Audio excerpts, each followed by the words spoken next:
Good evening, everybody. I'm going to call the Peoria Unified School District Governing Board meeting on September 11, 2025 to order at 6:08 p.m. and all board members are present. We're moving on to two opening exercises. If you could please keep your thoughts and prayers for the families, students, and staff in Colorado at Evergreen High School, and prayers for Charlie Kirk family for the horrific death that took place yesterday on his life, and also for thoughts and prayers for the victims and first responders in 9/11 in remembrance. And we will begin with the moment of silence, followed by the Pledge of Allegiance, led by Jeff Clerk Toby, and then the preamble to the Declaration of Independence. Please rise for the presentation of colors by the Cactus and Peoria High Schools AFJROTC.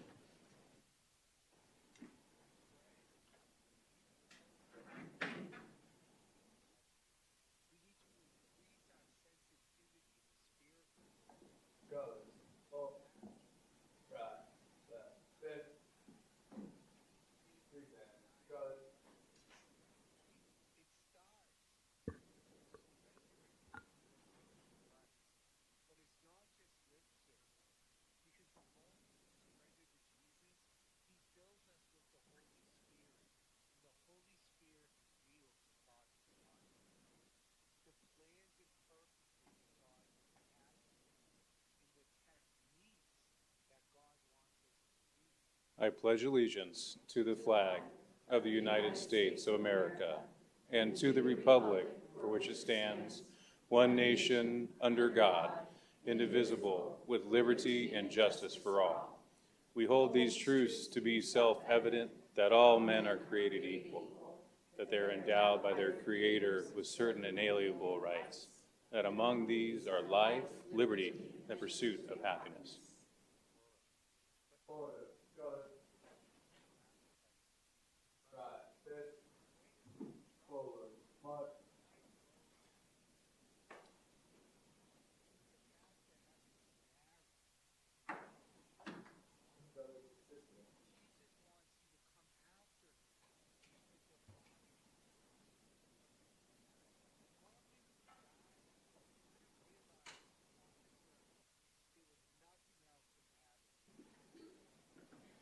You may be seated. Moving on now to 3, address agenda. 3.1, address agenda, consider adoption or recommend changes.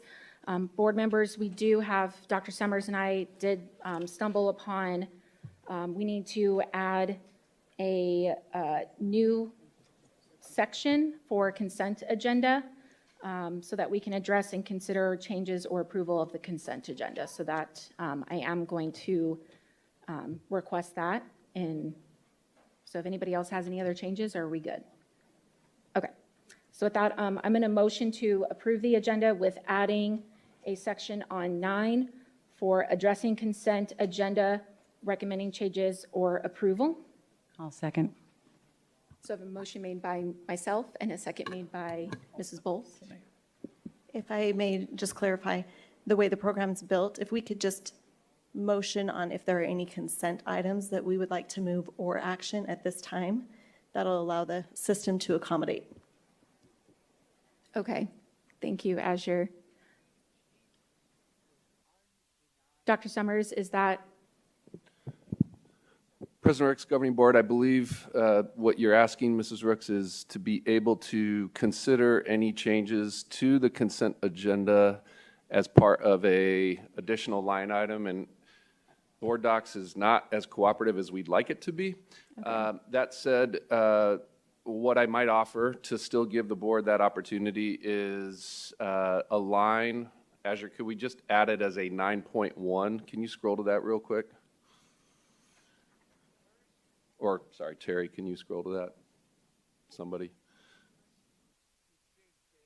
So, right there, down to 9.1.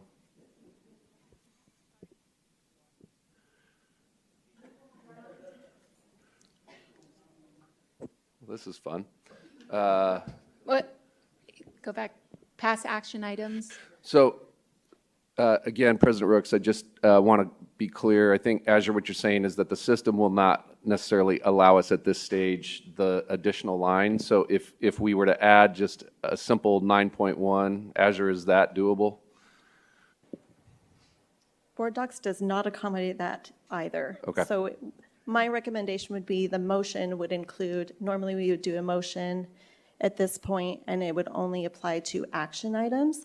But at this point, if we do a motion, and if there are any items, action or consent, They would this go to is the section time 10. that we would need to make that motion. Okay. President Rooks, is that something that you're able to allow the board to comment on at this time? Board members, so is there anything on consent agenda that you would like to remove? No, thank you. Nope, okay. So then that motion fails. I just need another motion on the floor. I'll motion to approve the agenda as presented, including the approval of the consent items. I will second. So I have a motion made by Clerk Toby and a second made by myself, Azure, and if you could run us through a voice vote.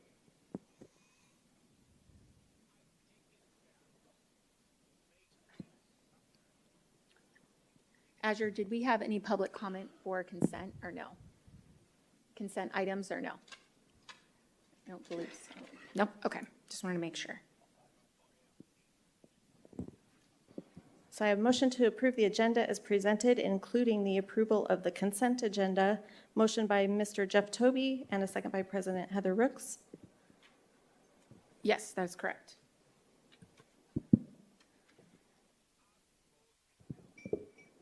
President Rooks. Yes. Mrs. Ewing. Yes. Ms. Bowles. Yes. Mr. Toby. Yes. Mrs. Proudfit. Yes. Thank you. Motion passes with 5 yeas.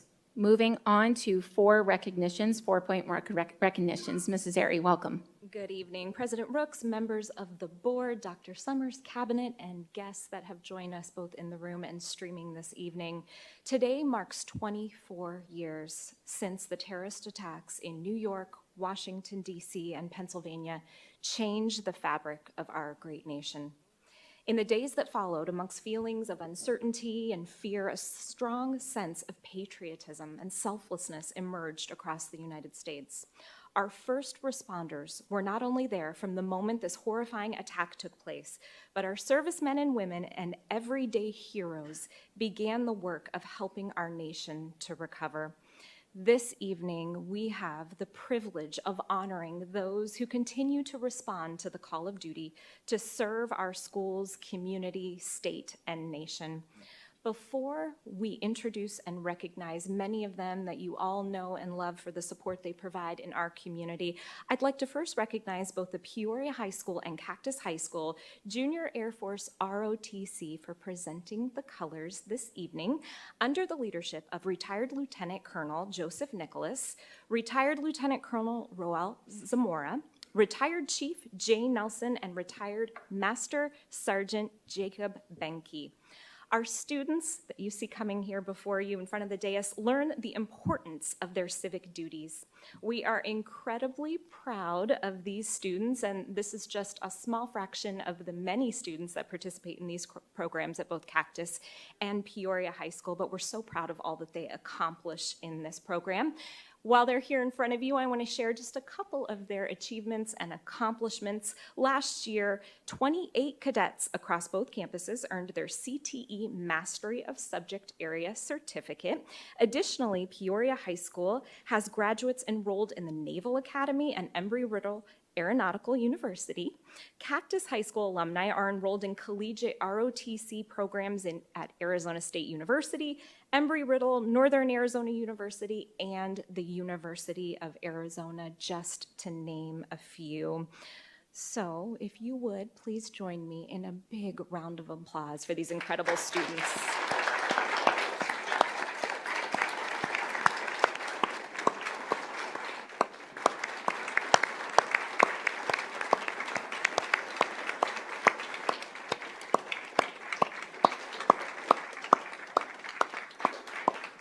And cadets, what you don't see is our governing board standing behind you to honor and recognize you, but I'm going to dismiss you to come stand over here with your incredible team that leads you, and I'm going to pause in our recognitions for a moment and turn it back over to you, President Rooks, in case you have comments for our cadets and their leaders tonight.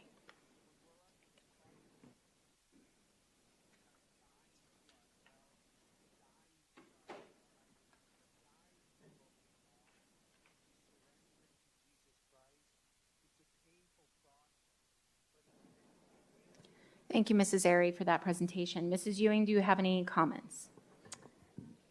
First of all, I just want to thank all of those individuals who take part in mentoring and helping these students. This is just one of the prestigious programs that we have, and I'm so happy that we continue to bring more students through this program, and we appreciate all of your dedication and hard work to this program, both for the teachers and those that come out to help with these students, and for the schools for the continual supporting this program, and for our district staff who continues to support this program. And we're just always grateful to have you here, and it's a moment of pride anytime I get an opportunity to see you at our events. So thank you. Mrs. Proudfit, do you have any comments? Just echoing off of what Mrs. Ewing said, one of my favorite things is watching the presentation of the colors, particularly at graduations where we get to see it back to back to back to back. It is such an incredible grounding force that reminds us all why we're here and what is worth protecting, and that's our nation and our Constitution. So thank you for representing that so well at such a young age, and for the service you do for our country and also for our district. Mrs. Bowles, any comments? Too many to say, but thank you for raising up the next generation to be patriots, to be leaders. They look way too young to be in those uniforms, but I know that I have to speak to Cactus, not because my kids went there, but I am a little more familiar with that program. That the teachers there, amazing, like phenomenal. So thank you for what you do. It always is sobering to see a young generation going into military professions. So thank you. Clerk Tobin, any comments? You ladies and gentlemen represented your schools and the ROTC program well tonight. Thank you for the presentation of colors and honoring our nation. Thank you for allowing us to honor you and the choice that you've made to potentially go into the military and serve our country. Mrs. Bowles is right. You guys are the future, and that's why we're here. We're here to fight for the future, and thank you for choosing to fight for your country as well. Colonel, Chief, great job. Phenomenal as always, and we look forward to seeing you at our upcoming events. Thank you. Yes, thank you so much for being here this evening so that we can honor you, and thank you for your service that you have instilled into these fine students here. And thank you, students, for stepping forward and serving your country. I'm very grateful for it as a mother and as a board member. And I know that my son will be joining the program next semester as well. So I'm so thankful that there are students that are that dedicated to serving their country. Thank you again for being here this evening.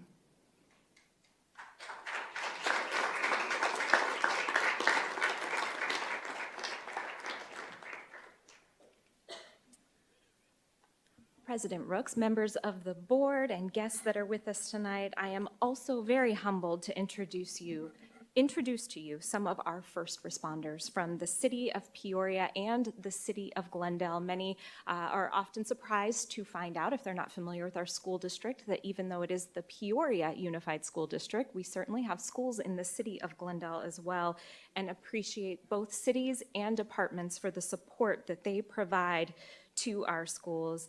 I have a long list of guests that are probably hiding in the back of the room that I'm hoping will come forward as they are introduced. But some of our first responders that are joining us tonight, representing both cities and police and Glendale Fire Departments. Joining us this evening, some of our SROs and SLOs, or school liaison officers. Caitlin Smith, Officer Jared Kenny, and Officer Ramon Del Sol from the city of Peoria. Thank you for being here.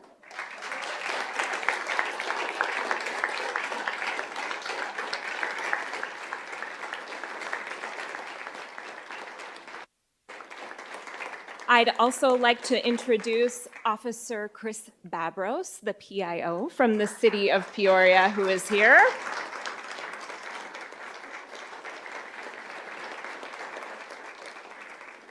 And Commander Schmidt joining us tonight, who oversees our SRO and SLO program from the city of Peoria.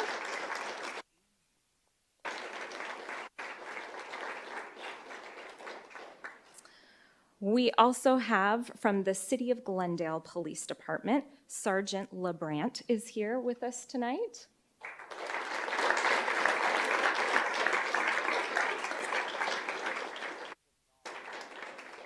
And a familiar face here in our boardroom, but also serving as a school resource officer, Officer Gerald Sidner, who is here tonight.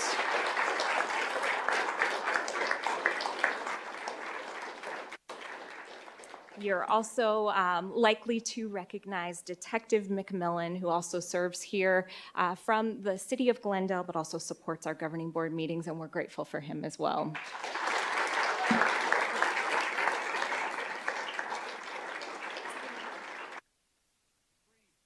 We are also so pleased to have, he did come up after all. This was a long discussion before the meeting began, but thank you, Detective McMillan. We also have from the City of Peoria Fire Department and Battalion 191, Matt Moore and David Aragon.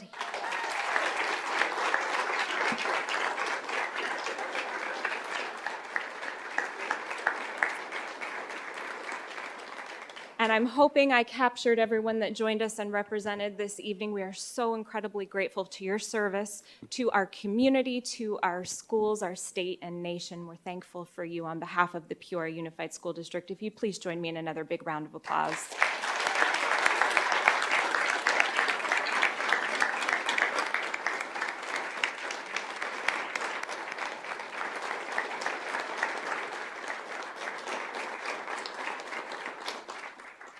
Thank you. I'd like to take a moment as they're exiting our boardroom. I think we may have many others who are in the room tonight who are servicemen and women who serve, maybe former military or current active military who are with us. If you are a veteran, a service men or women who are here with us tonight, would you please stand? If you're also a first responder, would you please stand tonight so we may recognize you?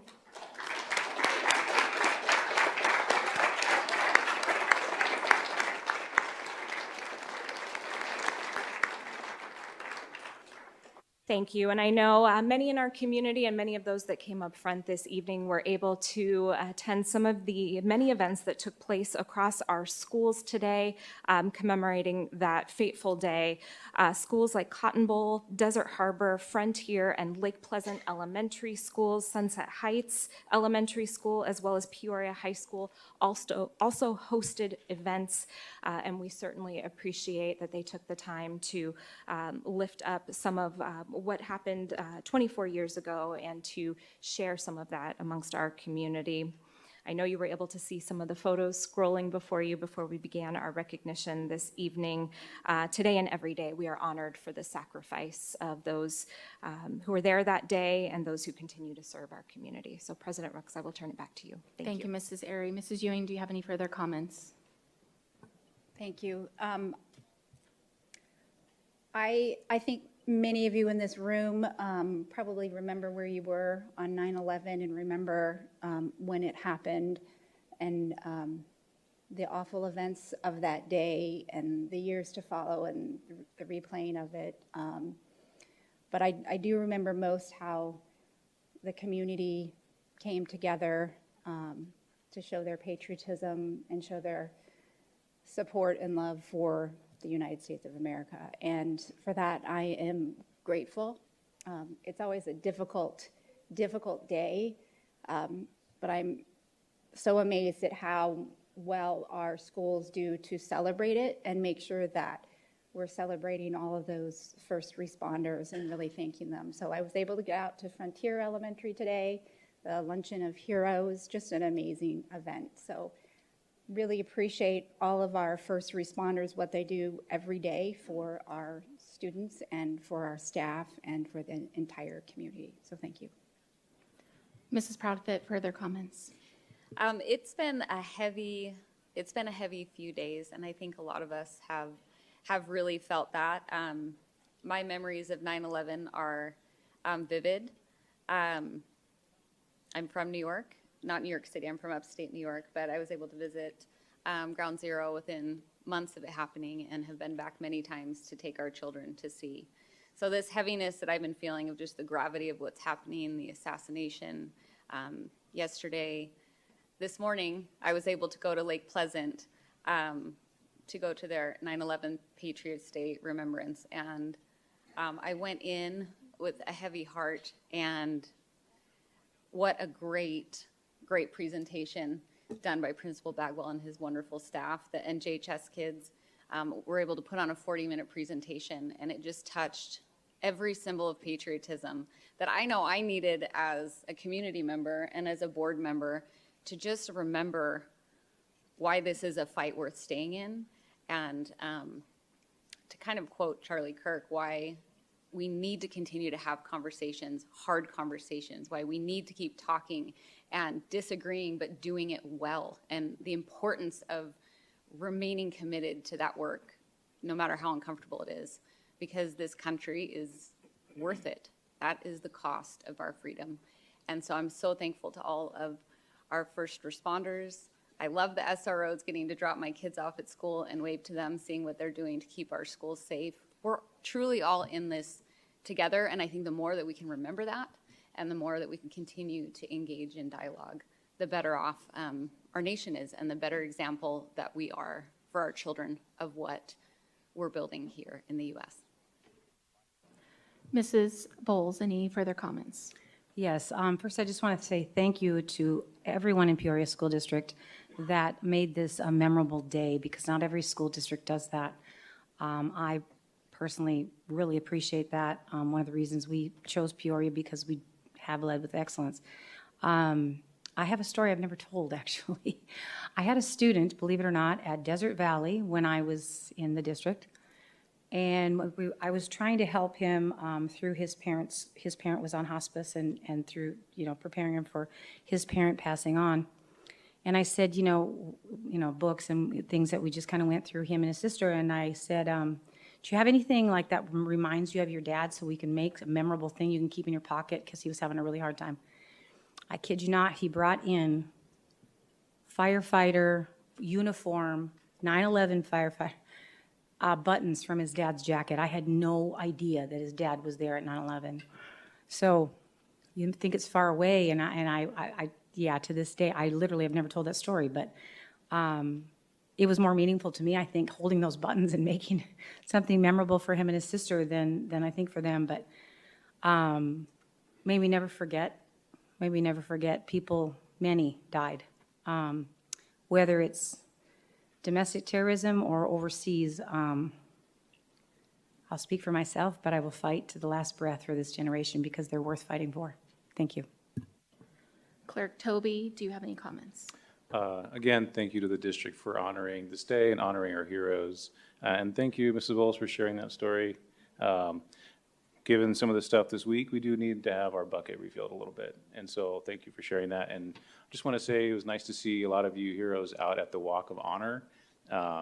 It's amazing how you guys touch the lives of our students and our staff, and you fill their buckets. And it's funny because I read my son several books during the week. One of it's just how to fill your bucket.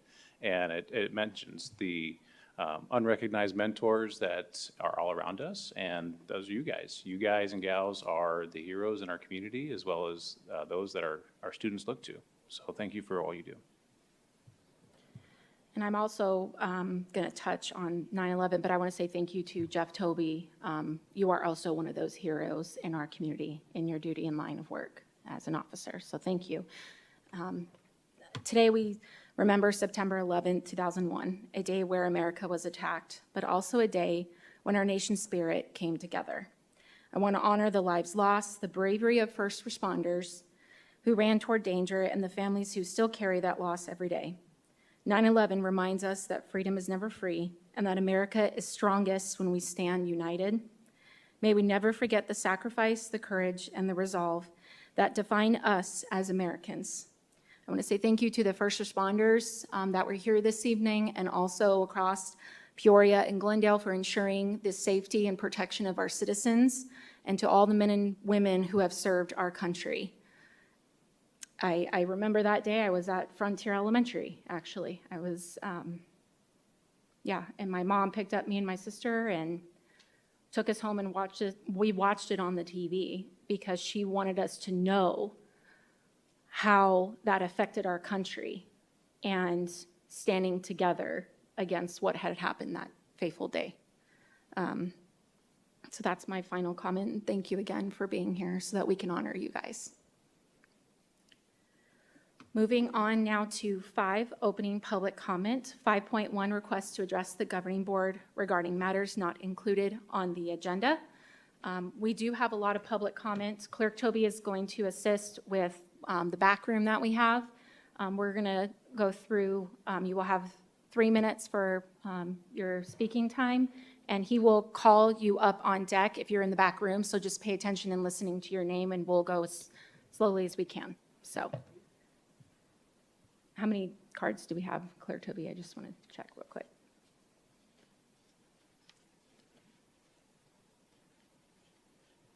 Probably more than 30. Huh? Probably more than 30. Probably more than 30. Okay. Okay. I just want to ensure that we have enough time. So I'm going to just go down to 2 minutes. I'm sorry to do that. I just want to make sure we get through everybody's comments. We have a lot of public comments.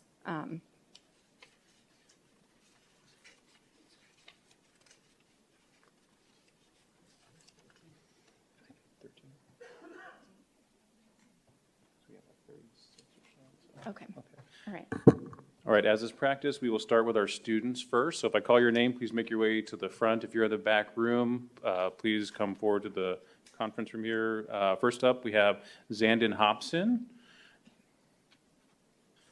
We have AJ Russell and Ryder Schulte. If you guys are here in the room, please go ahead and step on up. If you're in the back room, please make your way upward.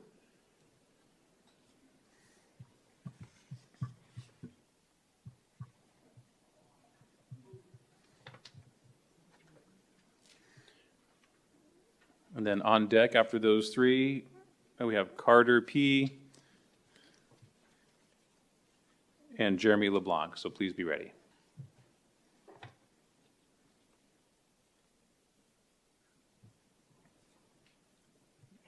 We're just going to give them a few minutes to walk up to the front.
I do see them approaching, so they'll come right up into the room.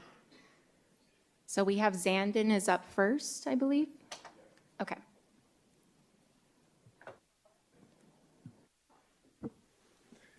Hi, my name is Zandon Hobson, and I'm a junior at Liberty High School and starting varsity wrestler. I've been wrestling since I was 5 years old with multiple different coaches and clubs, and I've never had a coach do more for me than Coach Britton. Coach Brenton is always there for his team, no matter the circumstances, on and off the mat. When I was in 8th grade, I had a surgery on my knee due to a torn meniscus. Coach Brenton and Coach Miller came to my house, and they helped me with my recovery, and they wished me a speedy recovery. He also gave me a Liberty shirt as a gift. This team is also doing a book study that helps with leadership and leadership skills. They have applications far outside the wrestling mat, which show Coach Brenton cares about not just only wrestling, but also his athletes' character and personality. It's truly sad to see a person like Coach Brenton under his current circumstances, and I hope you recognize the positive impact he's had on this team and his individuals. Thank you.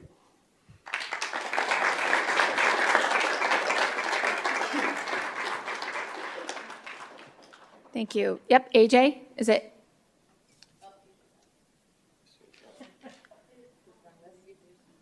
Is AJ Russell? Oh, he's coming still? You hand me AJ. Okay, so then we'll go with Ryder and Ryland, sorry. Welcome back up, sorry. Good evening, members of the board. My name is Ryland Moss, and I'm a junior at Liberty High School. Next to me is my wrestling partner of 11 years, Ryder Schulte, a sophomore here at Liberty. We've been wrestling in Arizona and across the country since 2014. Both of us earned spots on the Liberty varsity wrestling team 2023 and 2024. After training hard all summer, we are excited to return to the varsity roster this year. Over the years, I've placed multiple times at the Arizona State Championships, and I am the 2025 Arizona Freestyle State Champion. Ryder is the 2025 Arizona Folk Style State Champion.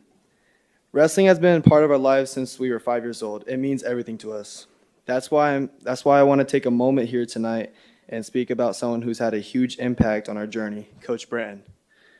He isn't just a coach, he's a mentor and a leader who pushes us to grow, not only as wrestlers, but as young men. His guidance brings energy, focus, and unity to our team, and without him, things just don't feel the same. Since he's been gone, it's been harder to stay motivated and maintain the drive we've had before. We've spent countless hours in the wrestling room, weight room, and locker rooms that people have read in the media. We have trained there day in and day out for the last 2 and 3 years, wrestling alongside and against the boys mentioned in the media. Many of us have. Yet, no one has asked me or any of the current Liberty wrestlers about our experience. No one has asked for our perspective. We were there, we are still here, and we are the ones who continue to represent this team and the school and this community every day, and we will proudly continue to do so. Bringing Coach Brenton back wouldn't just make a difference for me, it would inspire our entire team and giving us the support and leadership we need to succeed both on and off the mat. Our coach is Coach Brenton, and we want him back. Thank you.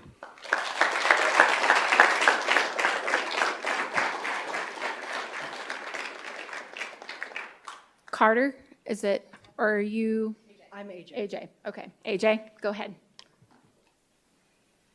Hello, my name is AJ Russell. I am a junior at Liberty High School, and I have been wrestling for a total of 11 years. I started wrestling in the youth program at Liberty High School, went through the middle school program, and started wrestling with the high schoolers in 7th grade. Throughout my wrestling career, I have been to multiple coaches, and I can proudly say that the 2 men that have helped me the most from the day I started was Coach Brenton and Coach Miller.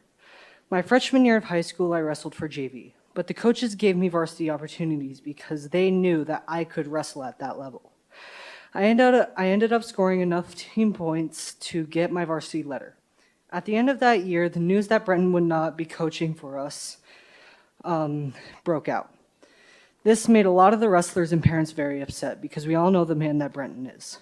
Sophomore year, although Brenton was not there, we still trained hard during season and placed second at state. But I remember being in that room that year, and the energy was off. It wasn't like the years before. The tension was so thick you could cut through it with a knife. The absence of Brenton messed with my mentality and my confidence, because that man has been my coach since I was 5 years old. There is so much more I could say, but I am very short on time. All I have left for today is that Mr. Eric Brenton is my coach, and I want him back. Thank you.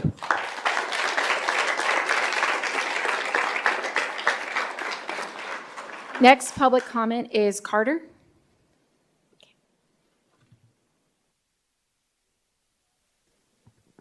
Good evening, school board. My name is Carter Petrie, and I'm a sophomore at Liberty High School. I've wrestled through the Liberty program since I was in 5th grade. Wrestling has been my life for the past 5 years, and Coach Branton and the Liberty wrestling team have poured so much into my journey. I came to Liberty High School last season. Through that, I faced many challenges. I was completely new to Liberty, meaning I didn't know anyone. On top of that, I was the youngest, most undersized kid on the team my freshman year. Though I had fear of what embarked on this new journey, I ended up making unbreakable bonds, lifelong memories, and have improved significantly in just one season. I believe wholeheartedly that this is a result of Coach Branton's culture and that he has established over his 20-year span with Liberty Wrestling. Eric Branton is a friend, father figure, mentor, and our coach. One of my favorite things about Branton is his outlook on life. One thing he has always told us was to be a buffalo, charge a storm, and I feel the presence of just that with all my Liberty peers with me today. I feel we are charging the storm because it is time for the truth, and it is at this time to end the defamation of character towards Coach Branton. If you ask any Liberty wrestler right now, how's the culture? I'm confident you will hear nothing but positivity and praise for what Branton has built this program into from the ground up in the years he's invested so many of us. I'm a better human being because of Coach Branton, and I'm thankful he has believed in me from the beginning. I know my coach, and I believe he deserves to come back immediately. Thank you for your time, board.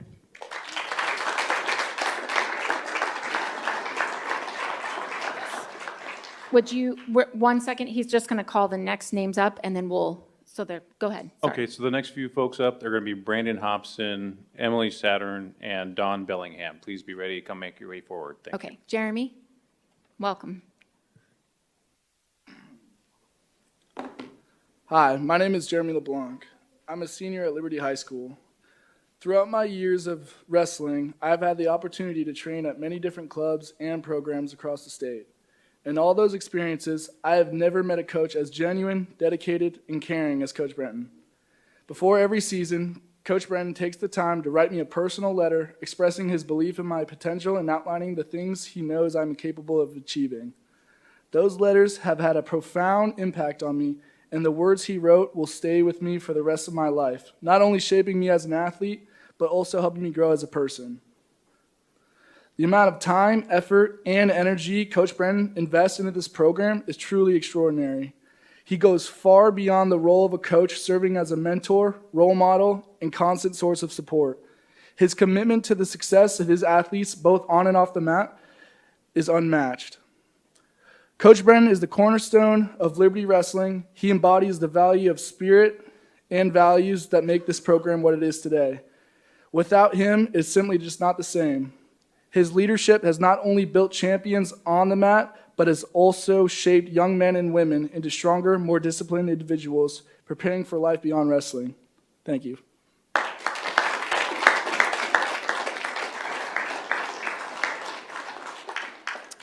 Is Brandon here yet, or no? Not right. Okay. Before I start, I printed this out. My wife came up and said, "Hey, that print's too small." I said, "Don't worry, I got my glasses." On the way over here, my glasses broke. My lens popped out. No, it's all right. I think it's going to work, so bear with me. Just another lesson wifey knows best. My name is Brandon Hobson, and my son has been in the wrestling program for 3 years. I listened to a radio show that featured the family accusing Coach Branton of negligence. The program suggested that students lived in daily fear in the locker room, wondering, and I quote, "Am I going to be the next one chosen today?" The former Liberty wrestler on the show even claimed that 70 or 80% of the team were victims, and that the behavior had gone on for years, according to his brother, who had been older. But if that were true, where are the hundreds of other victims? By those numbers, the victims count should be overwhelming, yet, to my knowledge, only 2 families have come forward. At the same time, countless families continue to publicly support Coach Branton and enroll their younger children in the program.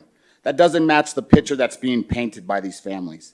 If this environment were truly unsafe, parents would not be willingly placing their children in it, nor would Liberty Wrestling have grown into one of the largest, if not the largest program in the state.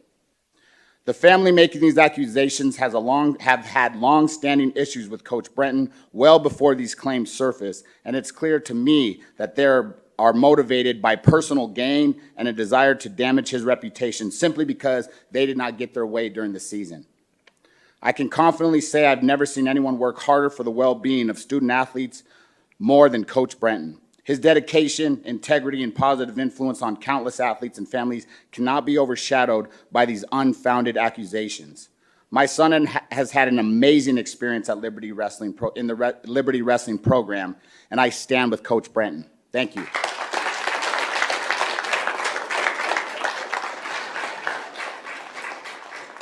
Next public comment is Emily.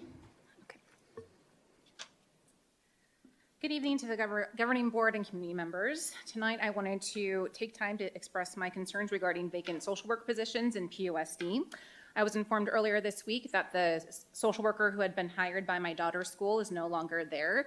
She had worked there for about a week, and then she was sent to 2 other schools as a behavior interventionist, even though this position is grant funded through the year. And the cycle for the next grant is due in October, so without a current social worker, the school probably won't get the grant. And there's also no, I guess, there's no plan to hire another social worker.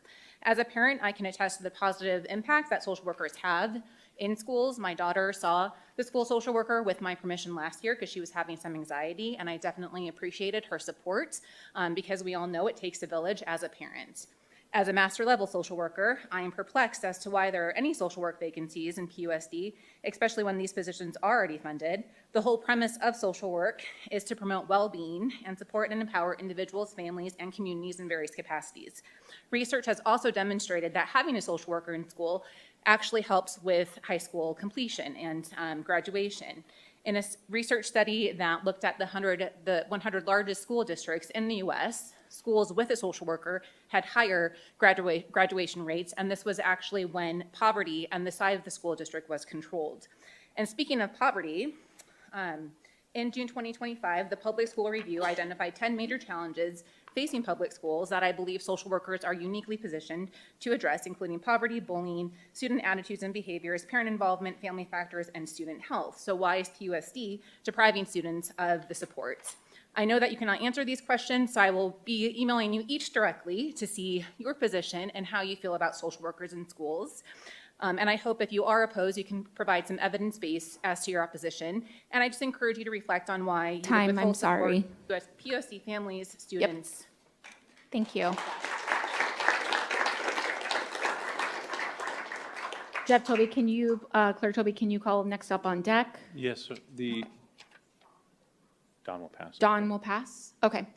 Next up, we have Teddy Todd, Wendy Van Wee, and Becky Burhow. If you could make your way forward, please.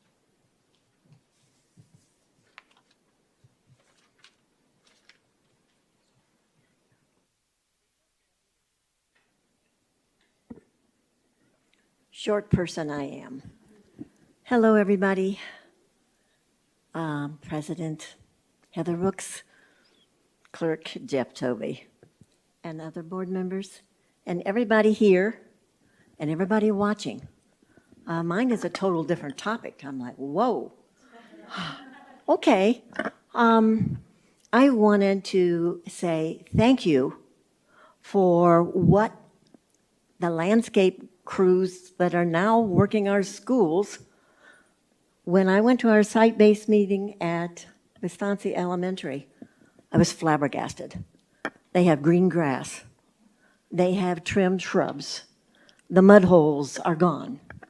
I didn't have to go in and pull weeds this year. It was amazing. So whatever you've done in business, thank you.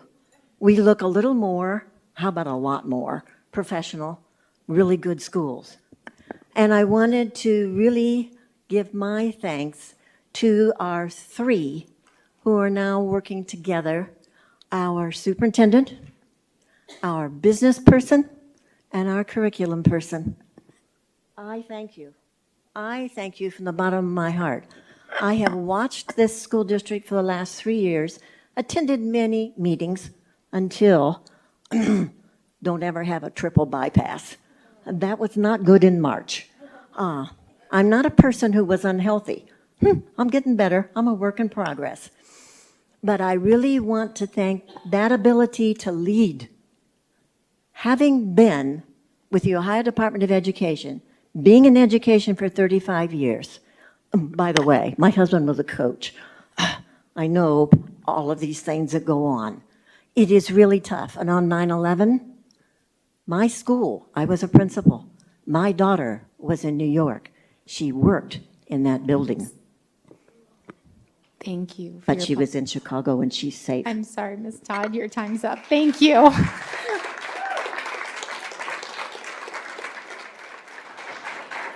Miss Wendy Van Lee.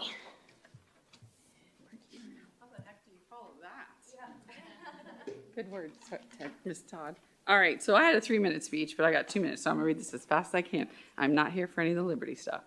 So I'm here today because I want to bring back forward and bring attention to what happened to that poor little 3-year-old preschool student that was left behind, literally and figuratively, by the district. On the very first day of preschool, this child was left alone. Sorry, I know it wasn't left alone, so I will retract that statement. The child wasn't left alone, but she was on the school bus with a broken air conditioner for nearly an hour and a half. Her mother didn't know where she was, the school didn't know, transportation didn't know, and when she finally arrived home, sweating, overheated, and visibly distressed, the district's response was not one of urgency or empathy. Instead, it was dismissive. A statement was issued saying the bus wasn't so uncomfortable. Mind you, that was from an adult that said it wasn't so uncomfortable, which, as we know in Arizona, it's always uncomfortable if we're left sitting on any kind of vehicle without air conditioning. So let me be clear again, this is Arizona. We all know the dangers of heat. We all know how quickly a vehicle can become a death trap, and yet the district failed to act with the seriousness this situation demanded. This wasn't just a logical error. It was a failure of care, a failure of accountability, and most disturbingly, a failure of empathy. This child could not speak for herself. She couldn't say, I'm scared. She couldn't say, I'm too hot. And that is exactly why we must speak for her. Tonight, I'm asking the board to take immediate action, launch a full investigation, which I do know that there is one, implement mandatory heat safety protocols, like remind your transportation staff, give them some kind of training or something that leads them to a common sense reaction when something like this happens again. Issue a formal public apology to the family, not just a press release, but a sincere acknowledgement of the trauma caused. When I read the article and I saw what the district said, there was no empathy. Where's the human component in the district's response to what happened to that little girl? Next public comment is Becky Burhow.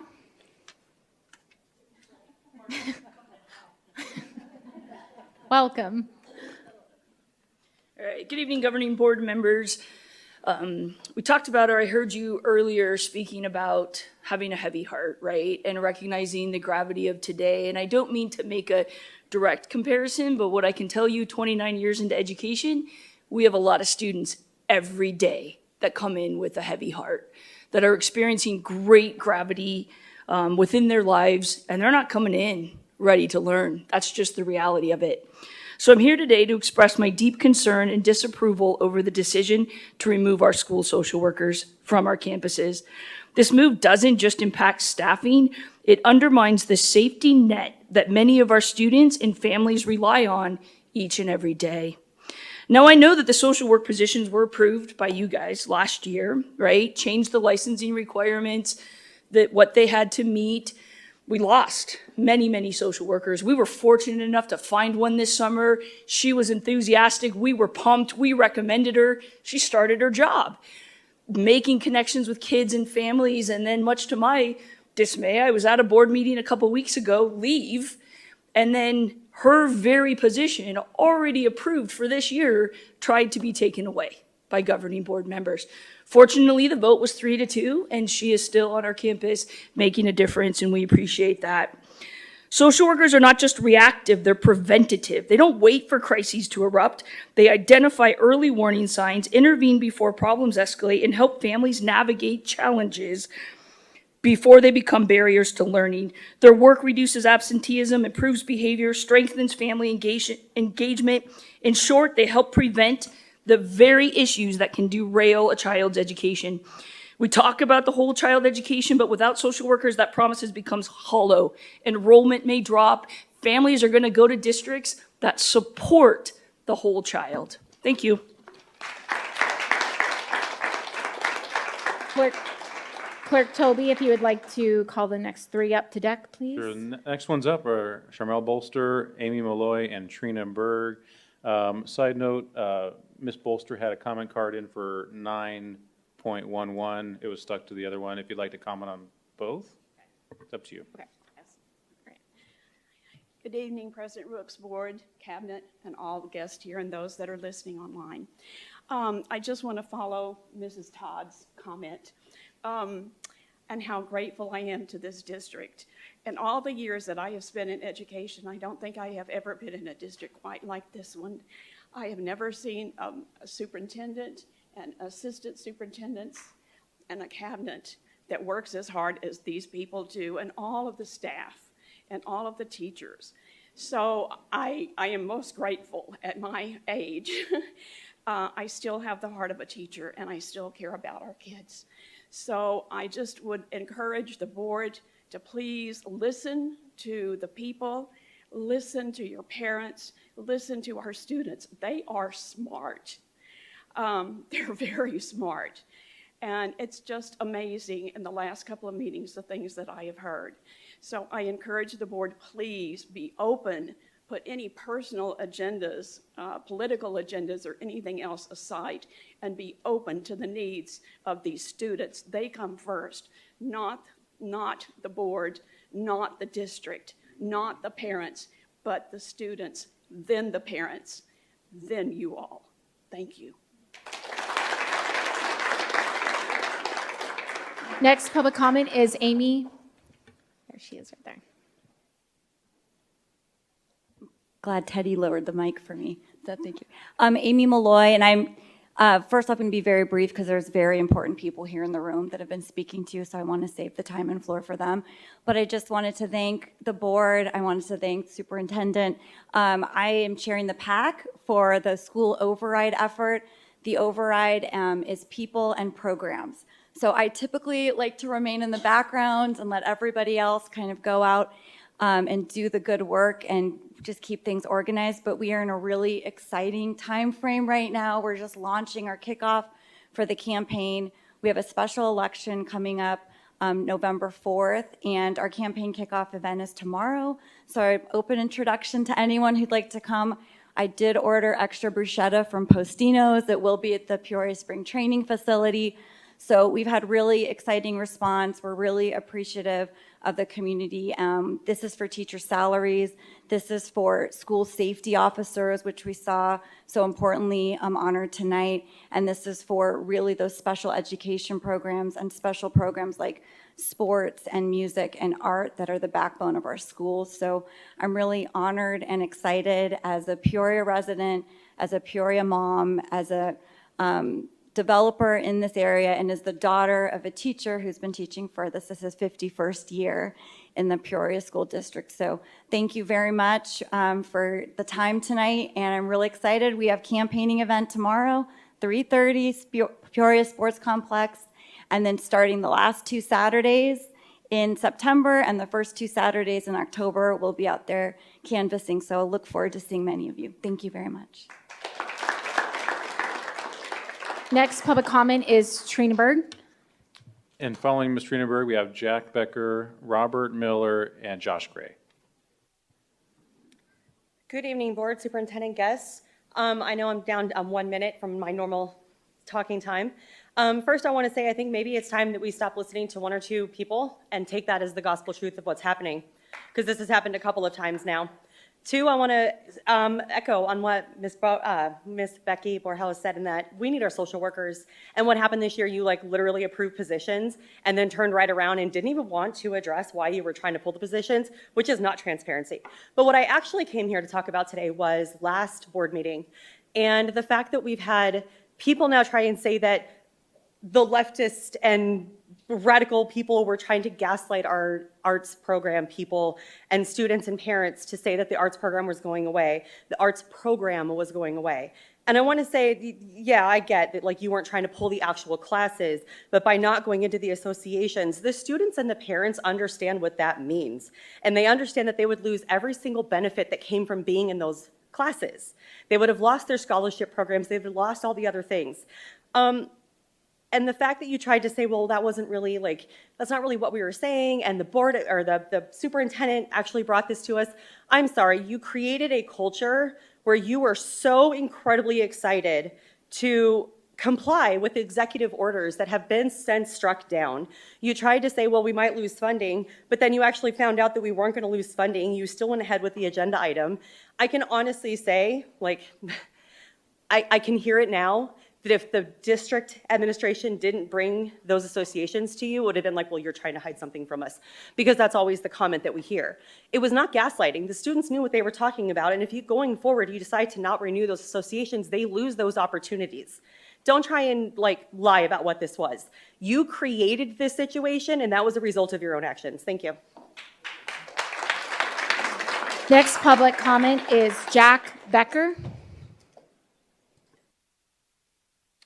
Thank you very much for letting me speak tonight. I am a retired teacher and a retired college academic advisor at Glendale Community College. My objective is at the end of this short speech, I hope that 50% of you in this audience will vote for the budget override.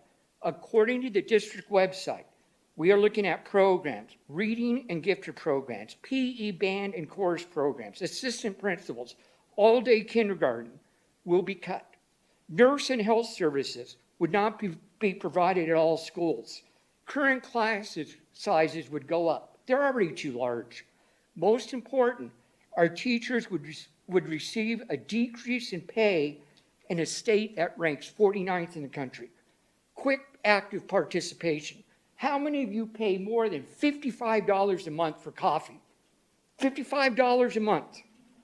How many of you spend more than $55 on takeout food a month? Listen to that. How many of you spend more than $55 on gas per month? All right. As stated in the Peoria District website, a property owner would pay $130 per 100,000 assessed valuation. If I do my math right, on a $500,000 home, your tax would increase $650 per year, $55 a month. If this override doesn't pass, many of our students will move on to charter schools that can hire teachers that aren't certified. More parents will use education vouchers, which will cost the state over $1 billion, with little or no accountability. Teachers already stressed will either leave the district or change careers. Spread the word to your neighbors, friends and relatives, and educators. If you see educators off campus, take the time I'm to sorry, talk to time. them. Please pass that I'm sorry. on. Please pass it Time. on. Thank you. On November 4th. Next public comment is Robert Miller.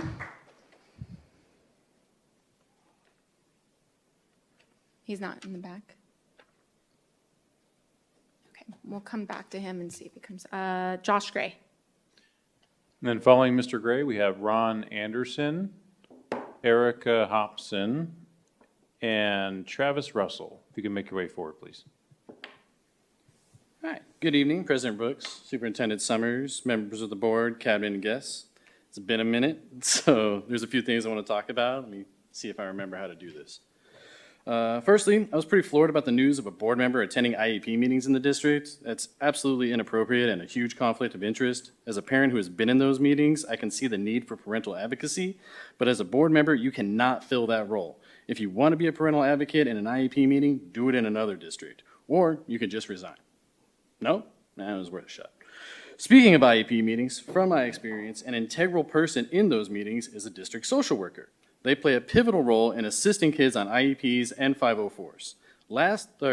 Two board meetings ago, two board members tried to block the hiring of social workers who had already signed contracts. Neither member was willing to provide a justification for their vote, so I would ask Board President Brooks and Board Member Bowles to do so tonight so our community can understand your intentions. I've heard a story about a parent in this district whose student is on a 504 plan where access to a social worker is critical to their education plan, who had to change schools because of a lack of social worker. Just to find out a month into the school year that the social worker at their new school is also resigning because they're part of the grant that you don't plan to renew. What do you have to say to those parents? Because frankly, I got nothing. I've also heard we've lost roughly half to 2/3 of our social worker positions in the last year. As a concerned parent, I would like to know what our staffing levels are compared to last year. What's the available caseload?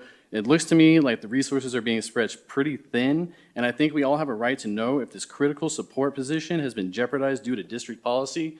You guys can email me that report anytime. Thank you. Next public comment is Ron Anderson. Thank you. Bear with me, like Mr. Hobson before me, I have an eyeglass mishap, so I've blown this up as big as I can. So, good evening, board members. Thank you for letting me speak tonight on behalf of my friend and colleague, Eric Brenton. My name is Ron Anderson, and I've known Coach Brenton for 18 years now. During that time, we've taught directly across the hall from one another. I've worked side by side with him for several years as fellow golf coaches, and I've eaten lunch with him daily for over a decade. I can attest that Coach Brenton is a man of integrity and great character.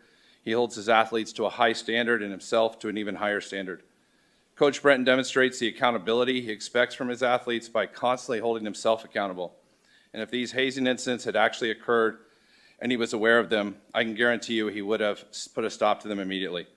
Coach Brenton is known among his peers as someone who owns their mistakes. He does not pass the blame. He never would have brushed these off as claims that he's accused of doing. If these hazing incidents had really happened, why would an athlete continue to participate in a program full of such vile behavior? Why would a parent allow their children to continue to subject themselves to that behavior? Coach Brenton has worked with thousands of young men and women over the past 20 years through his wrestling program. I've had the privilege of meeting hundreds of them in my classroom, and never in my nearly 20 years at Liberty have I heard one negative complaint, not once. Coach Brenton is loved and respected by his athletes and their families. Coach Brenton has built a championship program at Liberty and has earned a well-earned reputation of building champions on and off the mat. These accusations are just a shameful attempt to destroy that reputation. Coach Brenton was already cleared 2 years ago by this district, the Peoria Police Department, and the Department of Education. It's time to stop this witch hunt. Thank you.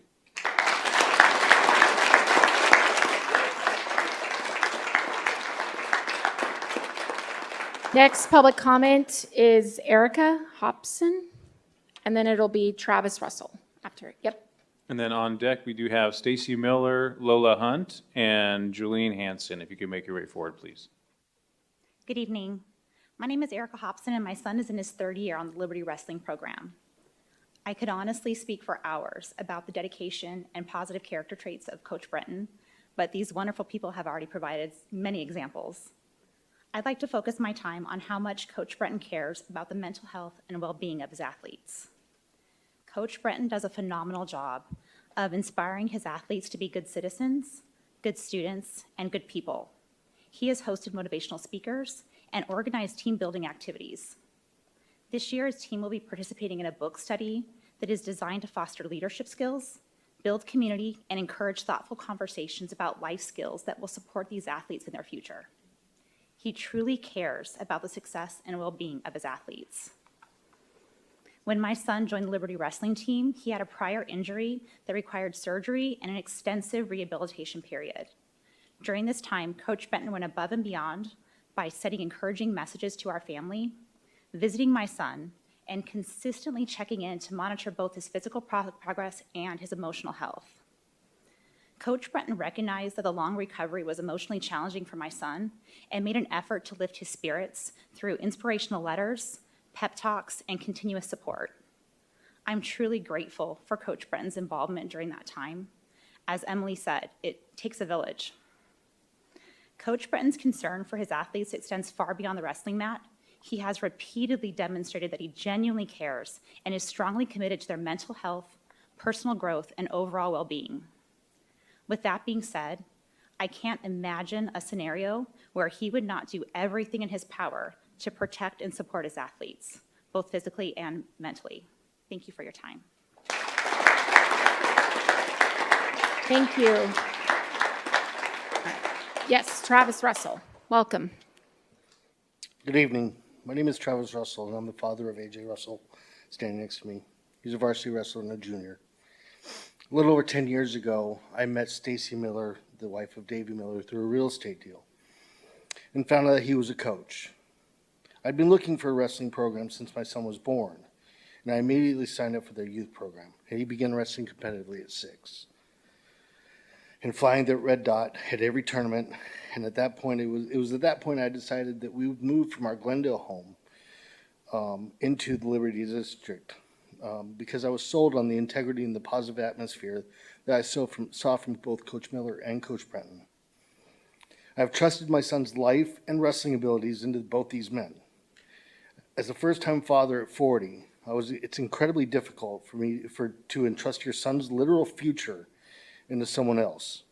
I coached my son through countless tournaments until I realized I was not the best option for him. I had other choices. I could have taken him any number of programs, but Liberty, and specifically Coach Brenton and Miller, provided the best and safest option for me. I literally moved my family to Liberty's district 8 years prior to him going to high school because I believed in this program that much. I know my son, and his loyalty runs very deep. When Coach Brent was suspended last year, he was devastated. He considered not wrestling, but Coach Miller was there, and he bit his tongue. He qualified for state as a sophomore, but all he could talk about is how different the room felt without Coach Brenton. He brings a different energy into the room. He is the heart and soul of this program. I have watched many of these kids since youth wrestling, and this year's team is special. There is a unity with this group. They are supremely talented. But without Coach Brenton, this team is shattered. Many believe that wrestling is an individual sport, but it is also a team, and in many ways, that team operates as a single entity to win state titles, and the coach is the leader. Take away Brenton. I'm sorry, the time is up. I'm sorry. Thank you.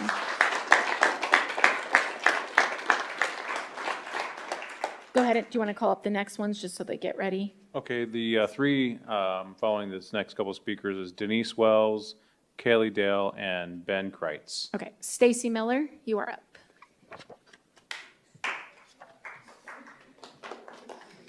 This is going to be rough for me, but I'm going to try to get through it.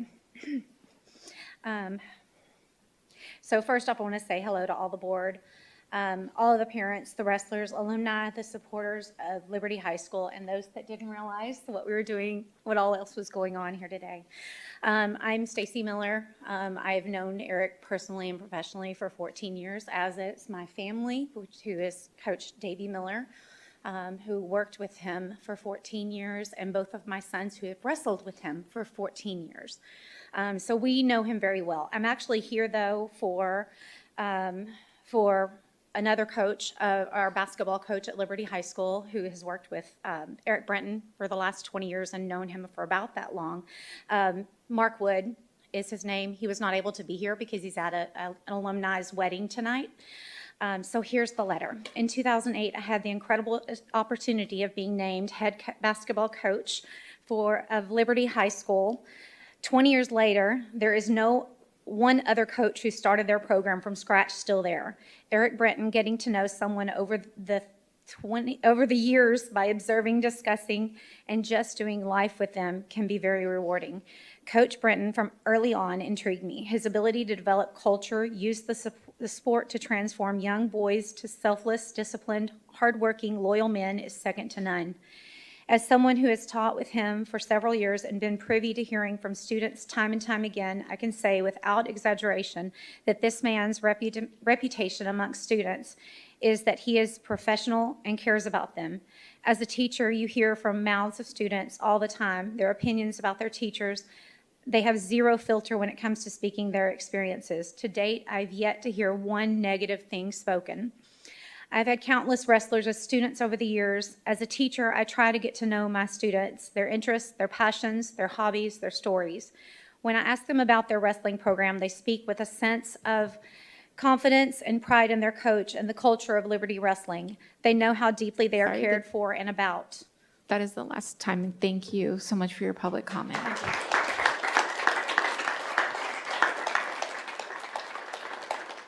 Lola Hunt is next. Good evening, board members. My name is Lola Hunt, and I'm a former wrestler at Liberty. My heart aches for the injustice done to Coach Brenton and the legacy of Liberty Wrestling. As a female in a male-dominated sport, I've spent thousands of hours in the weight room, wrestling room, and traveling the country with Coach Brenton and the team. Last year, I had to endure my senior season without him in my corner, without his guidance as my coach. That absence was felt deeply not only by me, but by the entire program. And I want to make clear, all my years on this team, I've never once felt threatened, unsafe, or scared of hazing. What I felt was supported, encouraged, and pushed to become the best version of myself. I'm here tonight because I don't want any other wrestler to have to experience going through another season without their head coach. Coach Brent has given everything to this team in his wisdom, his time, his heart. He's made us stronger athletes and better people. Please do what's right and bring him back so future wrestlers can have the coach that they deserve standing in their corner. Thank you. Next public comment is Julene. Hi there. I'd like to share my perspective and my family's experience. Sorry, I'm going to get emotional with the Liberty Wrestling program. We have known Eric Brenton long enough to see him as a single man, married and as a father. We had 2 boys go through the program from 2012 to 2019, and a daughter that had him as a teacher in 2023. We moved to Peoria in 2012, and to date, we would count Liberty Wrestling program as one of our biggest blessings in moving here. That's because Eric focuses on not just helping the boys become good wrestlers, but helping them grow into men. He actually says that to the boys. He uses wrestling as a tool to foster growth, teach the value of hard work and persistence, and we watched him countless times do this with troubled youth and help him create greater focus. He not only supports the wrestler, but the entire family, looks for the good in the boys and expects the best out of him. You might hear him say something like, if your grades aren't where they need to be, you need to do something about it, or listen to your mom. It was nice to see an athletic coach focus on more than winning. It's important, but not the most important thing.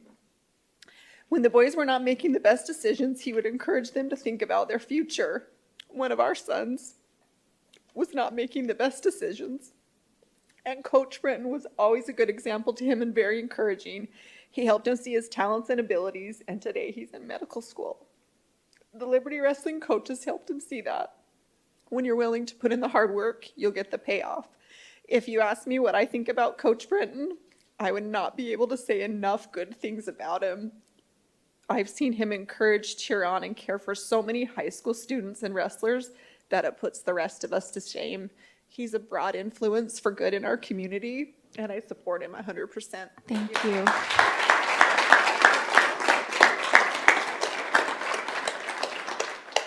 Next public comment is Denise Wells. The next 3 speakers on deck are going to be Robin Thompson, Heather Moss, and Ken Bubash. Good evening. I'm here tonight to support Coach Brenton and the Liberty Wrestling program.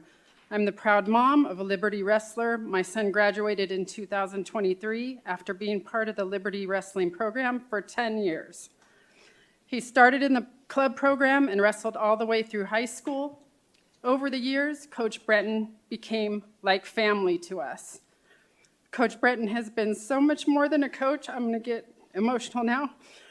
He's been a teacher, a mentor, an advocate, not just for my son, but for countless kids. When my son, who has ADHD, needed extra support, Coach Brenton personally helped us navigate the process to get a 504 plan. He even met with teachers and counselors to make sure my son stayed on track with his academics. Aside from us, his parents, Coach Brenton was his biggest advocate, both in the classroom and on the mat. That's why he was even listed as an emergency contact on my son's school records. The lessons my son learned from Coach Brenton went far beyond wrestling. He instilled a strong work ethic, resilience, and life skills that helped shape my son to the young man he is today. My son couldn't attend tonight because he was sent out of town for work, but sends his support to Coach Brenton tonight and always. Coach Brenton has built a powerhouse program producing multiple state champions, tournament wins, and respect in both in Arizona and nationally. But more importantly, he's built a community, a family centered on hard work, accountability, and character. I want every current and future Liberty wrestler to have the same incredible experience my son had. That's why I urge you to reinstate Coach Brenton immediately so he can continue shaping young lives and building a program our entire community can be proud of. Thank you.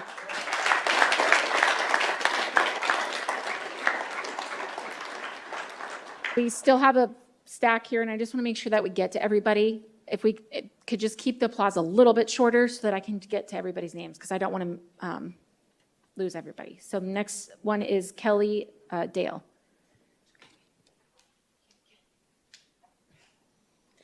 Good evening, board. My name is Kelly Dale, and I'm the mother of 3 Liberty wrestlers. My family has known Coach Bretton for nearly 10 years. He has been coaching my 2 oldest children since they were in the 3rd and 2nd grades through junior high and now in high school. My youngest son is a part of the feeder program through Liberty and will continue through high school as well. The amount of respect I have for this man is like no other. The way he teaches these kids about integrity, honesty, respect, the way he has guided kids in who were going down the wrong path to a state title, giving them a purpose when they were lost. The way he has encouraged these wrestlers to achieve their goals both on and off the mat. I have never had to question the safety or well-being of my children, either of my sons, in his presence or that of the other coaches.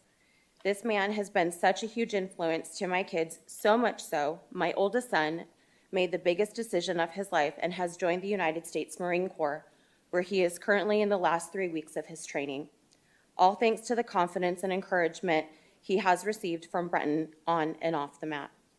Coach Brenton doesn't just coach, he teaches. He teaches discipline, he teaches leadership, he teaches life. Eric Brenton is without a doubt one of the best examples of a GOAT. Anyone who has had the pleasure to cross paths with him should consider themselves blessed.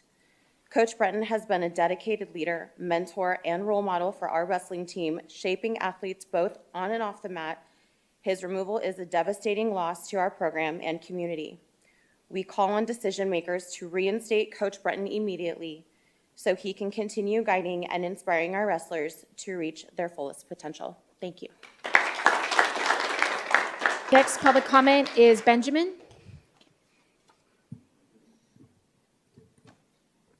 Good evening, members of the board. My name is Benjamin Kreitz. I'm a graduate of Liberty High School's first class, one of the original 4 founding members of this team, a former team captain, and a retired Marine Corps officer where I reached the rank of captain. I'm here today to speak on behalf of Coach Eric Brenton, a man who has impacted my life for over 19 years, a man who I feel such a connection with that he attended my wedding 2 years ago.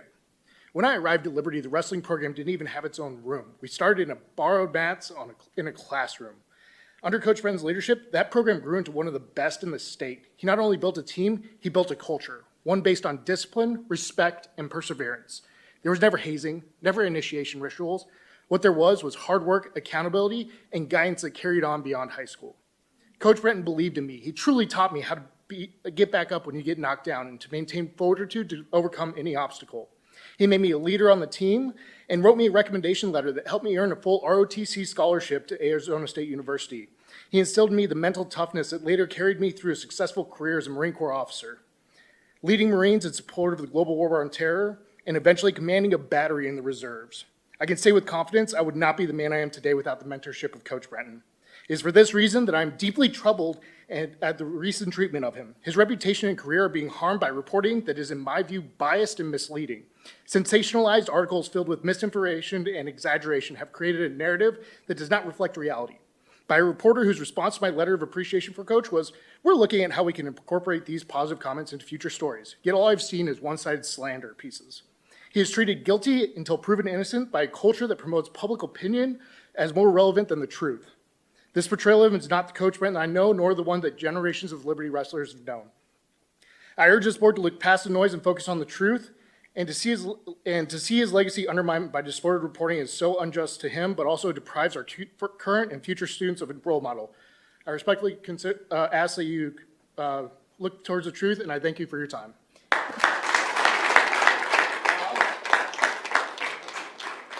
Thank you for your service. Next public comment is Robin Thompson. On deck, we do have Miles, Julene Hansen, and Annalisa Caputo.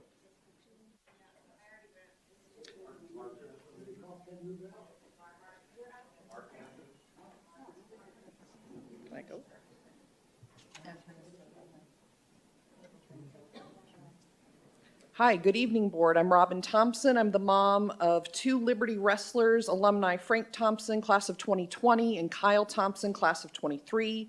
In 2016, our sons joined Liberty Wrestling. We noticed Coach Brenton developed a wrestling program that had what I would call a supportive environment. From 2016 to 23, my sons proudly report that Coach Brenton consistently had the highest standards for conduct. With my oldest son's, Frank's permission, he can't be here tonight because he's away at college. I'm going to share his story. On campus at Liberty High School, we dropped off a big, giant, 6'3", 280-pound freshman with ADHD. On campus, teachers like Eric Brenton have a talent for teaching these giant young men that they need to exhibit self-control and that it's in their best interest to be respectful, to behave in class, in hallways, in lunchrooms, in locker rooms, and in bathrooms at Liberty High School. Our son learned great core values in wrestling: resilience, integrity, responsibility. Frank was a football player. His senior year, he got his dream offer to play football at ASU. After winning the state championship in football, December 6th, Frank went back to Liberty High School December 9th. ASU called him at school and said they could no longer offer him his full scholarship. Quickly, he was back with Liberty Wrestling. By December 12th, he was wrestling in a tournament in Las Vegas where he placed 4th. It is embarrassing for a 17-year-old kid to lose their dream scholarship. But in this supportive environment that Coach Brenton provides, Frank easily transitioned and moved forward. What Frank can't tell you tonight that he wants you to know is that Coach Brenton helped him with his mental health. That's what Frank wants you to know. He wants you to know how important mental health is. This is by no means a sad story. Frank is playing his 6th season in FCS football, and Eric Brenton deserves to be a coach at Liberty High School. Thank you very much. Thank you. Next public comment is Heather Moss.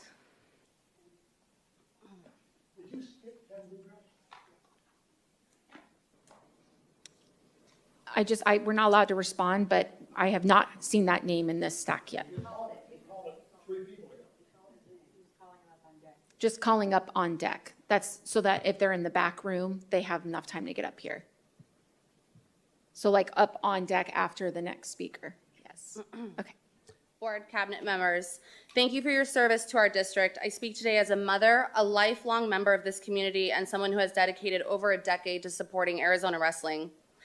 I requested the Peoria Police Department records that have supposedly prompted the reopening of this case on August 15th. I have followed up with them twice, and they are still unavailable.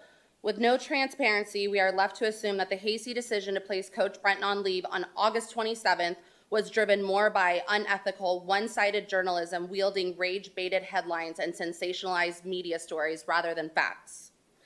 What troubles me the most is that the loudest opposition does not come from genuine concern for the safety, but from parents with shifting loyalties and personal agendas.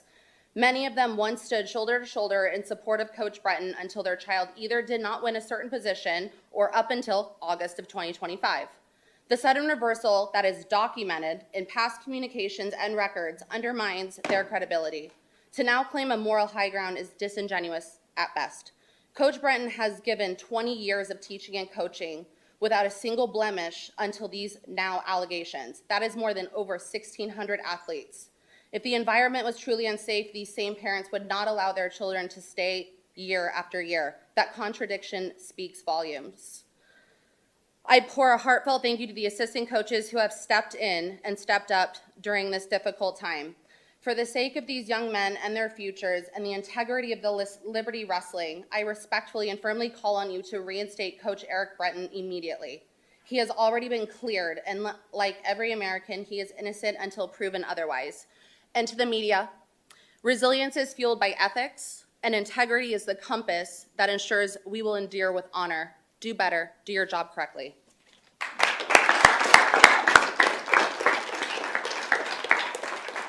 Next up is Ken.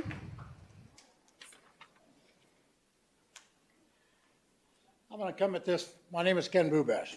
Been in Arizona for 58 years. Both my kids, one is a school teacher, one's a nurse, went to Cactus High School when there was not much around. My grandkids went to Liberty. I rode my horses where Liberty's built now. 2 of them went to wrestling. Both of them turned out to be great young men. One is in college playing football now. The other one is at ASU.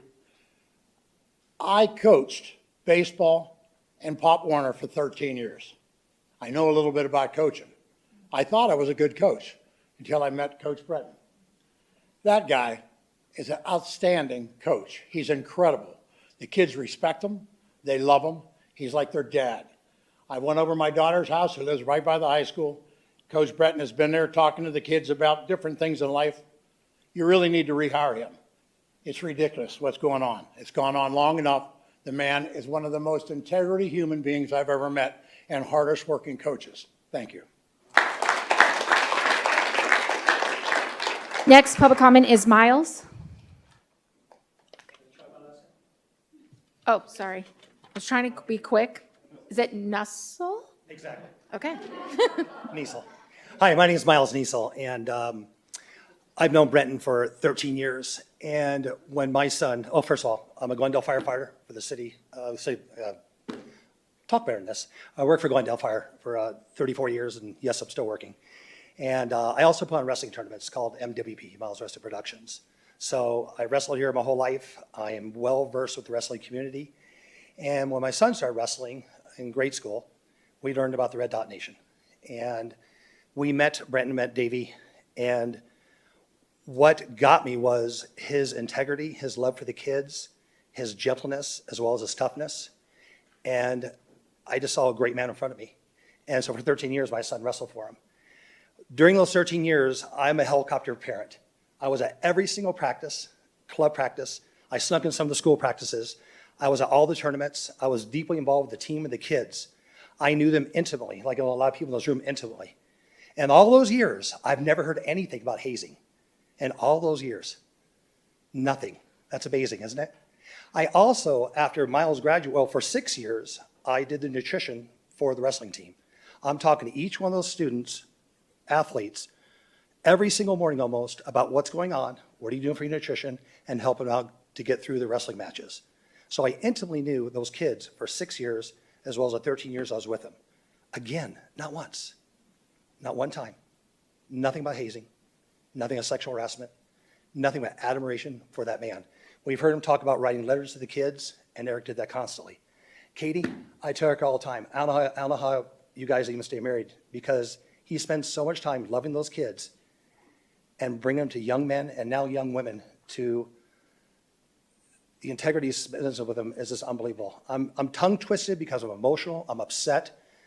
He is a great man. I wish you met him and knew him as well as we all did, and you reverse your decision right now and have back on there. Thank you for your time. Thank you. And thank you also for your service in the fire department. Next public comment is it Annalisa? Okay, I just didn't want to mess it up, sorry. Hi, my name is Annalisa Caputo, and I'm a parent at Liberty High School. I'm not good at public speaking, and actually it's my worst nightmare. But I thought it was important to show my support for Coach Brenton. His name is being dragged through mud once again based on accusation and not proven facts. Not only in his name, but the wonderful wrestling program at Liberty, the whole school and partners like Liberty Buick are being put in there. He shaped my kids' life for several years and so many other kids as well. I'm kindly asking the school district to step in and help ensure that Coach Brenton is treated fairly and with the respect he deserves to protect his reputation and provide him support he needs. Please do not let two people, and repeat, two people, one-side journalism and ignorance cancel a good person. Thank you. Clerk Turby, do you want to read? We have 4 public comments left. Do you want to read the? Yes. Next. If we have Mark Hansen, Devin Mosler, Kyle Scruggs, and Laura P., if you guys can make your way forward, please. So we'll start with Mark Hansen.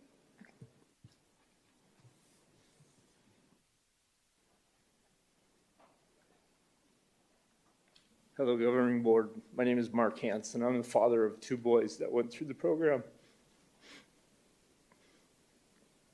Today I'm representing my oldest son, who's unable to be here as he's in Boise, Idaho, being a husband, a father of 3, and in medical school.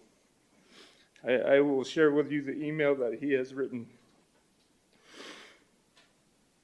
I am writing to speak on behalf of Eric Brenton. As a former member of the Liberty Wrestling team, I had the privilege of knowing and training under Coach Eric Brenton from 2011 to 2015.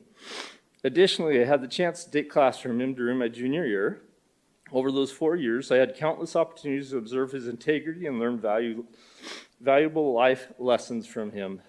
One thing I am certain of is that Coach Brenton was, and still is, extremely dedicated to molding the lives of young athletes. On many occasions, I recall him sitting the team down to talk about how the lessons we learned as wrestlers applied to the rest of our lives. He taught us about responsibility and accountability and working towards our goal. He also taught us about taking care of our team and being disciplined contributors to a bigger goal. Coach Brenton certainly wanted his wrestlers to be successful on the mat, but he also wanted them to be successful for the rest of their lives. Having graduated 10 years ago, I cannot speak directly to the recent allegations, but I can speak of how he handled situations during my time at Liberty. If our team ever fell short of expectations to act morally or ethically, he let us know, taught us, and invited us to change and move forward. I had a personal experience with that after my senior season had ended, when I was technically no longer part of the program. In the instance, after not seeing eye to eye with one of my teachers, I acted disruptively and disrespectfully to the situation, ultimately escalated into a verbal argument. The moment Coach Brenton caught wind of this, I received a text telling me to meet him in the classroom at lunch. He spoke with directness, letting me know that my behavior was unacceptable and that he expected more from me. He wanted me to be a leader and an example. He did not stop there, but called on me to correct my actions by sincerely apologizing to the instructor.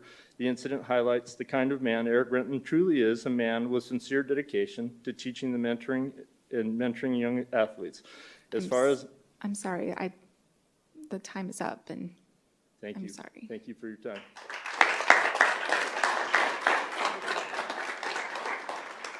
Next public comment, Devin Mosler.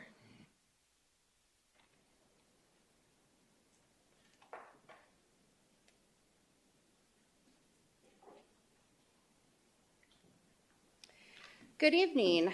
I wanted to take a few moments to address the comment that I made during the last board meeting that has apparently triggered an emotional response from one of our board members. My comment was not intended to hurt you or your children. If you listened to what I said, you'd realize that the words you spoke while advocating for your child resonated with me. And back then, I actually had great empathy for you and what you and your family were experiencing. I heard you. You were a mother fighting for your child. As a mother, I wholeheartedly understood how the board's ideologies and decisions at that time were negatively impacting your family.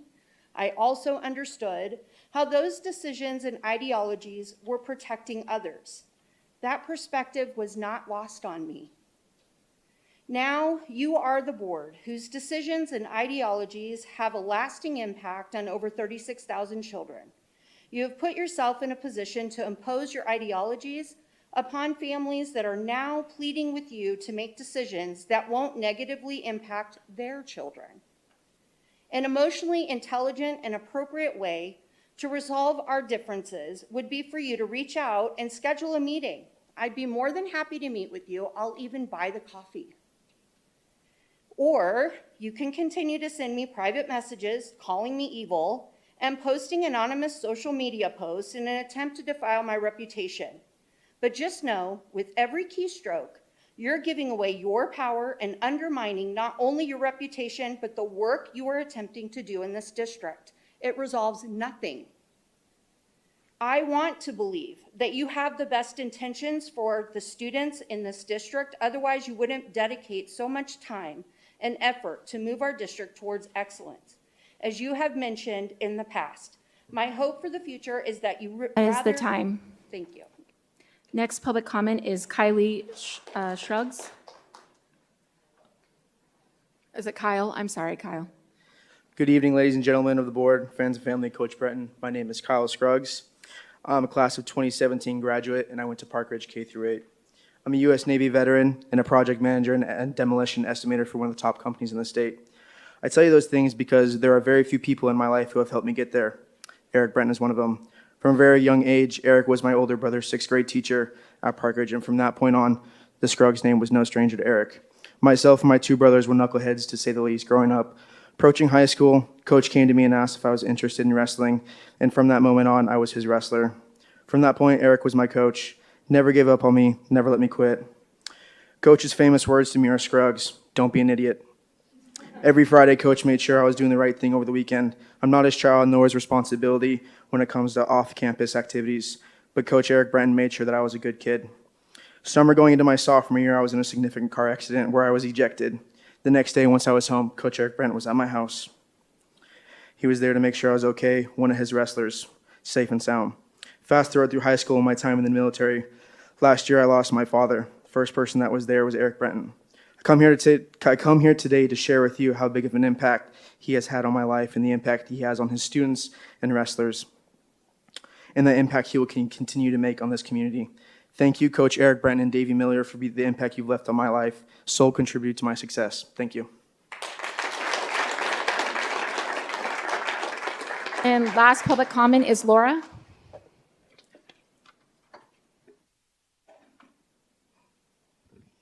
Really low. Hello, POSD board members and administrators. My name is Laura Passmore. In the Peoria School District, I function as an educator, an advocate, and most importantly, a parent, a very protective parent. I have 3 sons who have all gone through all 12 years of elementary and high school in POSD. 2 of my 3 boys began wrestling with Liberty Wrestling Club in elementary school and then continued to wrestle for Coach Breton at Liberty. My husband and I are both protective and involved parents. We appreciated what we witnessed as Coach Breton focused consistently on both wrestling skills and character building. He modeled both. Coach Breton is a good man. We have trusted him with the safety and well-being of our boys and would do it again. I'll now read the letters from 2 of my sons who respect Coach Breton as former Liberty wrestlers. The first is from my son Joshua Passmore, who graduated from Liberty in 2025. He was a varsity football captain and was unable to wrestle his senior year because of it. From Josh, from being around Liberty Wrestling Club and Liberty Wrestling around Breton, I've always seen an example of who to be. Breton would always be a straight shooter and wouldn't have any tolerance with any bullying or any aspect of negativity. From being there firsthand, he would always push us to be good wrestlers, but even better humans. He created an example of how to act and what that example should be. Coach Breton cared for us more than anything, and it felt like, and it showed. Showing up to all the football games for his wrestlers, even though he didn't coach football, he showed up to support always. Coach Breton has helped shape me into a better man, not just because of his wrestling, but because of the type of coach he was. He's the example of a leader and a coach who cares more about his players than himself. And my son Sam, who graduated with Kyle in 2017.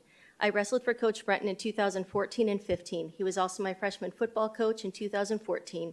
He never once condoned or facilitated any sort of sexual hazing or hazing at all for that matter.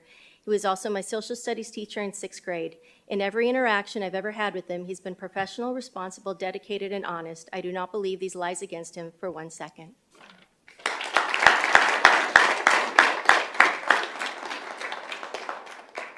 And that concludes our public comment. Under Arizona Governing Board law, we are not allowed to respond to any public comments during that meeting unless it is a direct inclination to that board member. So I just want to state that I have never targeted another board member's child when discussing issues and having opposing views. So I did find it very hurtful at the last meeting that an educator had to target my own child. That has nothing to do with anything up here. And I just find that that's the wrong way to go about sharing your opinion. If you disagree with something that I'm doing, you can disagree with it, but to attack my own child in a public comment in a public forum that has nothing to do with these situations, I do feel is wrong and evil. And that is my opinion. So with that, we're going to take a 5-minute recess. But thank you, everybody, for coming tonight for your public comments.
from our recess, so if you could please have your seat.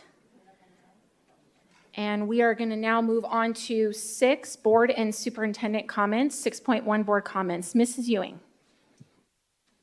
Thank you, President Rooks.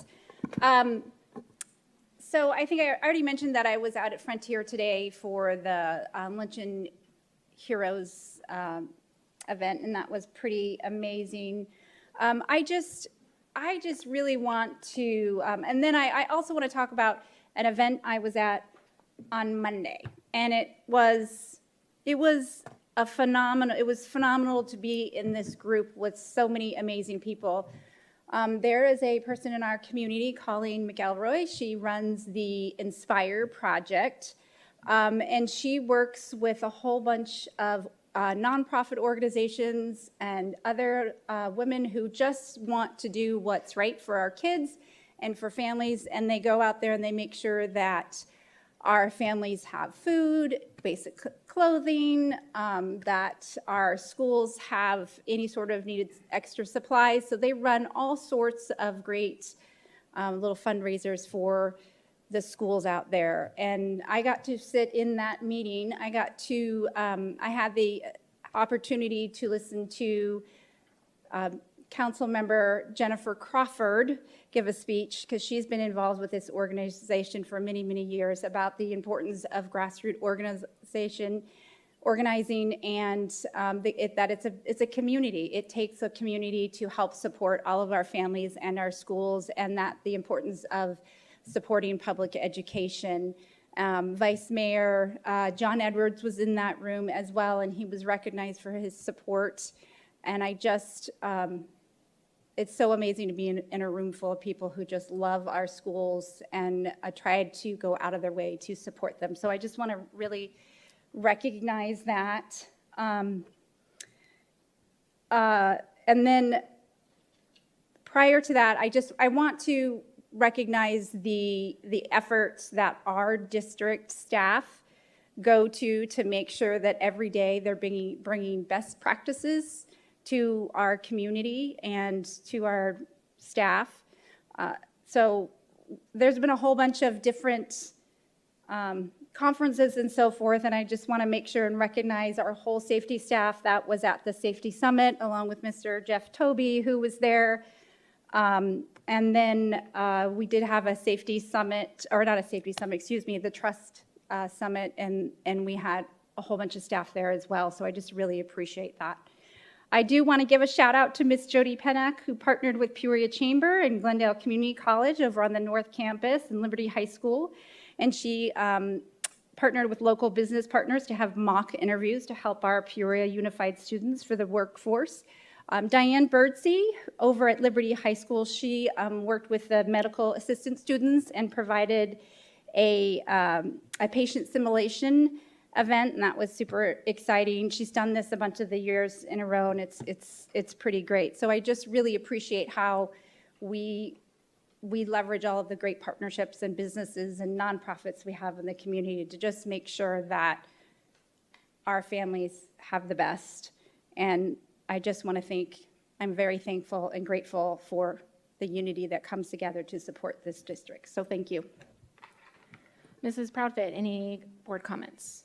I just wanted to give a quick update of where I've been and what I've been doing. I was able to attend Parent Huddle. This is now 2 weeks ago. We didn't do board comments at our last board meeting, to meet with all of the parent and organization leaders in our district. It's a great gathering where we can all come together, talk about best practices, what's coming up, ways to bond together as a community to support the public schools. I was able to attend the AZ Coalition of School Board Members virtual training, and they were giving training on ESSER funds, which are funds that were available during COVID. As those funds go away, as districts were looking at ways to replace those funds and to utilize different funding sources in ensuring that our students don't have any disruption of service. That was an absolutely great training put on by Pam Kirby. Miss Ewing just mentioned our med sciences lab. I was able to actually be a pretend patient, which means I got to get weighed. Like, 15 times by high school students. That was fun. And get my blood pressure taken many, many times. But it was great to see these students utilizing the skills that they're learning as we are looking to create a workforce that's ready to be part of our Peoria community. I got to visit, there she is, Miss Berg invited all the board members to come to her classroom, and I was able to take her up on that invitation and watch her teach about spectra. Did I say that correctly? Yes, okay. Spectra. I was like, I'm going to say it wrong and look like an idiot, but it's an incredible class that she teaches, and the kids were so engaged. I was interested. It was awesome seeing the different ways that we are identifying things in the universe, and you probably would be way better at explaining it than I am, but thank you for inviting me.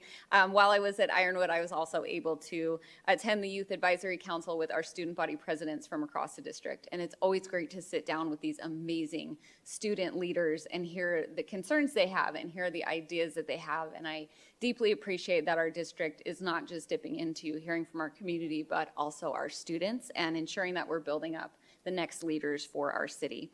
I mentioned this in the beginning of the meeting, but I was able to attend today the Lake Pleasant Patriot Day Assembly for the 9/11 Day of Remembrance. Absolutely incredible job put on by Principal Bagwell.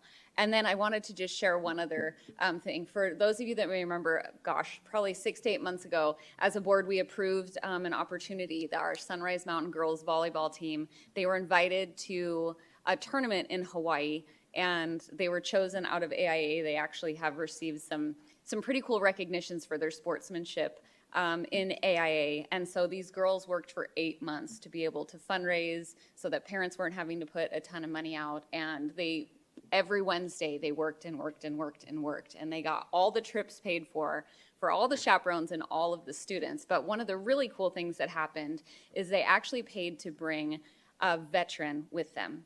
So a Peoria veteran, that is the grandfather of one of the students, went with them on that trip and took them through a personalized tour of Pearl Harbor.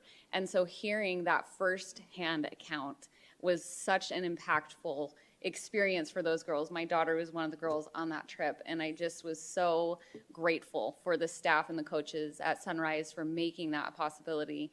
And thank you, board, for supporting that effort and giving the girls an opportunity to fundraise and get that once-in-a-lifetime experience. That is it for me. Mrs. Bowles, do you have any board comments? I have not been at a lot of events, just working and other things came in. I wasn't able to with time, but I did go to the training for the trust, with the trust. It was excellent. Some pretty amazing things happening with laws and other things coming down protecting children. However, I do want to read something that I wrote earlier this afternoon for Gen Z. I'll just say that straight. And it is a tribute to Charlie Kirk.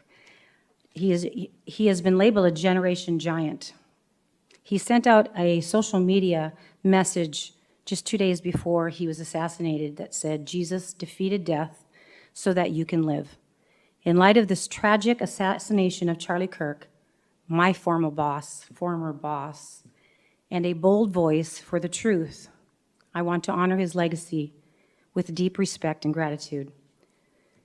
Charlie, you are a shining example of charity, grace, and virtue. You led with unwavering excellence, always putting Christ first. You are a martyr for truth and freedom. You led a generation like no other. The Bible reminds us to be absent from the body is present with the Lord. May your final words echo throughout generations. Jesus Christ was a real person. He lived a perfect life. He was crucified, died, and rose again on the third day. He is Lord and God over all. To live is Christ, to die is gain. For those that are believers, we understand what this means. Those who are in Christ grieve with hope, the kind of hope that comes only from Yahweh. It is not fragile. It endures pain, withstands darkness, and keeps us tethered to God and his promises. My prayers go out to your family, your beautiful family, your young family. Moving forward in your memory, I will do what you would want us to do. Speak louder, speak clearer, reach more people, and never be afraid to stand for a generation. I'll end with this. Therefore, my dear brothers and sisters, stand firm. Let nothing move you. Always give yourselves fully to the work of the Lord, because you know that your labor in the Lord is not in vain. Thank you. Clerk Toby, board comments. Thank you. Today, as we honor the memory of those that we lost on September 11th, 2001, we're also grappling with the heartbreaking assassination of Charlie Kirk, as Mrs. Bowles just said. Shot down in cold blood during a student-led debate at Utah Valley University just yesterday. And the devastating school shooting at Evergreen High School in Colorado, where 2 students are now still fighting for their lives. Let us summon the strength that we all felt on September the 12th, the day after 9/11, and the power it has to unite us against senseless acts. September the 12th, in my mind, shared several things, but it also showed us how fragile we are. But then when we unite together, our profound strength. And so Charlie Kirk once said, and he was quoted as, in turbulent times, just like we are in right now, this is the time to talk. This is the time to debate. And our foundation of our country is built on debate and discussion. When we stop having dialogue and debating, we lose understanding, the walls rise up, and true division takes hold. So I just wanted to share that, I pledge to keep having conversations in this boardroom, in the community, and outside. Let us never forget also to extend our deepest gratitude and appreciation, as we did earlier in the meeting, to our first responders and military personnel who charge into danger every day, their selfless sacrifices shielding us all.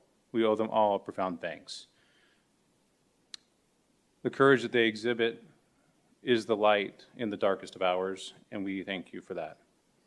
Finally, let's hold in our hearts and prayers all who grieve today, the families, friends, and loved ones that were shattered by these recent tragedies, and all those still bearing the scars of 24 years ago. May the Creator of peace bring peace to all who mourn today, and give us the strength to face adversity with eager anticipation in the promise of dawn, knowing that tomorrow, as the Hebrew saying goes, Machar Yom Chadash, is a new day. Thank you.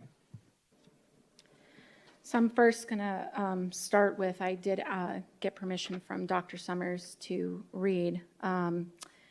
It is a letter that was approved at the last board meeting with regards to the Education Theater Association. And it says, Dear Education Theater Association leaders, on behalf of the Peoria Unified School District Governing Board and Administration, we are writing to place the Educational Theater Association, EDTA, on notice regarding concerns with your publicly stated racial equity plan and related policies. While EDTA describes itself as an anti-racist organization actively striving towards inclusion and belonging for all, and highlights actions such as establishing 40 to 50% targets for presenters of color in EDTA programming, increasing BIPOC representation on your governing board, and awarding scholarships, honors, and recognition opportunities tied to BIPOC status. Peoria Unified considers these measures to be discriminatory in nature, as they elevate identity-based criteria rather than ensuring equal and neutral access for all students and educators.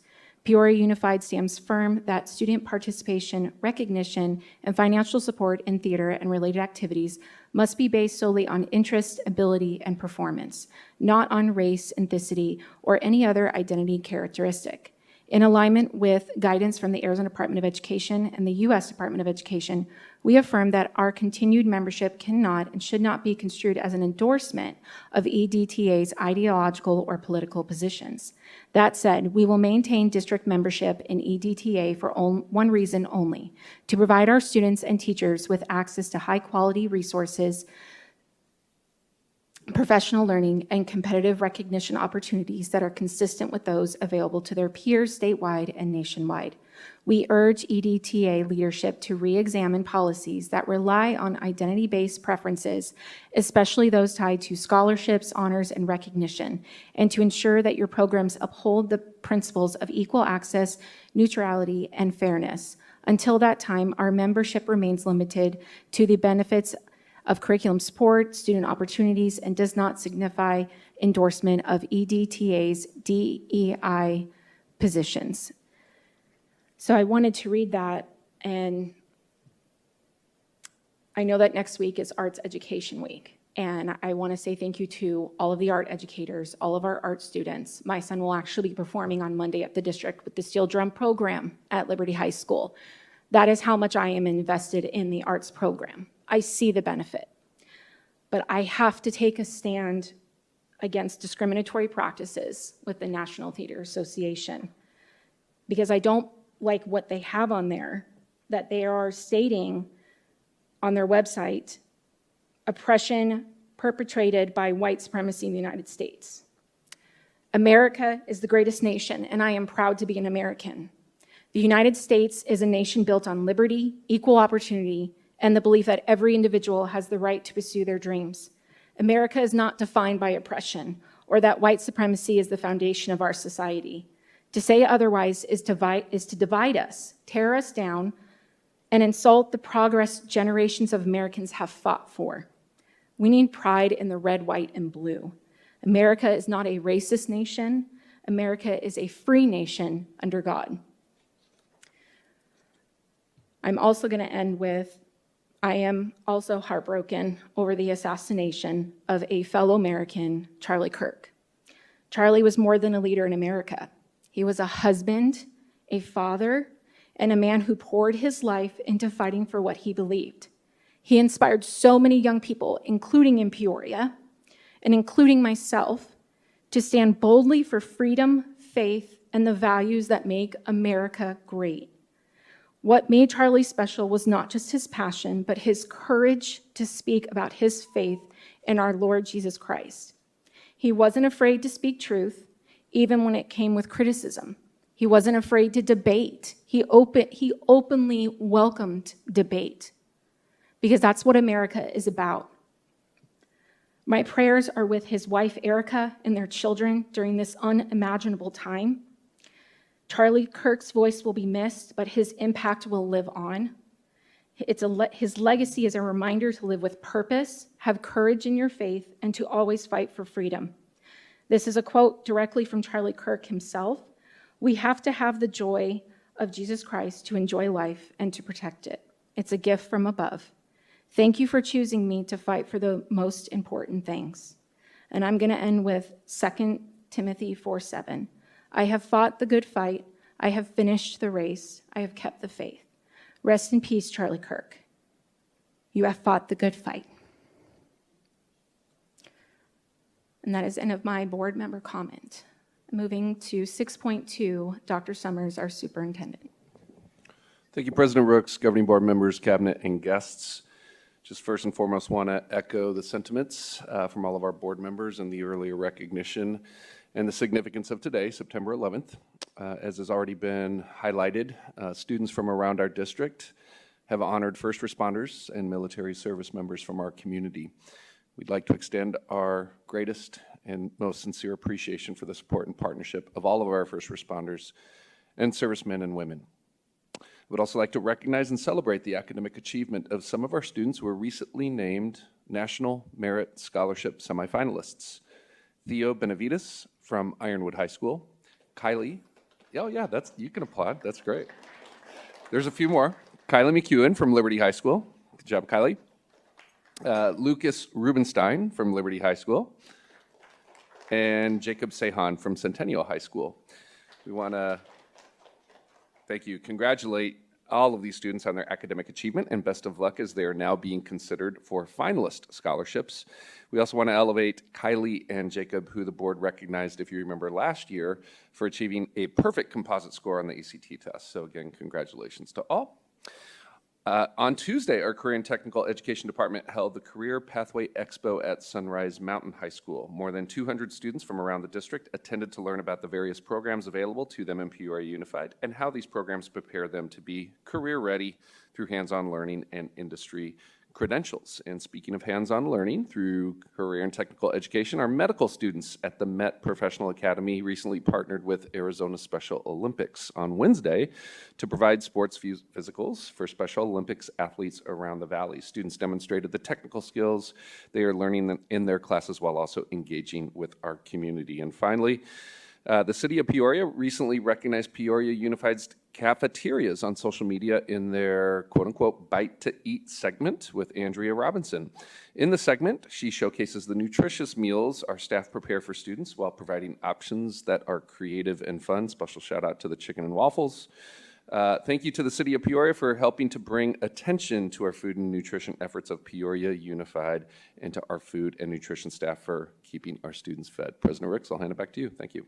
Thank you, Dr. Summers. Moving on now to 7 discussion items, 7.1, academic update. We welcome Dr. Hernandez.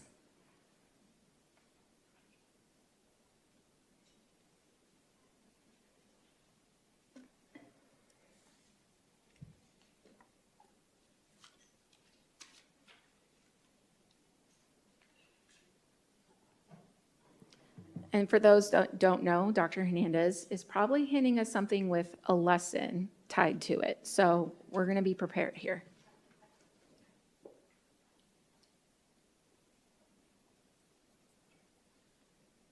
Once a teacher, always a teacher, right? Good evening, President Rooks, members of the board, Dr. Summers, cabinet, and guests. Thank you for the opportunity to bring forward an academic update this evening. We will be situating our learning together this evening through the strategic framework, the outcomes, and our KPIs. You'll recall from July that there are 5 strategic priorities, with student success being at the center. While some of our topics this evening will crisscross into multiple strategic priorities, an example being a textbook adoption would touch learning and teaching, student success, as well as stewardship of resources, we're going to anchor ourselves into student success and learning and teaching today. So we'll start with a quick review of student success.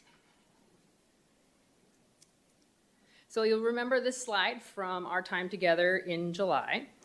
For student success, our outcomes are what we are working toward. The metrics capture the measures that matter, and the KPIs tell us what success will look like.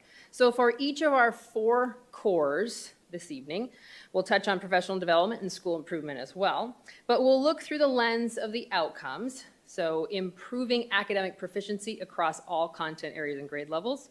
We'll be looking at the metrics, the measures that matter, some AASA data, along with MSAA data. We'll look at some ACT data, we'll look at AZ-SCI, and then our STAR assessment data. All to the end of working toward increasing our core content area proficiency levels by a minimum of 3%. We'll move into from student success to learning and teaching. So this is our newest strategic priority. So naturally, we've gotten a lot of great questions and inquiries about what does this really mean to have learning and teaching as a strategic priority. Well, I'm glad you asked, because here we go. So the outcomes that we're working toward is that every student will receive high quality, standards aligned instruction every day. We'll strengthen educator growth through impactful professional learning and coaching, and will increase coherence between curriculum, instruction, and assessment. The measures that matter, we'll be looking at, we have some attendance and feedback data to show you this evening as we're into our school year. We'll look at curriculum pacing audits, knowing how are we on track? Are we on track? Are we not? What does that look like? And we'll talk about instructional walkthroughs and the data that's collected as we're viewing what's happening in our classrooms, and how do we know what success looks like? We'll increase staff satisfaction specific to relevancy of content for all employee groups. We'll ensure 100% of our schools are implementing priority standards on time. And we'll increase the percentage of lessons aligned to district curriculum. So let's go ahead and jump right in with English language arts. So as I just shared, our outcomes, ensuring every student receives high quality standards aligned instruction every day. We'll be measuring that. Our goal is to get to at least a 3% increase. So to do that, we'll look at our progress tonight with our beginning of year STAR assessment data, and then we'll do a quick review of the 9 literacy strategies that we have talked about before, and we'll look at some next steps. So hot off the presses, literally, is our district's move on when reading data. And this was the holdup for getting the final of the slides attached. So I want to highlight what we're looking at here. This is move on when reading, which is required annually. Move on when reading focuses on grades K through 3. I'm going to be talking a lot about third grade English language arts, but essentially third grade English language arts is the measurement of how are we doing in K, 1, and 2. So here's what we see. In kindergarten, we are seeing fewer this year compared to last year who are at benchmark as we get started. In grades 1, 2, and 3, we are seeing a slightly less number of students at risk and slightly more students who are at or above benchmark as we start out the school year. And for our other students, what you can really see is that we're maintaining. We're not making the progress we'd hope to see from year to year based on our Mauer data. So we're going to spend some time looking in the rearview mirror, just for a few minutes, I promise. Just like with driving, you always need to know what's behind you. You glance back so you don't forget, but we need to keep our main focus on what's coming up in front of us and what's around the next bend. So this is the third grade data for all of our students from 2016-17 all the way through 24-25. And as we've said, this is not okay. And we need to bring change if we expect to see dynamic and dramatic result increases in student performance. Hold on. It'll be okay. Now, looking in that rearview mirror just for a couple of minutes longer, this is the same graph but with all 34 elementary schools. And I'd like to pause here for a moment and give you an opportunity, especially 3 of you, to notice and name what you can see from this graph. And we lovingly call this the spaghetti chart in our department. But I'd like you to pause and consider what it is, and you're not allowed to talk when I'm talking in my class. Community members, please refrain from speaking. Sorry, thank you. What do you notice? And name it. Mrs. Proudfit. In 2017, the school performance, it looks like a much tighter range. And now it seems like it's spread out more significantly. And significantly, this could be because of district-wide consistency and expectation perhaps was weakened. I appreciate you noticing that sure enough, in 2017, those lines, while still spread out to some degree, were much squished, which is a very technical term in case you were wondering, together. And as they come across, we start seeing them spread out, which you're right, we do need to ask, could this be because of? Mrs. Ewing, would you happen to have a notice? No? You know, thank you. I was just going to raise my hand for my question.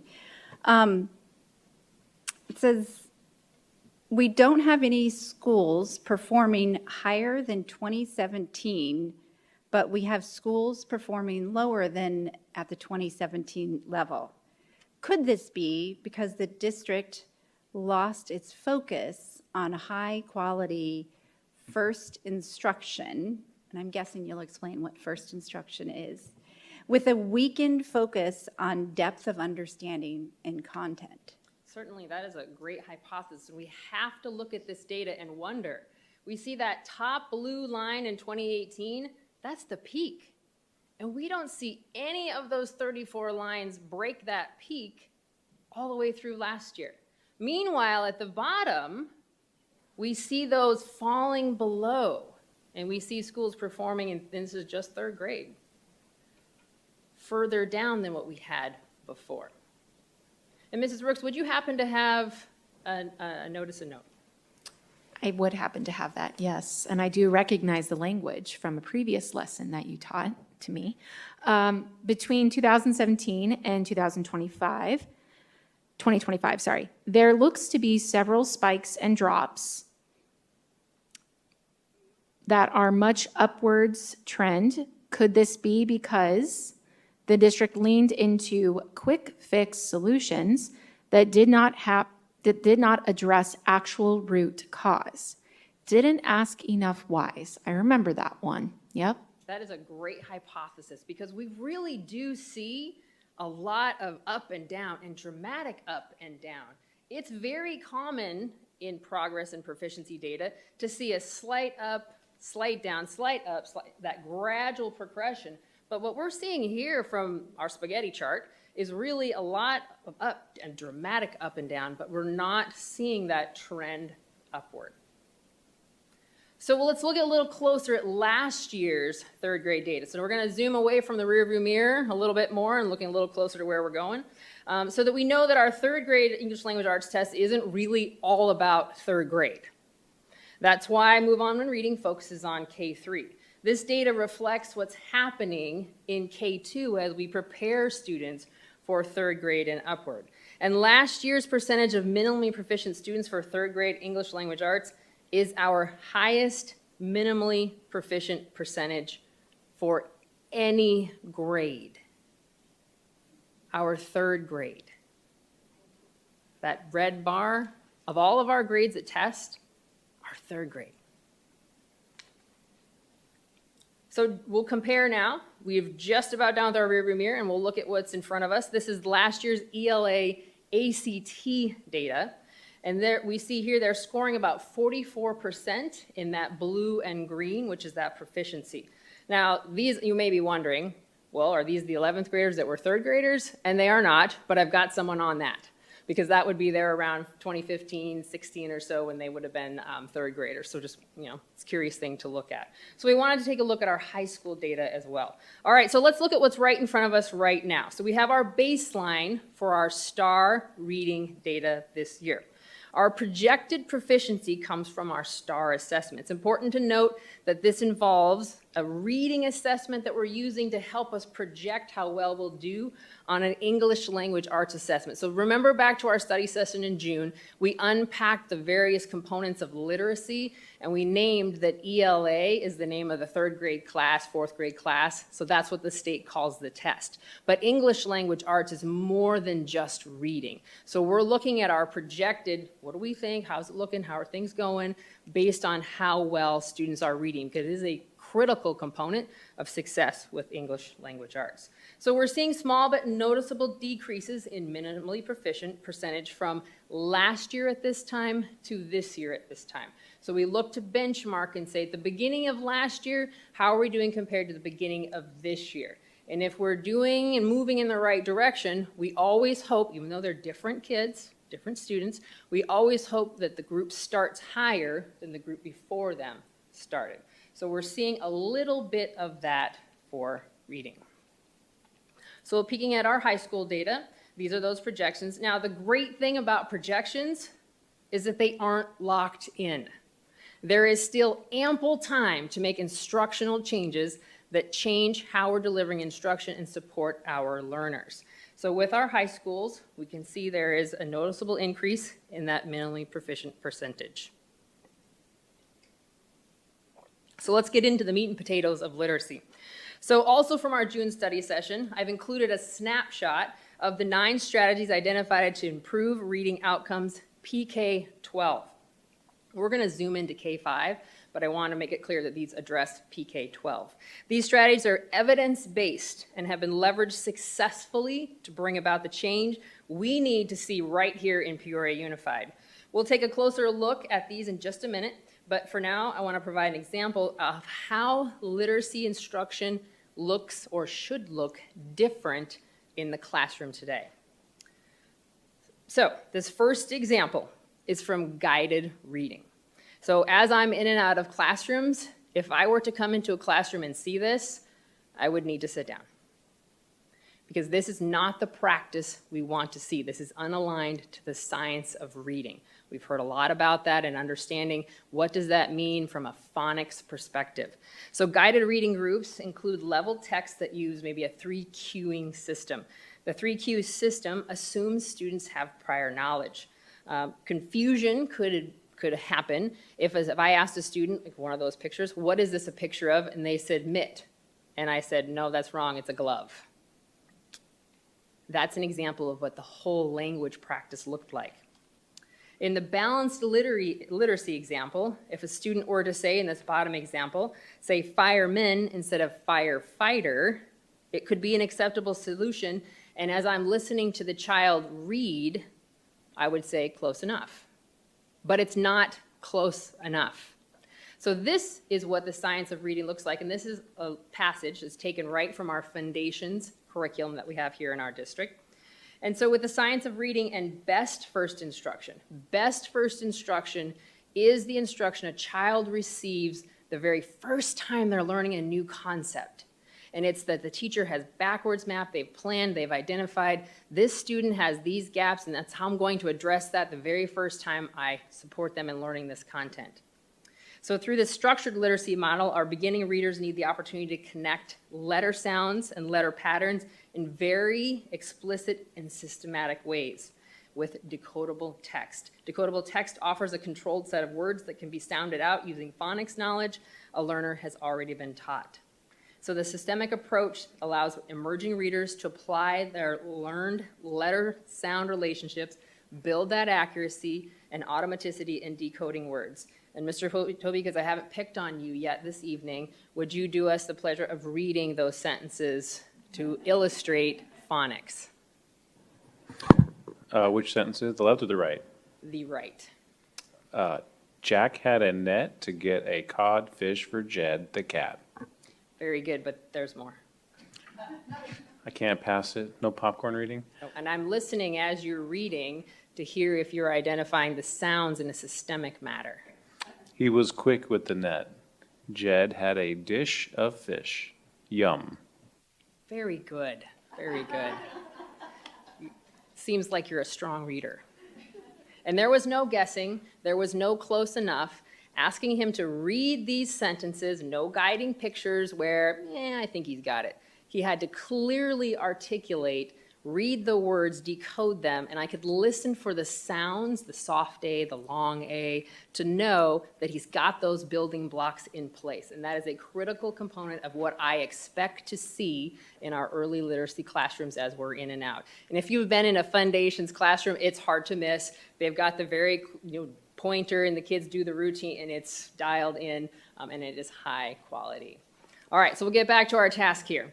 All right, so we're going to take a look at our K-5s. We're going to zoom in on the strategy to support K-5 literacy, and we'll look at those as a continuum of supports. So we'll start with our early literacy specialist. This is a current ongoing project, and it supports our K-3 students. This team has already met together 3 times a school year in a professional learning and collaborative environment as they do exactly what we just did. They talk about what are the high quality practices we should see in our classrooms, and how do we support our teachers to fine-tune those, to congratulate them when they have them, to help them bring those instructional practices along. And we continue to lean into how the model supports that best first instruction. If we want when they become 3rd graders to be able to perform at high levels, we need to ensure that their K-1-2 experience, they are getting high quality, best first instruction, along with the supports they may need. Every student is different, and every student comes with different challenges and different gifts, and we recognize that, but it's important that every child have the opportunity to get the highest of quality instruction first time out of the gates. You've heard a lot about the literacy endorsement that is required by law. Our district is building our own literacy endorsement program. We should have our first internal review ready to go by November 1st. We're aiming to have this to the ADE for approval by the spring with the hopes of launching our formal program in the summer of '26. What that will do is it will support our K-5 educators who are required by law to obtain the reading endorsement to be able to obtain that right here. And so we would provide the content, provide the training, provide the supports. It's essentially 2 additional years of college they're required to get by August of '28. So this is a very important piece that we need to support our teachers with. The early learning literacy interventionist. We are very excited about this particular opportunity. The early, I like to call this the LE position, but it's early learning literacy interventionist. I have asked 3 specific sites in our district, Frontier, Coyote Hills, and Vistancia, asked their leaders to partner with the learning and teaching team to develop this role. This role is intentional in looking at what schools need in supporting second and third graders who need Tier 2 and Tier 3 supports. So they come up alongside, we've got our specialists supporting our educators, but we have some students with needs, and this position supports those second and third graders. It is designed specifically and intentionally with the needs of second and third graders in mind, in addition to when we look at our district's data, and you've seen our spaghetti, and knowing what it is they need and how they need it. And I have been so impressed by the commitment of the leaders at these 3 schools.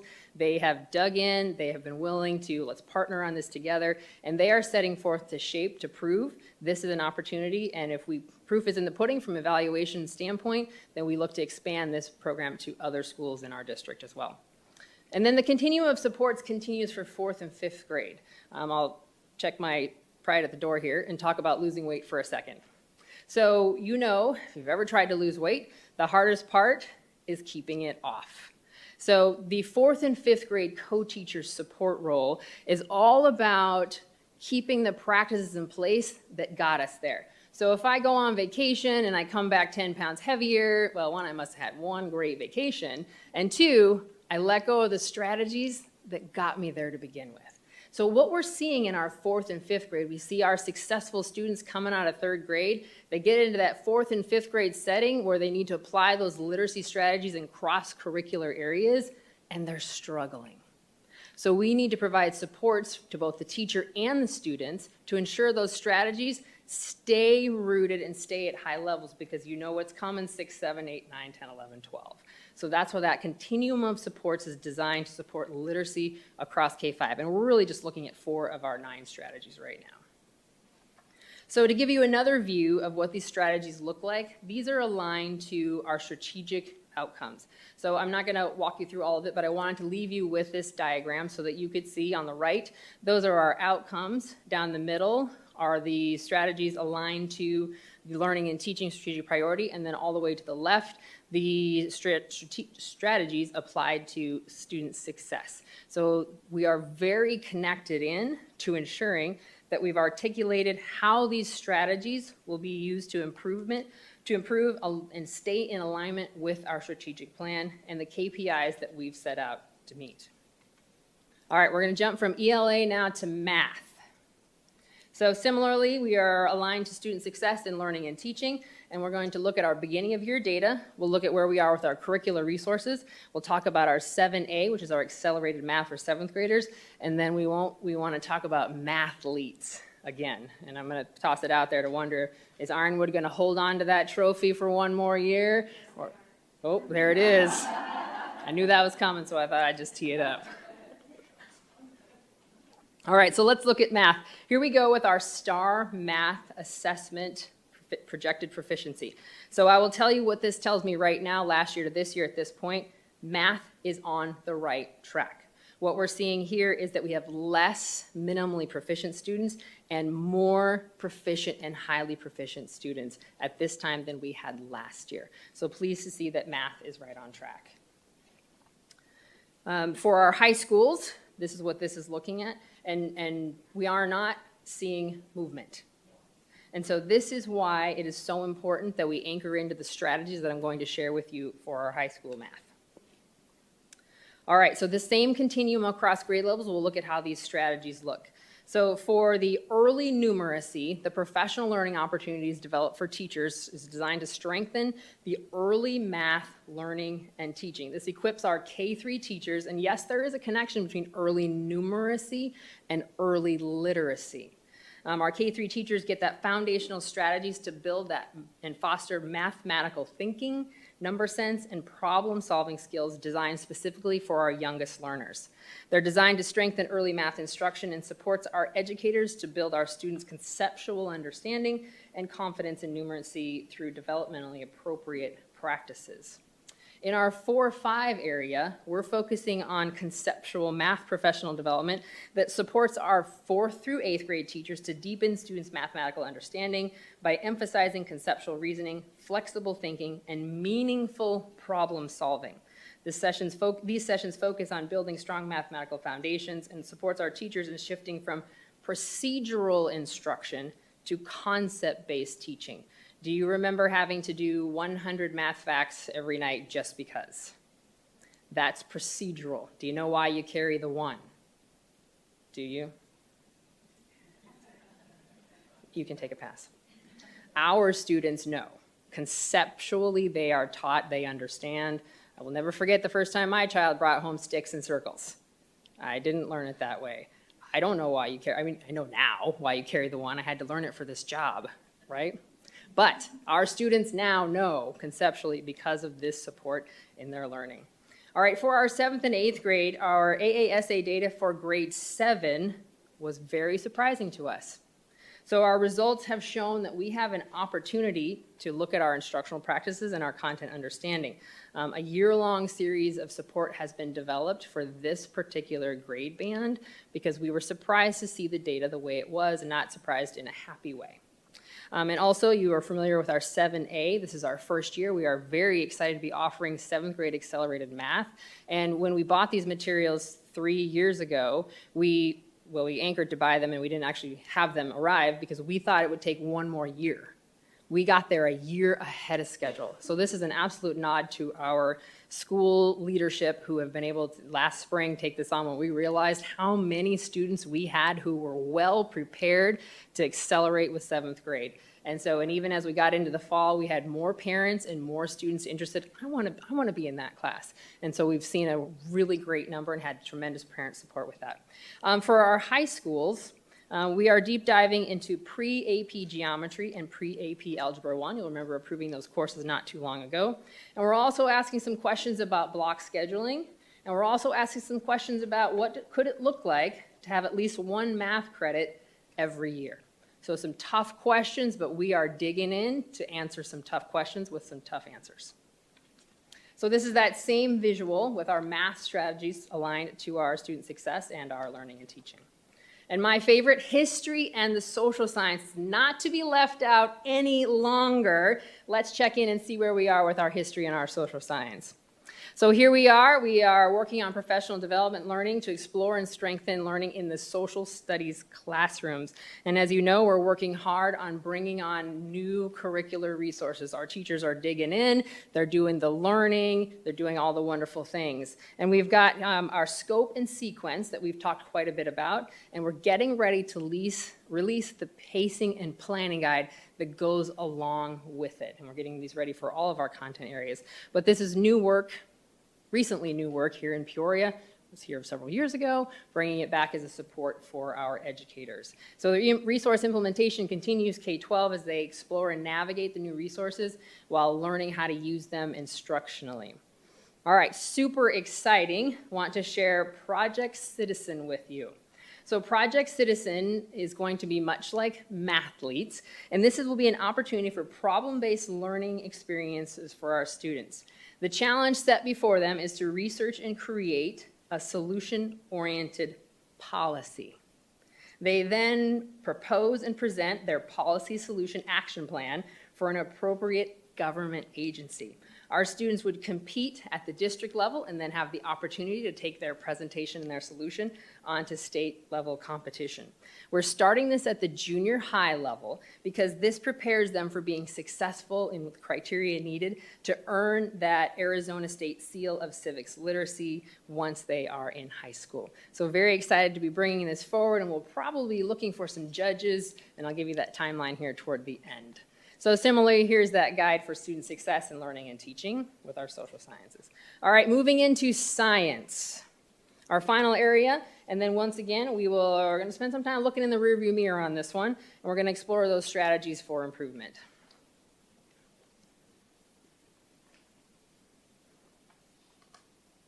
This is very unnice, but it is our reality. The AZ Science Test is a cumulative assessment, so it's only assessed in grades 5 8, and 11. We introduced our new science resources in the 23-24 school year, so that would have been the first year. So we haven't had students come through yet who have had the series of science coursework and support for that 5th grade piece yet. But this data is definitely driving the work that we're doing in the space of science. So let's look at our science methods and practices. So similar to social studies, our science teachers are exploring their methods and their practices for effective science instruction that includes inquiry. In the primary grades, our professional development is around using the Elevate Science Little Readers. And I can't underscore enough how important science and social studies are to the future success of literacy. Science and social studies bring forward rigorous content, grade level text, beautiful images that build background information to support learning and that drive to want to learn to read, to bring that content to life. So science and social studies are critical aspects of our work with literacy. So we are deep diving into K-12 science and looking at data analysis of our standards, our learner outcomes, same that we've done with the other grade levels and contents, alignment, scope, sequence, and planning. Just looking at that to determine that we're on the right track. For the high school, we are looking at a high school event. So I don't have a flashy name for it yet, but essentially, do you remember the science fair back in the day? So we will be rejuvenating the science fair with a flashy name and a modernization to it to bring to our high schools. For our science, we're also looking into block scheduling. We are investigating what 4 credits of science looks like to include 1 for each type of science. And we're also looking at 1 science credit every year, similar to math. What could that look like? What might that look like? And engaging our high school leadership and teachers in that discussion. And then we're also looking at what potential new science course offerings should we be considering to bring forward for your consideration. And then similarly, we've got our map here to our strategic framework. All right, learning, talent, and career development. This is reference to our professional development. So we've got our outcomes, measures that matter, and our KPI. So I want to give you a peek at what this data is looking like right now. So on the left, you see the satisfaction data. These are the July and the back to school trainings that happened during the summer. And so you can see that we are still across the last 4 or 5 years really hitting high marks on the summer supports that we're providing in the back to school trainings. When we return and we look at the August data that starts with our modified Wednesdays, and you may be wondering, what happened in 2023? Well, 2023 is a year we introduced a super exciting double K-12 math and science adoption. It was a year of heavy learning for our educators, and it was the first year when we tinkered with the way Wednesdays looked. So a lot of change on a lot of fronts. And you'll see in 2025, the year we're introducing 2024 was the STAR assessment, in 2025, K-12, history, and social science. So we see that trend matching. I want to give you a look at attendance for modified Wednesdays. The scale goes all the way to the right over to 100. So you can see what that looks like. So far, we've had our district-led summer events. We've had school-led PD on August 13th. District-led on August 20th, and school-led on August 27th. Now we're still working out the kinks and the bugs and the reporting pieces and capturing that data and what that looks like. But this data also reflects that I have 6 schools who haven't turned in their attendance yet for one of the days, so I'll give them that. It's the first time through, and we'll get better at this together as we go. All right, last one, school improvement. By the fall of 2022, 15 schools had been identified right here in Peoria Unified as needing targeted school improvement by the Arizona Department of Education due to low-performing student subgroups in the bottom 5% in the entire state of Arizona. This is a requirement of federal accountability. Most schools were identified with low performance for students with disabilities. During the 22-23 school year, 6 schools were exited due to improved subgroup performance, with 1 school being removed through the ADE appeal process. During the 23-24 school year, 3 additional schools were exited from TSI. 4 remaining schools, Sun Valley, Santa Fe, Skyview, and Desert Palms, were then re-identified because the clock had run out. as comprehensive school improvement, which required greater ADE involvement, while Cheyenne and Ira Murphy continued on as TSI. Now, this fall, based on data from our 24-25 school year, the district has learned preliminarily, got that on record that I said it was preliminary, that Cheyenne, Santa Fe, and Skyview will all exit TSI and CSI respectively. Sun Valley and Desert Palms will remain as CSI status, and Ira Murphy is expected to be exited due to low student count for the identified subgroup. So even though you see a 3 in that bottom box, we really do expect it to only be 1. So Arizona, the ADE has notified districts that they will no longer offer a qualitative appeal process, rather only an automatic quantitative appeal process, which is where Ira Murphy will be exited from. So without a formal channel, we will most certainly be appealing to the Arizona Department of Education to consider our qualitative data and evidence regarding Desert Palms, who is 0.11 away from exit. So I have promised that staff, the leadership for Desert Palms, that even though the Department of Education has removed the appeal process, we will be appealing to them. And in conclusion, I'd like to highlight some of our learning events for the school year that I know you know and are as excited about. But in January, we'll have our annual spelling bee. In February, we'll launch our Project Citizen for the very first time. In March, Ironwood will defend their big trophy with mathletes. We'll have our famous patriotic speech contest in March. And then our new shiny science event will round us out in April of 2026. And with that, I'm available to support your discussion. Wow, thank you, Dr. Hernandez. Whew. We have no public comment tied to this item, so Mrs. Ewing, I'll start with you. Questions or comments? First off, thank you. Okay, so quick question, because I didn't catch it. When you were talking about literacy, you mentioned that there's 3 schools that we are piloting it, and I thought I caught Vistancia, and then I thought I heard Coyote Hills. President Rooks, Mrs. Ewing, so I'm hesitant to use the word pilot because these schools are all in. So we're saying we are putting this program in place, and we're going to do a program evaluation at Vistancia, Frontier, and Coyote Hills.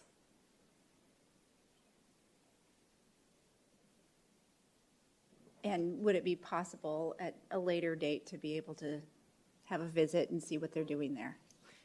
President Rooks, Mrs. Ewing, absolutely, and probably even before that. One of the agreements the principals made with me in having this position at their school is that we will be looking at our STAR data to see the impact. So the individuals selected for the role will be identifying which classrooms they're in, which students, that we will be looking at that data to determine effectiveness down to that level. And I'm really excited about the, Mathletes was pretty amazing, but the Project Citizen sounds really amazing. And then the other one that you mentioned, the science one, that sounds really exciting too. So I'm excited about that. I don't think you touched on this at all, but I know one of the things that we have done is our summer school programming. And so with this data, have we been able to see how much of that makes a difference with some of these students? I don't know if we've been able to extrapolate that. President Rooks, Mrs. Ewing, that program evaluation is in process right now. It is a significant lift in identifying the specific students who attended because we roll the school year right between summer academy and when we start the new school year. So now that we have our first round of STAR data, that's what that assessment is built upon. So that is underway right now, and I hope to bring that to the board soon. I'm going to come back for some other questions, but those are just some initial thoughts I have. Thank you. Mrs. Profit, do you have any questions or comments? I do. Thank you for the presentation. I have some, I'm going to say these are almost more like parent questions, but I'm assuming that a lot of other people watching this are probably having the same questions. Okay, clarify, STAR came into our district last year, right? So then how, if our modality for testing ELA proficiency has changed so many times, how is that data consistent. Like, I'm not understanding it's changed so many times. So how is that effectively tracking?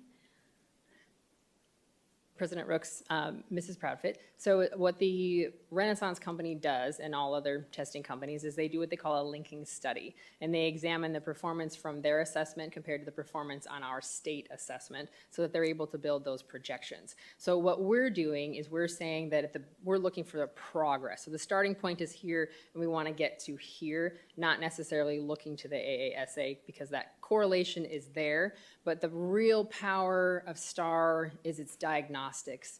So what our teachers are doing with their data right now is they're looking to say, all right, these are the children I have in front of me. These are where they are ready to go. Matter of fact, half my class already has this mastered, and I don't need to teach this. And maybe there are a couple that need it, and I can look at coming a different way. So it's really at that individual level, and that's where the power of the beginning of the year data is. But for us at the district level, we can really look at only at high level from last year to this year to see where that starting point is as a comparison. Well, and even going back to 2017, because AASA too is new, and it was Ames before that, and I mean, that's changed a million times. So it's almost hard to be tracking that data across that large period of time because the tests have changed significantly. So the tests have changed, but the consistency of the standards for the most part have stayed the same. And now, as you probably are aware, the State Department is making some adjustments to the 26th administration of the assessment. And so we have the opportunity to have the Arizona Department of Education come in and do an incredible training with some of our staff coming up in the coming weeks to support us on what those essential standards will be like and what they will be assessed, how they will be assessed, and so that could add another wrinkle to that comparison piece. But at the end of the day, no matter what the test was, I would be unsatisfied with the number at the top of the page. So I guess then this is probably an oversimplified question, but do you feel like based on the data and based on the projections and all this information we have, do you feel like you have a really confident and solid understanding of what needs to happen to move those numbers forward? I do, and I also feel that we have the team in place with the right individuals in the right seats to do the right work. Now, if you've studied the Mississippi Miracle, or if you looked what Read On Arizona is planning, you know that this isn't something you flip the switch on today and tomorrow we magically have results. This is digging in, this is saying this is how we're going to do business, this is supports we're going to provide. The KPIs that we've set, we're committed. And we are looking to see which of our schools need additional support, which of our schools we can learn from their performance, what are the strategies they're using, where are they seeing success, can we apply those in other places? And it's really a study. We have the expertise we need right here.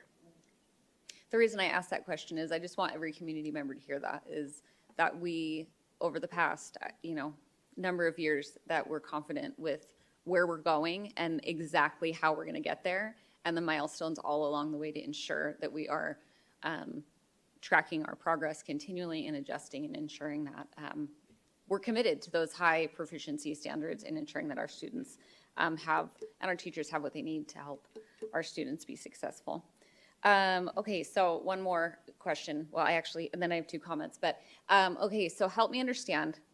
It's very confusing to me how we are exiting TSI and CSI, but the proficiencies haven't increased. So help me understand that. President Rooks, Mrs. Proudfit. So the way the state looks in their federal accountability plan that has to be approved by the federal government is the lowest 5% of performing schools by subgroup are identified. And so while our percentages haven't moved much, ours have moved more than other schools in the state. Okay, thank you for that explanation. I'm so excited. I'm going to call them extracurricular academic activities. We've had the speech contest for so long. It is such an incredible event, seeing the addition of mathletes last year. I think as we add these in, it's giving students something bigger to aspire to, and they are incredible. So I love the innovation you're using with Project Citizen. I'm really, really excited, and it would be interesting to get the students' perspective on even governing board policy and see what ideas they bring to the table. We love when our community brings ideas to the table, so I'd love to get student input on that. Wouldn't be surprised if something about caffeine shows up. It's true, those DECA kids are going to come out.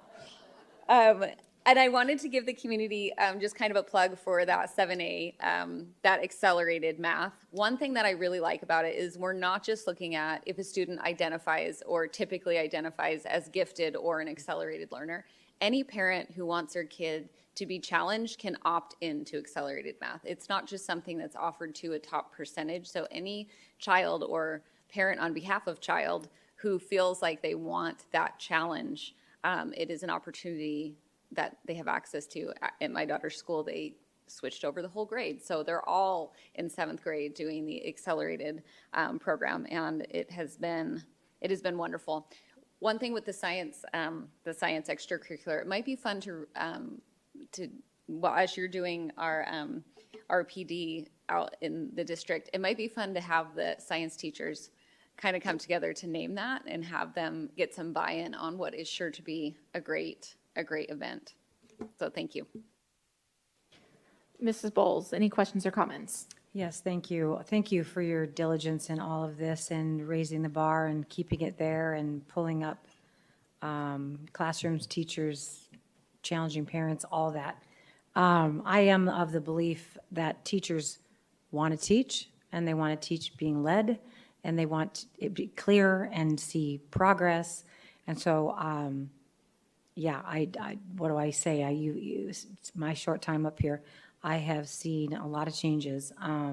Somewhat familiar with ADE. It's a little bit confusing, like Ms. Proudfoot said, but standards are the same, kind of what you already said. I was trying to find it up here, and I don't remember where it was, but yeah, I think in Friday report, and I'm guessing at that, the Project Citizen, and I was very excited about that. Wow, I can't think of any other outlet. Maybe a short, maybe a couple days in a civics class or something like that, but I never had anything, and I had pretty good education, but I had nothing around policy making and how important that is, and what that means in local government. And we found that out in 2020, how important that is. So thank you for that, and for your thorough, I don't know what word to use, your driving of the ship, I guess is what I want to say. Thank you. Clerk Tobin, any questions or comments? Dr. Hernandez, thank you so much, you and your team, putting all this effort in and crunching all this data. It really helps paint the picture of where we're going. I think that we all have full faith in your team to help execute this mission and, carry the district forward and improve our literacy rates and our numeracy rates. Thank you for putting me on the spot. I too am a fan of this Project Citizen. I'm excited to see that roll out. And I mean, my Project Citizen experience, if you will, was Law and Order in the government class. Watched episodes on repeat, and I think we will excel in that regard. But no, I understand your vision. You and I had some conversations offline, and just again, thank you. I'm going to say thank you for adding the Ellie. I love the nickname, by the way, but thank you for working on that project and the dedication that you have for that. I appreciate it, because that was something I really advocated for. So thank you, Dr. Hernandez, for that. I appreciate it. I am very excited for all of these things that you came up with and your team, because I know a lot of it. Yeah, it's really the team. I can't take any credit. I just No, get to stand here and share the good news. No, you're a great teacher, so I appreciate it, and your team as well in the back. Yeah, the Project Citizen speech event, I look forward to seeing those events. Mrs. Bowles, I do know that there's my son's 8th grade class last year for history. They did have to work on writing their own bill and presenting it to the class. So there is a little bit, but this sounds very exciting to see and get the brains thinking for the students and that process. So thank you for your presentation tonight, all of your hard work. I'm very excited for this initiative that you've put on. Does anybody else? Oh, yes, Ms. Ewing. Yes, thank you. I'm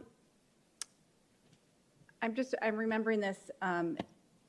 Didn't the curriculum standards change for science recently, like with 7th and, was it 6th and 7th or 7th and 8th that they were? Looking for science. When did the last science update? 2010? No, science. 19? Yeah, 18. I was feeling 18, so we're going to go with 18, 19.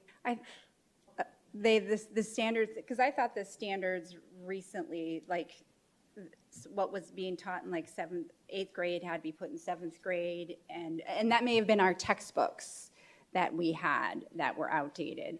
So, anyway, if you want to elaborate on that. Mrs. Brooks, Mrs. Ewing, so yes, the way the Arizona science standards were created, they don't flow necessarily in the same way that many major textbook companies produce text based on other states and their standards and whatnot. So some of the content that we have aligned to Arizona standards for kindergarten students actually shows up in fourth grade and some of the reverse. And so it's not as simple as just saying, well, just move the fourth grade materials to the kinders. Well, the developmentally age appropriate reading levels and text and whatnot doesn't always work out well for that. So the team has done some work over the first 2 years of what that implementation has looked like, being responsive to what teachers have said. We tried it this way. Can we try it this way? Absolutely.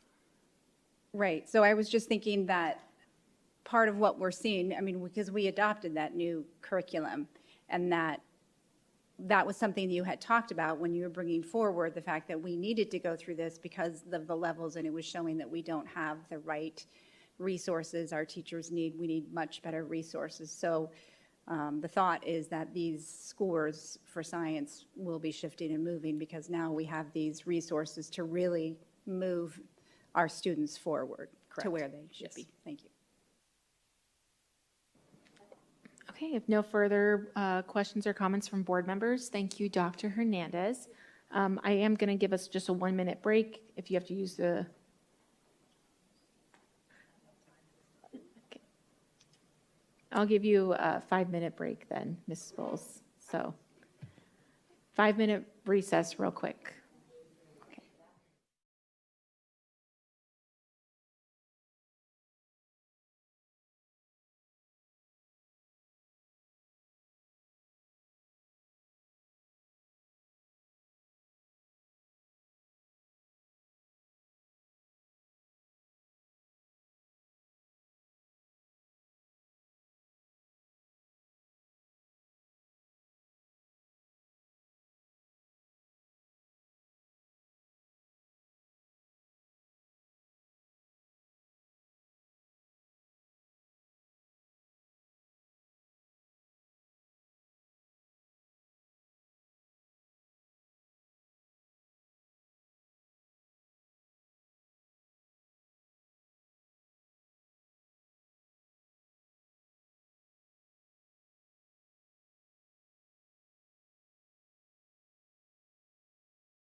Back from our recess, moving on to 7.2, first read new policy, parent attendance at high school sports practices. We do have one public comment tied to the slide item, so you will have 3 minutes. Ms. Trina Burke. Oh no. She's in the lobby. I just saw her. Okay. 7.2, first read new policy, parent attendance at high school sports. Okay, sorry, thanks. Okay, sorry. Lost myself for a minute. Good evening. I know this was tabled at the last meeting. I know nothing has changed in the policy, and I absolutely am all about transparency. But I do have, and I know policy is not procedure, but they should match. And I'm hoping that coaches have been brought in to discuss this policy. And there's a really big difference between sports that are outside, like your soccers and baseball, softball, stuff like that, versus the indoor sports. Because when you're talking about things like volleyball, wrestling, basketball, there's not a whole lot of space, or badminton even, like there's not a lot of space in those places to have parents like in there. Like we won't put folding chairs on our gym floors because it would wreck the gym floors. They can't pull out all the bleachers because they're practicing, so it's everyone at the same time, there's not space. Again, I think there needs to be some type of balance between, allowing parents to come in to practices, knowing that a parent in a practice changes the dynamics of that practice. When you've got your kids in there and now that they know that their parent is watching them and they're watching, that's where you mess up, right? That's where you get coached and where you mess up, and it's loud and everything is happening. And when you are an outside sport, you can be on the bleachers, you can be back there, back beyond that gate over there or whatever. Also with some of the things, like you have to sign in. Like part of the policy is you have to sign in. Right now our football practice is at 5:15 in the morning. Sometimes they're at 6 o'clock at night, so they have to sign in with like the coaching staff. So now, like, you have to be taken away from coaching to do that.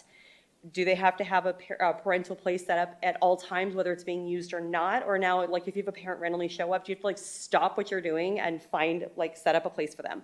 So I'm just, logistically, please keep in mind that there are things that we're going to be asking our coaches to do it's going to be one more thing that our coaches have to do when they are supposed to be coaching. I really hope that if you want to adopt this policy, you actually sit down with high school coaches, both varsity, freshmen, whatever, and the indoor and outdoor sports, because they are very, very different in their ability to fulfill this policy. And once we have policy, if something happens, if a parent comes to you and says, I was denied access to my kid's practice, now we're in violation of a policy that were the logistics even set up and done before the policy was put into place. So I have concerns about the implementation of this policy versus I think what we're trying to do, which is just have an open door policy. Like, I get it, but I want the logistics worked out. And this needs to have some training to our coaches if this is going to be implemented before it just becomes policy during a season. Thank you. And that concludes our public comment. Thank you. So yes, I did bring forward this policy, and I will make note that I did have a phone conversation with Dr. Summers the other day. He did mention the check-in requirement would be difficult to task for employees, so I completely agreed with him on that matter and was willing to bridge that gap and have that conversation with him. So I appreciate him calling me and letting me know that information. I don't know if any board members have any questions or thoughts. Mrs. Ewing, we'll start with you first. Thank you, President Rooks. So first off, a couple of questions over to Dr. Summers. Hopefully you can be able to answer this. But so what are our current procedures that are in place in terms of high school attendance or attendance for parents at, not high school, but attendance for parents at sports practices? What is our current procedures that we have in place? President Rooks, Mrs. Ewing, it's basically at the discretion of the coach right now. So there are practices that are open to parents and the public, and there are those that are also at the discretion of the coach closed. So it's communicated, from the best of my knowledge. If parent wants to attend a practice, they would contact the coach. The coach could make that arrangement, or they could communicate to the team, you know, what the other expectations are. But it's not necessarily explicitly stated or written, I should say, either way.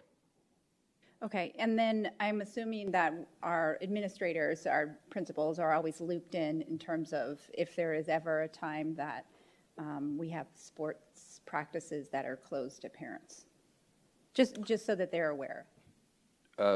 Generally speaking, yes. I think those expectations are usually spelled out at the beginning of the season, and parents can ask questions. They can always ask for clarification as those different opportunities or needs arise. But in general, I don't know that this has been a topic that has necessarily been a huge point of contention either way.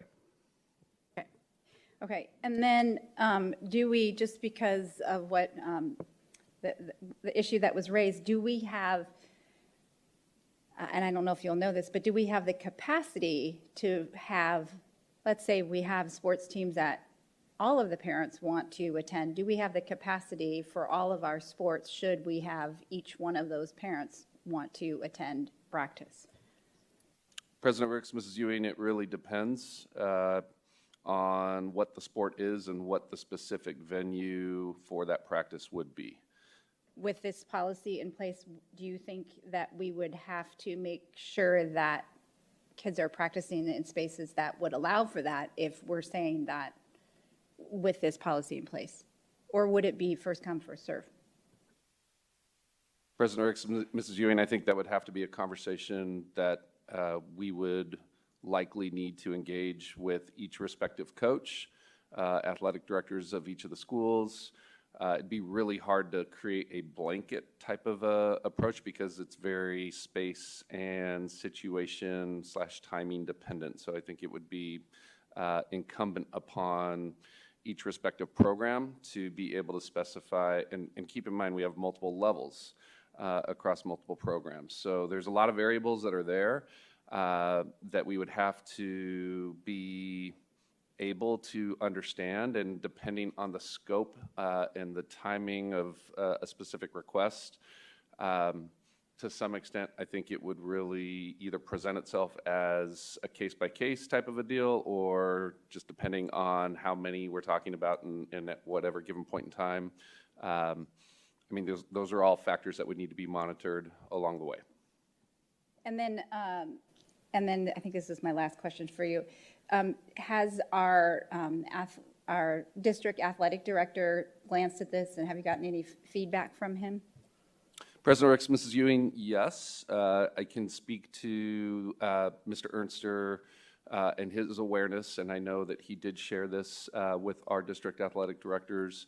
I think the general feedback, if you will, is one of, you know, when we can accommodate, we are happy to accommodate. We want to make sure that we are doing so in a manner that is consistent with a lot of the language of this policy, which is not disruptive to the practice, keeping in mind that the learning environment, you know, when you're looking at practices, you're looking at skill development, you're looking at preparation of the team and for competitions, et cetera. I would just say, and I probably would be fairly accurate in saying this, it's really important for our coaches, because if you think about their field of play, so to speak, it's kind of like a classroom, right? So we want to keep our classrooms focused and free of disruption. And it's not to say that an observer, because we have observers that go into classrooms often, that an observer themselves wouldn't necessarily create that disruption, but there are potential aspects of that observation that could lead to it. And I know it is addressed in this policy, so I think we're open to working within some of those parameters, but also making sure that at the end of the day, as I read this, that it would land with the coach as to the discretion. And I think there's some things there that would be beneficial to hear a little bit more of their feedback. We haven't asked them to formalize all of that all at once. We just kind of wanted to use this first read or first run to get some better idea from you all. And then certainly we can always come back with more formal feedback for your consideration as well. So, and then the last thing about this is called, this policy is called parent attendance at high school sports practices. And I think something good about this policy is I do like the idea that it's important for our coaching staff and those that are kind of on the fields monitoring that who the people are that are there. So I feel like as far as a check-in, maybe when they do the, like in the high schools, when they have the very first meeting, just kind of making sure that we're registering parents who might be attending, but not actually having to register them every time they come into the classroom, or not classroom, into the practice. But we oftentimes, like when I've had my folks visit, they might go over and want to watch a practice. So it's not just parents who are attending. So that is something that if we're looking at this policy to kind of from a safety standard of giving the coaches the opportunity to know who's there, I feel like that should kind of go for anyone that's attending, because it could be a grandparent, it could be an uncle, but that it is good for us to know who is this person that's there, so that if you have at least the name, if that person becomes problematic, then you have an opportunity to show this policy and say, hey, these are our expectations of the folks that are visiting, and if you're not abiding by that, then the coach has the ability to ask them to leave, or the principal. So those are kind of some of my questions. I do, for those people who might know my son, throw him under the bus a little bit, is I know that like even when my son was in kindergarten, the kindergarten teacher had to say, you need to stop coming into the classroom because your son acts up every time you're around, because he was trying to show off.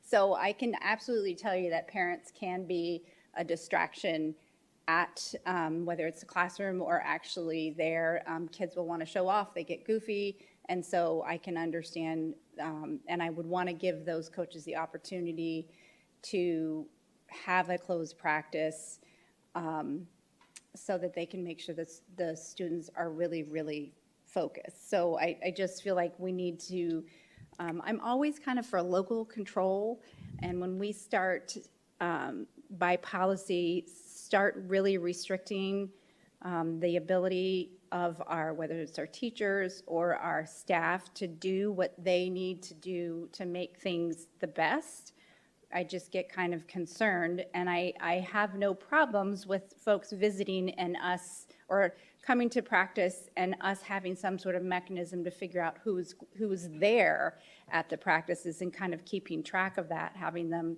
check in maybe at the beginning of the season. But I also want to give our coaches the ability to have flexibility, to have some sort of closed or limited practices. And I don't really feel like this policy allows for that. So those are the things that I would add changes.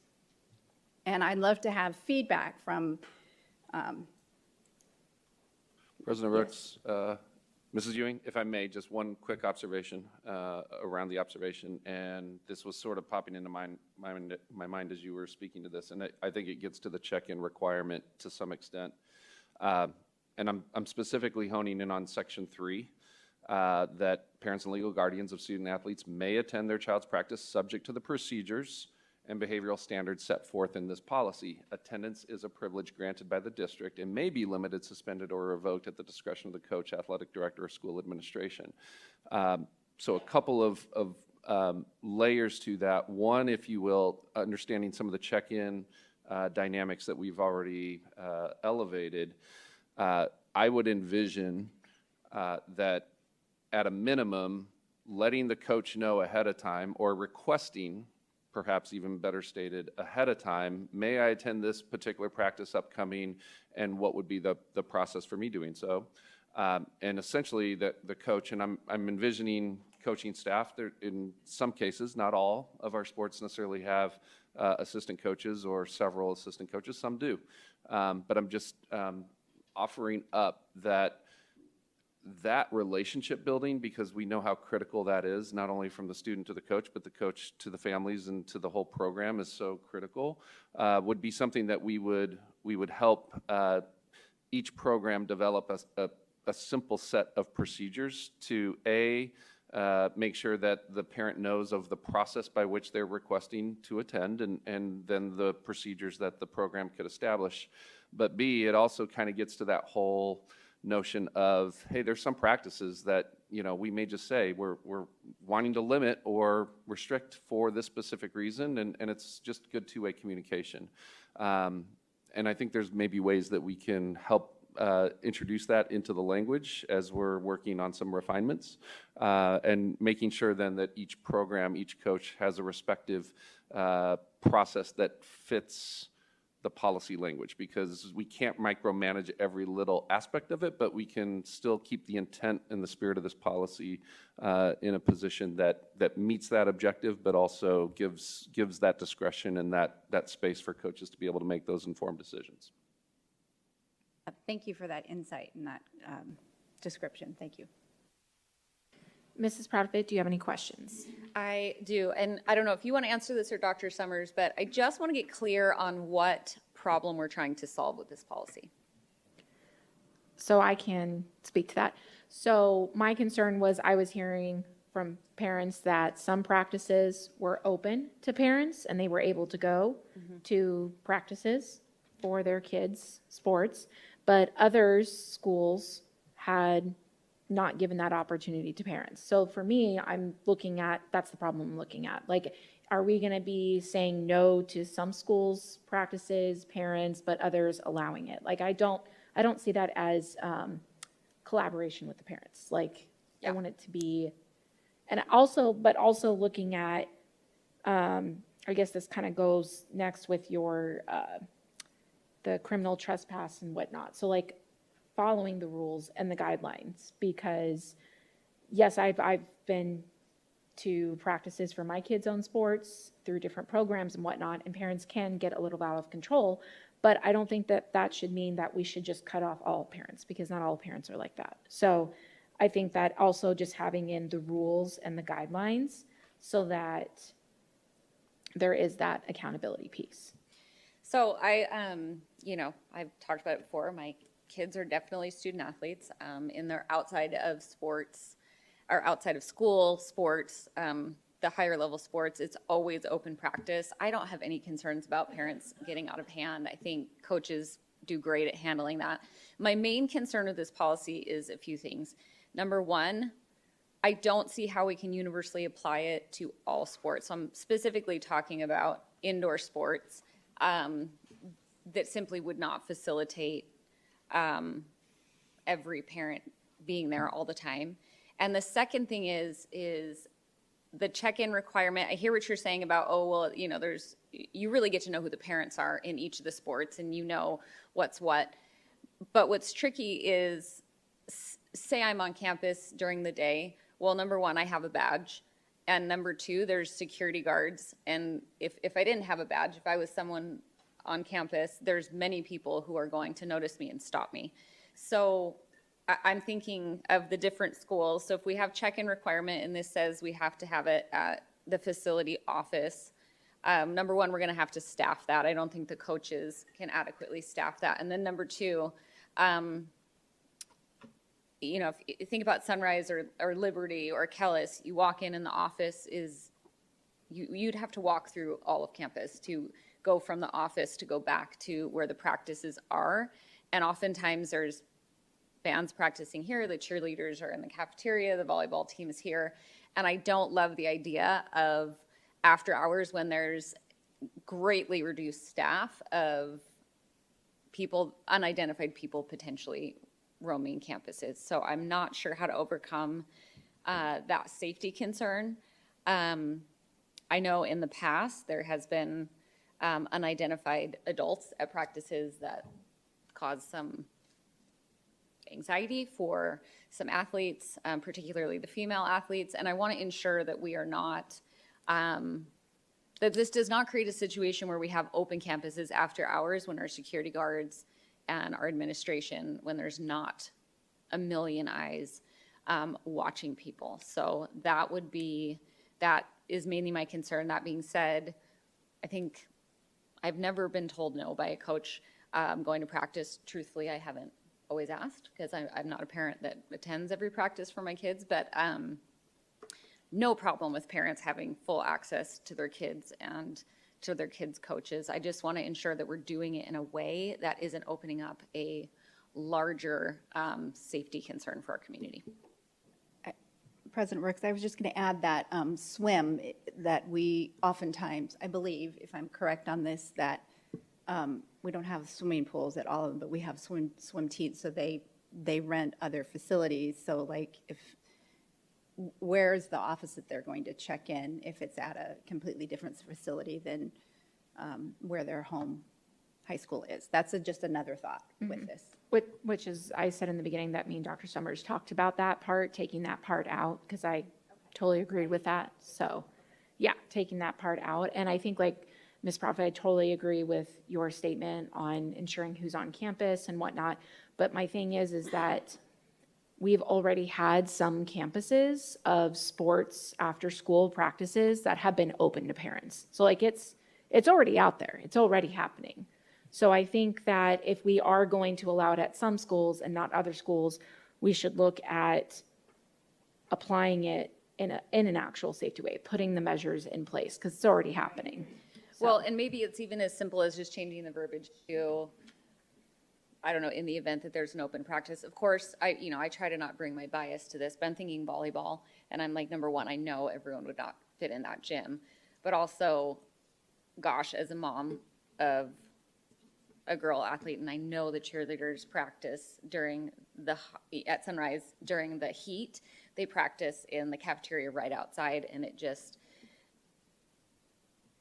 is giving me moments pause of how can we guarantee if we're going to open it up to how can we guarantee that there aren't people roaming the campuses? And I don't know if that solution would be we would have to maybe extend the hours of the security guards to ensure that there's, you go in for one practice and then you end up, and I think the outdoor ones are so much easier because there's much more room.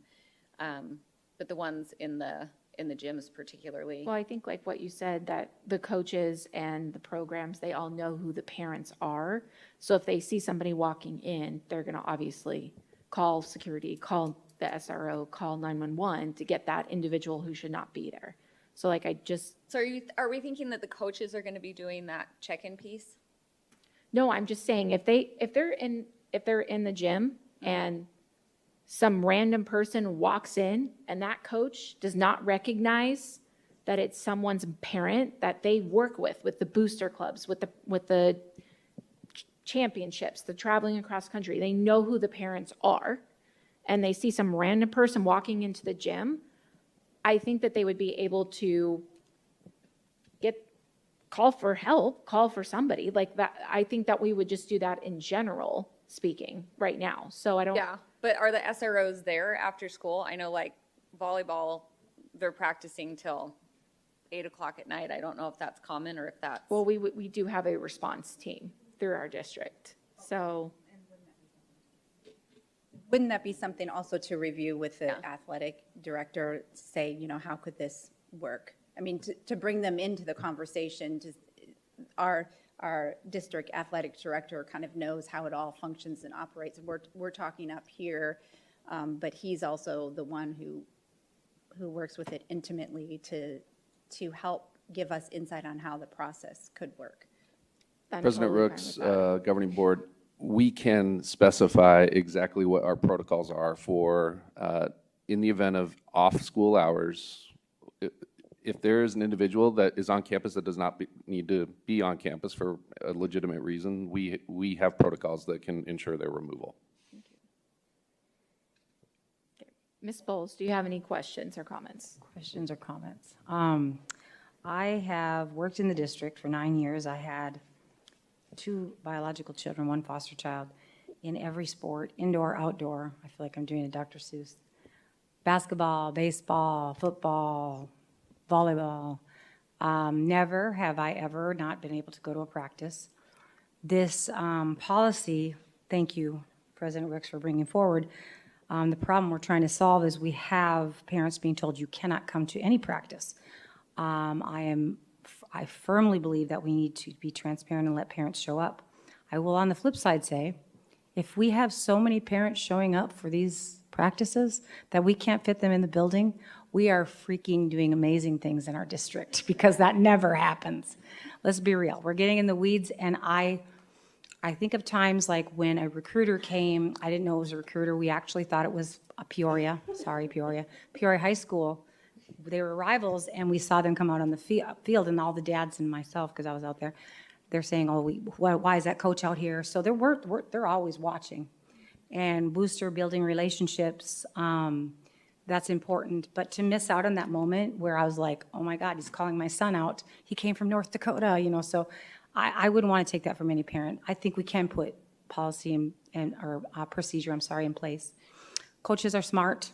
Most of the good ones, and Coach Larry Feck was my son's football coach, and if you know him, I'm positive he's probably one of the hardest coach, and told parents, don't come to me, don't talk to me. I was good with that. You have to be okay with and be forthcoming in the beginning of the season with some of those things as well.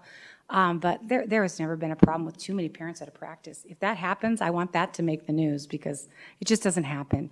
As far as checking in, I don't think that is a feasible, and you had already addressed that. You and Dr. Summers, President Ricks and Dr. Summers will talk more about that. I will tell you, again, to the football program, because it was a 30-plus years program, and if you have a child in sports, it matters the program, not necessarily that your child is so great at the sport. And so people would come from across the nation to look at these boys in scholarships. So I say that to say this: there was a few times that we were in the stands out in the middle of the football field, and it was varsity, if you want to know that. And they stopped the practice, and they never do that. And one of the coaches said, hey, who are you up there in the stands? And it wasn't security. It was because they thought they were scoping out our moves, our plays. And so I don't know, I don't want to run with, okay, this is not safe, blah, blah, blah. Very few parents want to go, and definitely can go to few practices, but not every practice. The check-in, check-out thing, maybe you run that through Booster and say, hey, could you just make sure that everybody out there, I don't know. But I think every practice, not every practice, I think we also need to leave a little room for the coaches, because there are some practices that I didn't want to go to. And I wasn't allowed to. So just leaving that freedom. But overall, opening up and being transparent with parents is a plus for everybody. And so I do appreciate this policy of opening up practices to parents. It shouldn't be the whole season closed to parents. And that has been the problem at some of our schools. Thanks. Clerk Toby, do you have any questions or comments? All good points that were raised by the other board members. I also agree for local control and communication. That's really what we're boiling it down to, is communication with the coaches to try to get access to some of these practices. I think if a parent wants to come see a practice and they communicate ahead of time with a coach, it shouldn't be a problem. But I know that there's been some other ideas tossed around as far as having specific days that are exhibition practices. That's been floated out there. But yeah, it should be case by case, working with the coach, athletic director. I'm sure that you can massage this policy to flow smoother when it comes to the coach's needs as well as the parent's desire to show up to practice.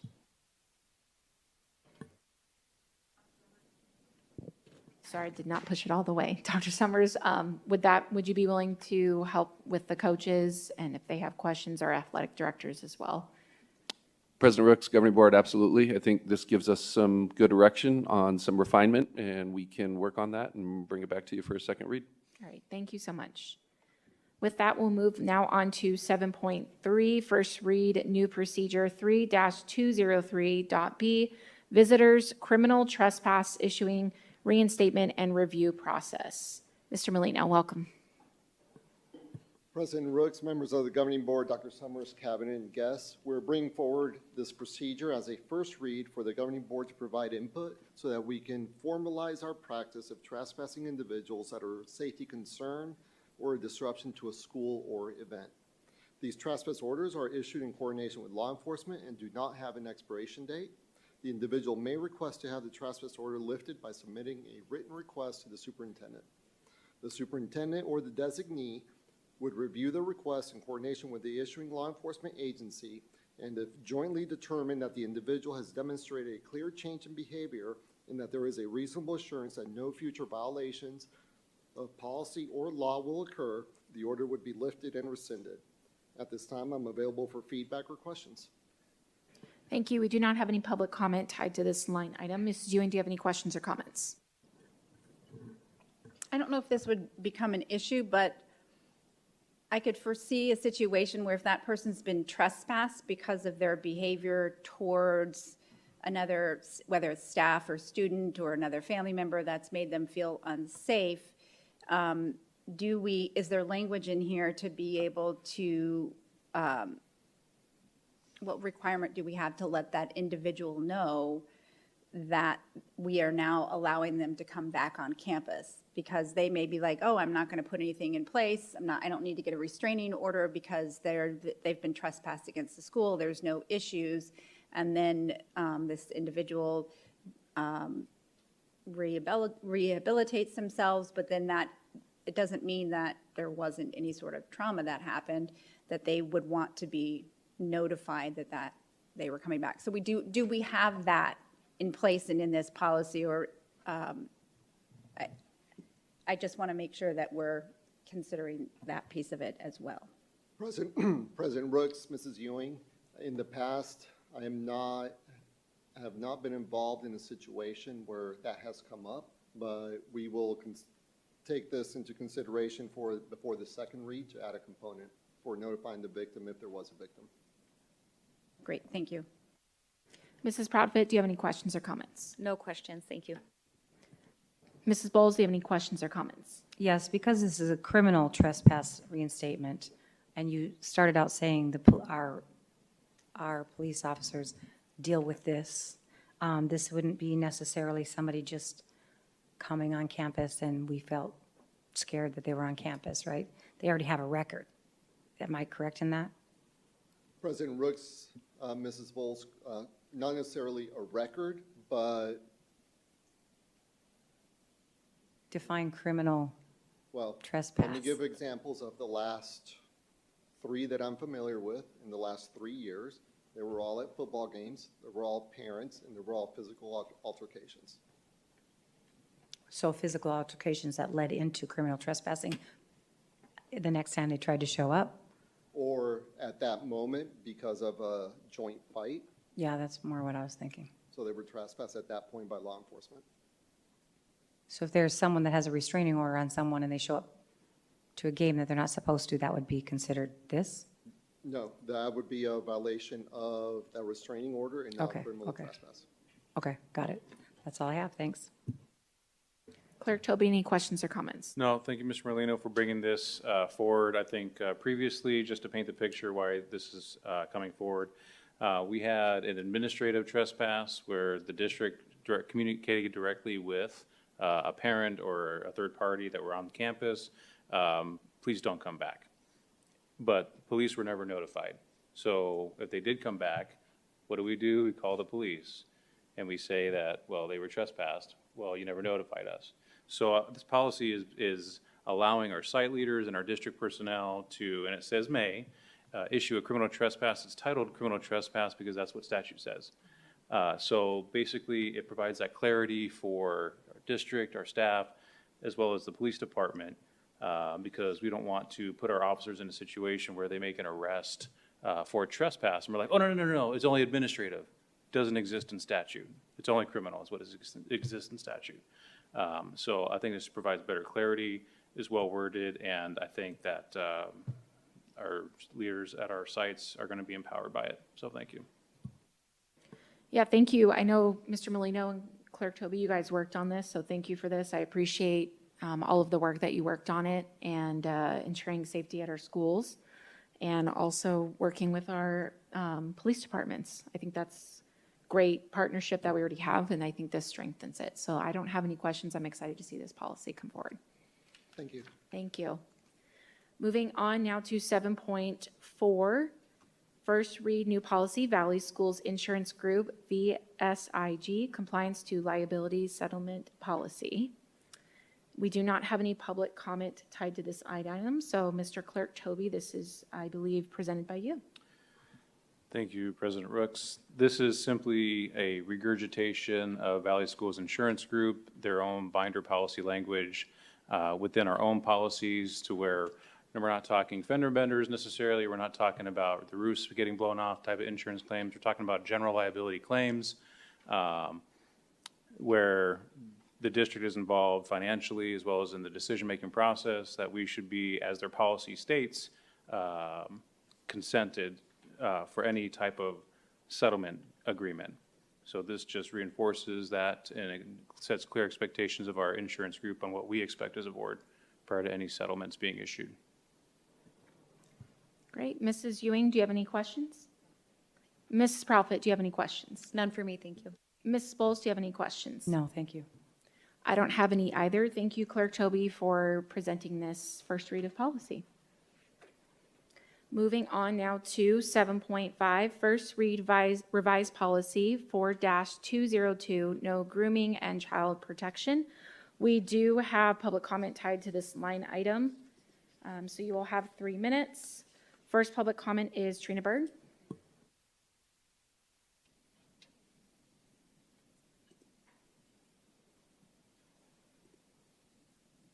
Good evening again.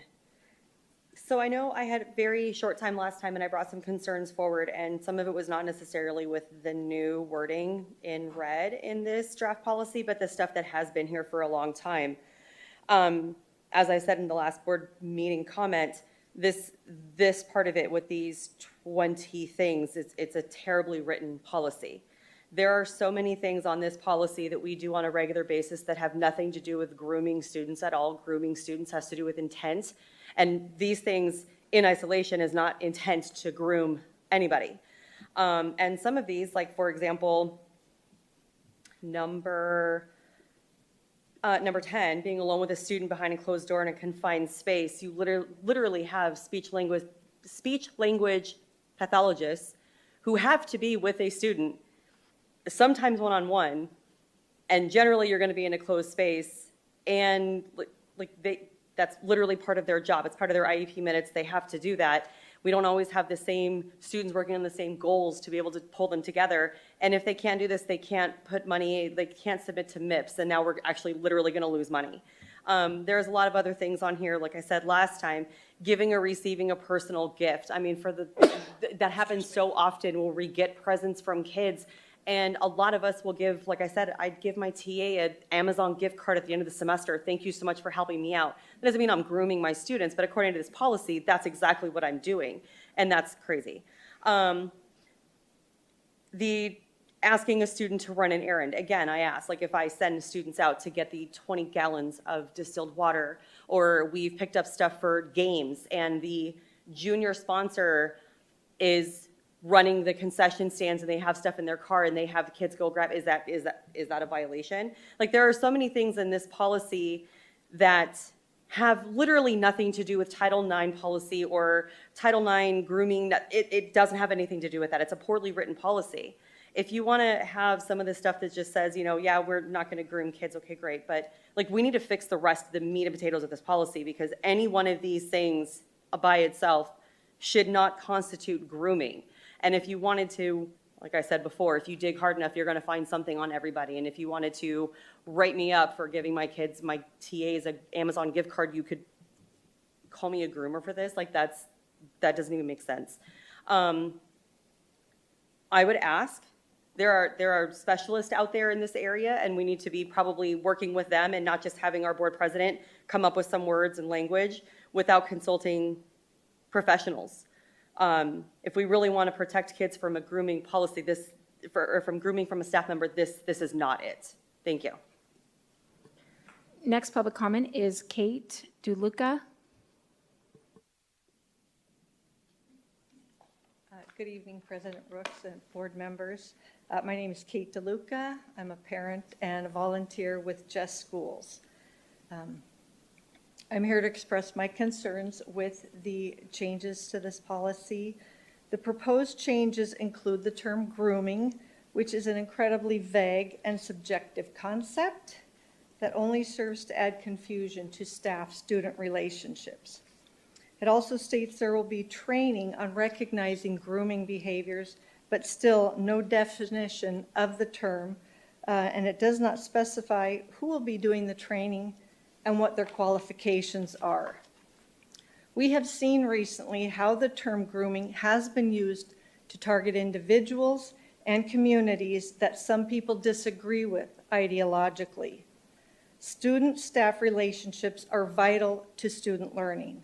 The proposed changes open the door to unnecessary and potentially harmful outcomes for students and staff alike, and are likely to create an atmosphere of fear among colleagues and the student body. Any type of incentives teachers might use to encourage student cooperation and educational excellence, such as compliments and rewards, could be harmfully labeled. I would respectfully urge the board to reject the proposed changes to 4202 and retain the staff-student boundaries policy as it is. Thank you. Next public comment is Josh Gray. Emily Saturn. It's Saturn, my last name. But good evening again to the governing board and community members. As a social worker and a former child welfare worker, I firmly believe that protecting children and ensuring their safety should be top priority not only in school, but in the community at large. So I'm happy that we have policy to ensure safety. However, I do have concern regarding the proposed language changes to the policy. The language we use is powerful as it informs how we think about people, and how we think about people informs how we treat them. I'm very familiar with the term grooming, but for those who may not be as familiar, grooming is defined by the very intentional process of building a relationship with a child or vulnerable adult with the goal of manipulation, exploitation, or abuse per the Cleveland Clinic. That's their kind of definition. In recent years, the U.S. has seen a surge in using the word grooming to support anti-LGBTQ rhetoric, and the word has been weaponized against this community. This is particularly concerning for me as a PUSD board member recently appeared on a podcast this week whose host called all other unions outside of marriage between a man and a woman, quote, an abomination of God. Whether or not the board member believes this to be true or not, that the appearance on the podcast coupled with this weaponized language in the policy, this word change can be perceived as anti-LGBTQ. So I hope that the board will take into consideration other language for this policy, because we all know that we have students, staff, families, teachers that are part of this community. If PUSD wants to protect children against exploitation and manipulation, use those words for the policy. For example, student protection and the prevention of exploitation and manipulation of students, or child safety, protection, and prevention of exploitation and manipulation. These titles up for the policy do the same job while not using a word that has been used in recent years to discriminate against members of the community. Also, I agree regarding some of these behaviors listed. If you're going to change the policy, look at the behaviors. Honestly, every single one of my daughter's teachers would be in violation of this policy. When my daughter was in 4th grade, she knit her teacher a little pumpkin and gave it to her. She was so proud, so pleased. Was the teacher supposed to be like, I can't accept that? Like, of course she did. My older daughter, got a little stuffy in 2nd grade from her teacher. All the students did. She has it to this day. Is that a violation of the policy? Because it reads that it would be. Another thing that came to my attention tonight was one of the parents from from Liberty High School said that the coach was an emergency contact on her student's profile. To me, that would be concerning, especially given the fact that per this policy as it is, staff, teachers should not be one-on-one with students, and having emergency contact, I think, would probably insinuate that. Thank you. Next public comment, Deborah Howard.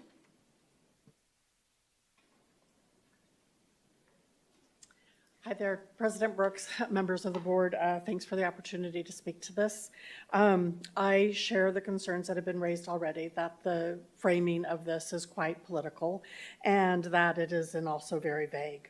I am a community advocate for public education, and Dr. Hernandez earlier this evening shared a glimpse into what she called the science of reading. I'm going to share with you a little bit, a dust mite, if you will, on brain science, and that is that I ask every single one of you right now, do not think of an elephant.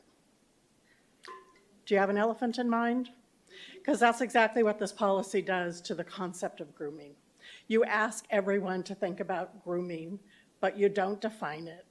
And I will offer to you this reframing, that this policy being rewritten is putting in a bunch of elephants into the room.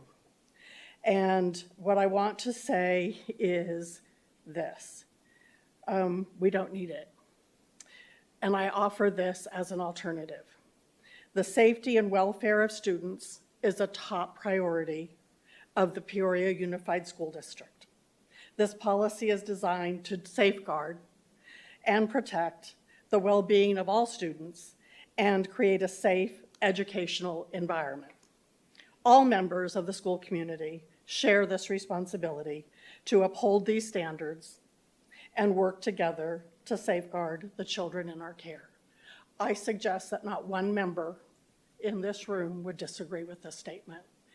And adding the language that is political and that is vague adds no greater protection for the children of the school district. So I thank you for the time, and I appreciate the work that you do to make this an excellent district and protect and serve our students. Next public comment is it Raquel? Raquel, sorry. Hi, good evening, members of the board. My name is Raquel Gloden. I am both the parent of an 11th grade student in this district and a professional with hundreds of hours of training through the National Institute of Corrections, the Department of Justice, the Supreme Court of Arizona, and the Superior Court of Arizona. My expertise is in deviant sexual behavior, sexually abusive behavior, and the sex offense cycle. Because of that background, I need to tell you that grooming has a very specific meaning. Grooming is not a teacher saying, "You look nice today," using student lingo, or sharing a joke. Grooming is deliberate. It is manipulative. It involves carefully selecting a child, creating dependency, isolating them from others, escalating personal contact, giving inappropriate gifts, and demanding secrecy, all with the intent of eventual sexual abuse or sexual exploitation. Those are the real red flags. This policy confuses ordinary, healthy teacher-student interactions with grooming. By banning rapport, banter, or even private conversations, this policy will drive away the very trusts students need to disclose when something harmful is happening. Often, students feel safer talking to a teacher than a counselor, and if this policy is passed, teachers will be forced to push them away out of fear of losing their jobs. That means more children could get hurt, not fewer. As a parent, I'm also deeply troubled by how this policy intrudes on family life. Under provision number 5 of the proposed policy, which mentions socializing with a student outside of a school or school activity, I would technically be prohibited from socializing with my own daughter outside of school. If her friends come over to my house, the policy suggests I would need approval. That is not only unworkable, but it also extends the district's reach into the private rights of parents and students. Finally, the draft even attempts to rewrite state law, and I'm referring to ARS 13-3553, sexual exploitation of a minor, commonly known as child pornography.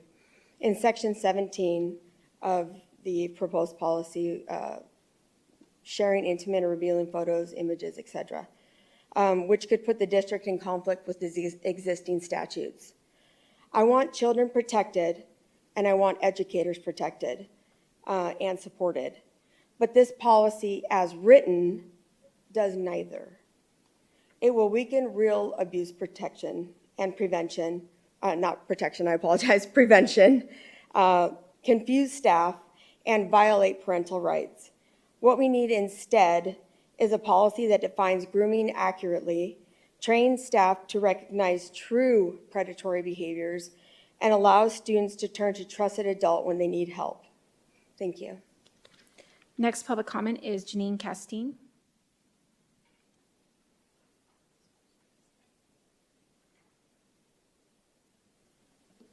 Good evening, Superintendent Summers, Administration, President Rooks, and members of the board. I'm here today to ask you to reject Policy 4202, No Grooming and Child Protection. The most obvious concern is the use of the term grooming without providing a definition of that term. Additionally, that there doesn't seem to be any reason given for the change of title. Because this term is so often used incorrectly and more frequently to be purposefully misleading and divisive, I'm curious to understand why President Rooks chose that terminology over what the policy experts at the Trust Model Policy Program have crafted.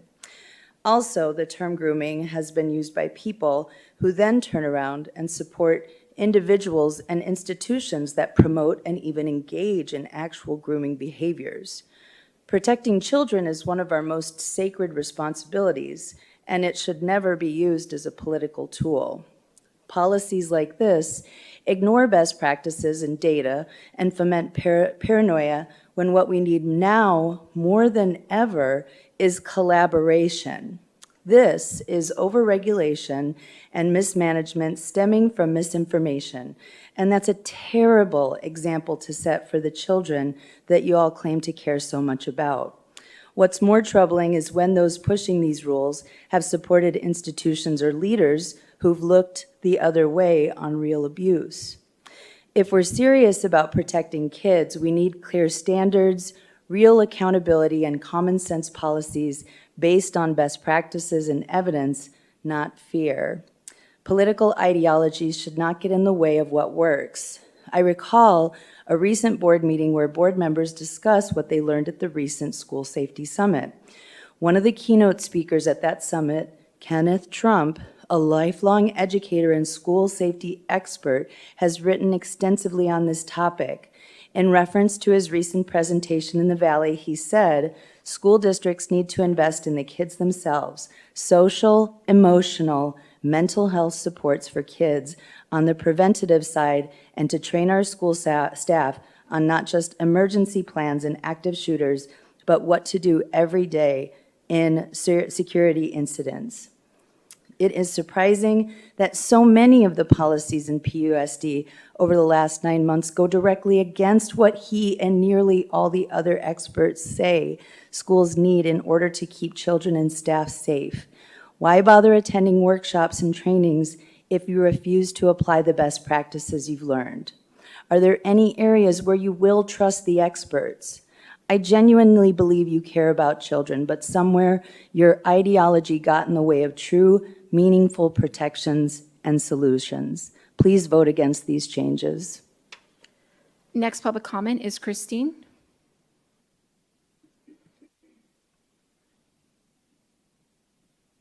Good evening. My name is Chris Quant. I'm a teacher at Ironwood High School, and I'm also the parent of one Ironwood graduate and one Ironwood freshman. I'm here tonight to discuss with you some of the language changes. I understand that when you adopted the new policy manual, that you're going through step by step, looking at some of these policies and trying to refine them so that they meet our needs. My concern, just like many of these other people have voiced, comes down to two key ideas. Number one, some of the language changes are very inflammatory, salacious, and I feel in some aspects very performative. We need a very defined, we need a solid definition of what grooming is. Not all of these items on here are actual grooming, just like my colleague Trina stated. And several of my students have mocked this week because they are now following board agendas. They would say things like, Quant, item number 4, you're grooming us today. And it's actually become a mocking discussion in my classroom that I've had to repeatedly shut down. I have given gifts to students, just like Trina, gift cards to my TAs. my co-advisor for DECA and I got Abby, our first ever state officer, a compass necklace when she won her election, reminding her to stay true, that wherever she goes, she always has a place to come home to, and she needs to stay true to the values that she's learned in this district. Another one was being alone behind a closed door. Our safety procedures say we need to have our doors closed throughout the day. And I have a student who's a TA during my prep period because he's doing independent study. Several of these apply to me as a parent. My daughter is at home after cheer practice. She asked me to discuss with you item number 5, number 14, potentially number 15, and part of number 16 would eliminate her rights to have friends in our home. As well as she attended a swim party and parents shared photos, and some of those were my students. So technically, I now have bikini photos of students that my child is in. And by this, I would be grooming my students. I know I only have 5 seconds left, but I do have a clear problem with number 20. Some of the approved district technology, while it works great here in the city, when we take trips to nationals or international trips, Parent Square is unavailable. So if I were to use texting to keep my students together and give them information, I would be in violation of district policy. And one additional thing, I am all for training staff and volunteers. I think we need to be training students on what professional and safe staff and student relationships look like. Thank you. Thank you. That concludes our public comment. So I just want to set the record straight. The items 1 through 20, that was in the policy manual update. I didn't write all of those myself. I didn't write giving or receiving a personal gift, asking a student to keep a secret. That was what was in the policy trust adoption. So I added the red part. And I would say we do have a lot of experts out there. And we have, Jeff Toby was able to share with me. He's a great resource. You should reach out, when you need some good ideas. But there is the federal government through the REMS Center. They have training manuals, training guides on these types of situations. And they have on their website that they define grooming as desensitizing the student to inappropriate behaviors and making the child feel special in sexual and non-sexual ways. So that's just one resource from the federal government. And, I listened to his feedback of adding that in, and I completely agree that it needs to have a definition, because in that line of work, I have listened to safety conferences. I have listened to officers and detectives and all kinds of people out there. And they do have definition of grooming. And with the problems that you talk about, what's so frustrating is I don't think that everybody's going to do all of these things and be considered a grooming, but there is a problem with adults that are being inappropriate with students. And that's what I'm trying to address. That's right there. That's the part that I want to make sure that we are ensuring our students are safe and protected. And I will not apologize for ensuring that they are protected in the classrooms, because we have to set standards. We have to set some type of guardrails and rules when it comes to protecting our children.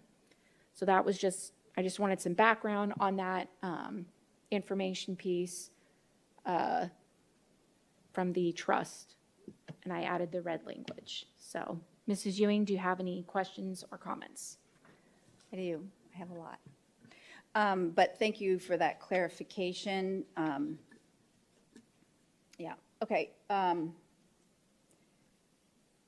So when I took a look at this policy, and I knew that whenever we have policies that come before us, The regular color, the black font is always from the model policy, and the red lined information is always what we're looking at changing, and oftentimes that comes as a result of a law change or some way that we need to customize it to match what we're doing here. So, but when I looked at this policy, and I just looked at, I first looked at it just as the model policy, just the regular language, and I had so many issues with it because, so then I had so many issues just in general with all of the listed items. And so I really wanted to do a deep dive. Well, I need to understand what is the genesis of this and where did this come from and so forth. So I'm going to walk you through a little bit of the research that I did and the challenges that I had with it and kind of what I came up with that I think we need to have added language in there to differentiate a few things. And first off, I'll say I think that this policy is trying to do two things. We have to decide, is it going to be a grooming policy or is it going to be a policy about staff-student boundaries? And I think that would change it. But so policies are put in place to be guardrails, not only to guide what is allowable, but about what is not allowable, but what is allowable, so we can stay within the bounds of the law. There is some questions whether the definitions that are provided here are consistent with the law. And they can provide environments that are safe and conducive to learning. I would argue that this policy, even before the redlining, does not define what is an allowable professional relationships.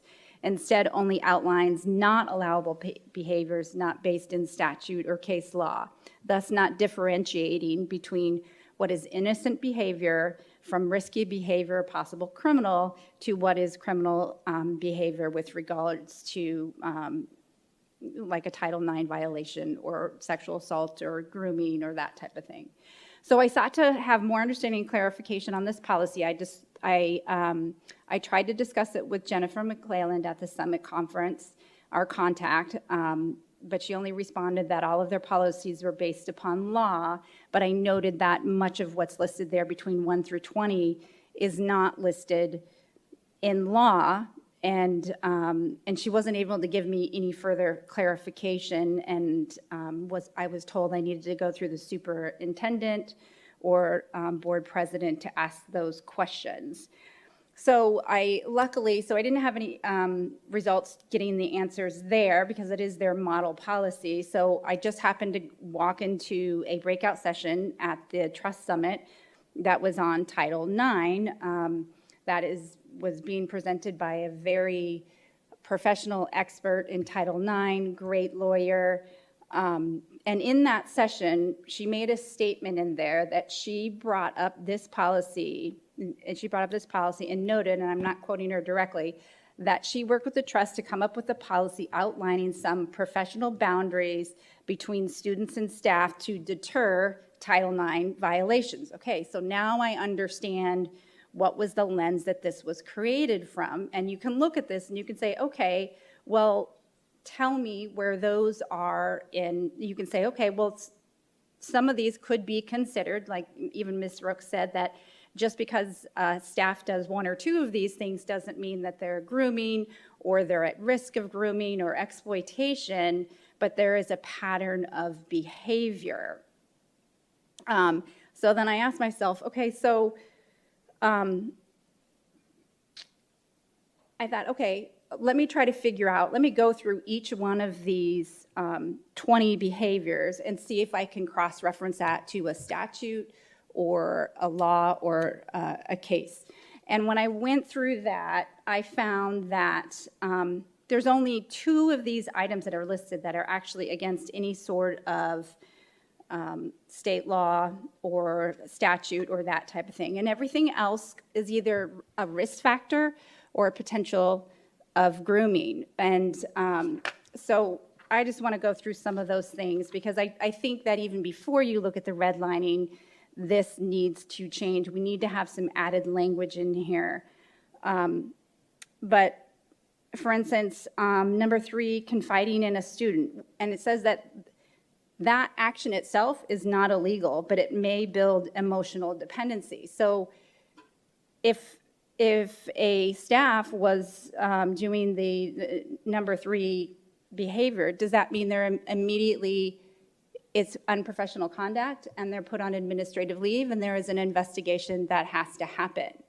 And nowhere in the language does it say that any of these behaviors are, that they have to show that there's intent to do harm to a child. So we're not, again, differentiating between what is innocent professional behavior when we ask our students to have, or not our students, we ask our staff to create learning environments that are welcoming and that are safe and that are conducive to learning. And many of these behaviors are things that we do to build great relationships so our students can be successful. And I don't feel like the policy has language in it to differentiate between, is this actual grooming behavior, because there's nothing in here about intent. Excuse me. Or are we looking for a pattern of behavior? So, excuse me, I would like to have our lawyer take a look at this to have some sort of added language for each one of these things. Number 3 through 6, those are all just risk factors. They could be considered possible grooming behaviors if they were consistent and they had a pattern of behavior and it was happening more often, and maybe there's just actual extra language that could be added in there. You have number 8, peer-like behavior. That's just a risk factor.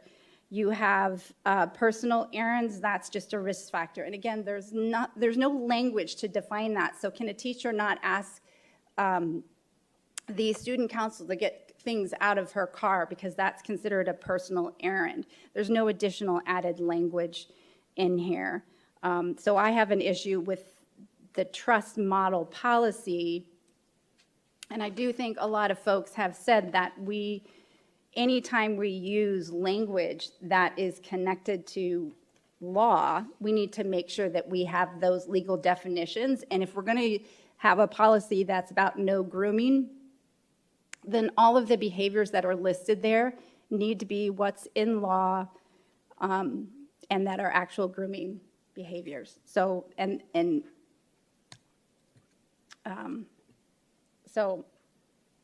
I also think that if it's going to be a grooming behavior or policy, then we need to make sure our Title IX expert lawyers and even our Title IX coordinator is taking a look at all of the training requirements and the reporting procedures and making sure that those are correctly indicated in there. And I just don't see any of that in this. And I never really got an answer because I can't contact the trust directly to even ask of, please explain to me and give me some insight into this policy. We don't have that process set up. I have to actually go to our lawyer to ask any other questions. And that's not the way our previous policy services worked. So that was a challenge as well. And it seems like that process needs to be fixed. So thank you. Mrs. Profit, do you have any questions or comments? Well, thank you for bringing this forward. With the exception of the title, I don't have any problems with the additional verbiage that you added. I think it was great to add the training and awareness because this is such an ambiguous topic. With grooming, I would like the preference for me, the title changed back to staff and student boundaries, because essentially if we have staff and student boundaries, grooming can't happen. That being said, the trust policy is disappointing because so many of these behaviors, I worry that it is not actually going to stop grooming because I don't know any person that is intent on causing harm to children that's going to be deterred by, oh, darn it, that harm that I'm going to inflict is going to violate policy, so now I'm just not going to do it. But a lot of these behaviors, or a lot of these numbers, let me just go through. So Number one, teacher commenting on appearance. I actually don't like commenting on people's appearance, and something we try hard to not do with our children. But I was talking to my daughters about this, and they've said, "Oh, if I have a haircut," and my teacher says, "Oh, I like your new haircut." It just does not provide any clear direction. For me, good policy has to be very clear, and it has to be enforceable. And if we were to enforce this as written right now, I don't think we would have a teacher left in the district, or a board member, to be honest. I mean, the giving or receiving of a personal gift, I can't imagine a first grader, my kids when they're little got so excited to make their teacher a picture or write a book or whatever, and they would give it to I could not fathom a world in which a teacher would have to say, "Oh, I'm sorry, honey, I can't take that picture." Socializing with a student outside of a school or activity. I know many teachers are parents in the district. I love that. That's one of the things I think parents in the district, I love, and we have parents teaching in the district because I think it's just an even added measure of involvement within the district. I don't know how we would enforce that. Number 4, it talks about referencing 3, confiding in a student on a private and personal matter, except in the case of counselors, inviting a student to confide in a staff member on a personal or private matter, but we have not defined what a counselor is. So is that social workers? Is that licensed social workers? Is that psychologists? Is that academic counselors? Because all those things are very, very different, so we need to define exactly what that is. Being alone with a student behind closed doors or a confined space, I think it's best practice to not be one-on-one with a student behind closed doors in any regard, but there are situations, disciplinary action with admin, again, a school psychologist, academic counselors, the social workers, if they're those ones that are going to be approved in 4, then it just is very, very confusing. 11 really got me because I realized that teachers slapping high fives to their students would now be a violation of this policy. Physical contact that lacks a legitimate educational purpose. Here's the thing. I understand what this policy is trying to do, but number 1, I don't think it's actually going to curb grooming behaviors. I think setting very clear staff and student boundaries with our handbook, similar to how the cell phone policy was updated, I think last April, where there's a policy where students and staff cannot be one-on-one in a text message. I know that has been something that the staff have been really great. I kind of agree with Ms. Ewing where she's saying we need, rather than defining all the things that we're saying they should not do, I think training on what that professional relationship looks like. But if it stays as is, I think we are over policing this, and I don't think it's actually going to have the effect that we think it's going to. I don't want to take the humanity out of teaching, and there is a component, particularly I think as kids get older, where forming an appropriate relationship literally puts a student in a chance for the greatest chance of success, and to the public comment, and actually protects against grooming behaviors. And then I just wanted to say one more thing as we're discussing this. I think that one of the greatest powers we have to protect our children against this kind of behavior is our involvement as parents in ensuring that we're checking cell phones, ensuring that we know their friends, ensuring that we have those open communications. And I just don't want to give the impression with this policy that when teachers are doing their job and doing it well, that they're in danger of being accused of grooming children, because none of these behaviors, except a few, are causal. There's no causal relationship to grooming. And I generally am not in favor of abundant policies I just don't think that it actually solves the problem. that we are thinking that it is going to. And in fact, I think it is going to create a much, much larger problem, because I think it's going to cause exceptional staff to leave, honestly, to not want to be teaching in this environment. I think we're going to lose exceptional staff, and we are probably going to maintain staff that is not our exceptional staff. Mrs. Bowles, do you have any comments? I'm just going to read the first paragraph. District staff are expected to maintain appropriate boundaries with students consistent with professional, ethical, and legal standards. District staff not, I think it says not, engage in any of the following behaviors with a student. I don't know which way to go with this. Maintaining, to me, first of all, it's sickening that we have to define maintaining appropriate boundaries. If you're not having appropriate boundaries with students, you probably should not be teaching, but we'll leave that for another talk show. There are a few things in here. I'd like to know when this policy was actually written originally, because I could see this written, 25 years ago, and all of those things would be appropriate because we did maintain appropriate boundaries with students. Aside from that, a couple of comments that were made, inviting students to confide in a staff member. It says staff member, and that is a grooming behavior.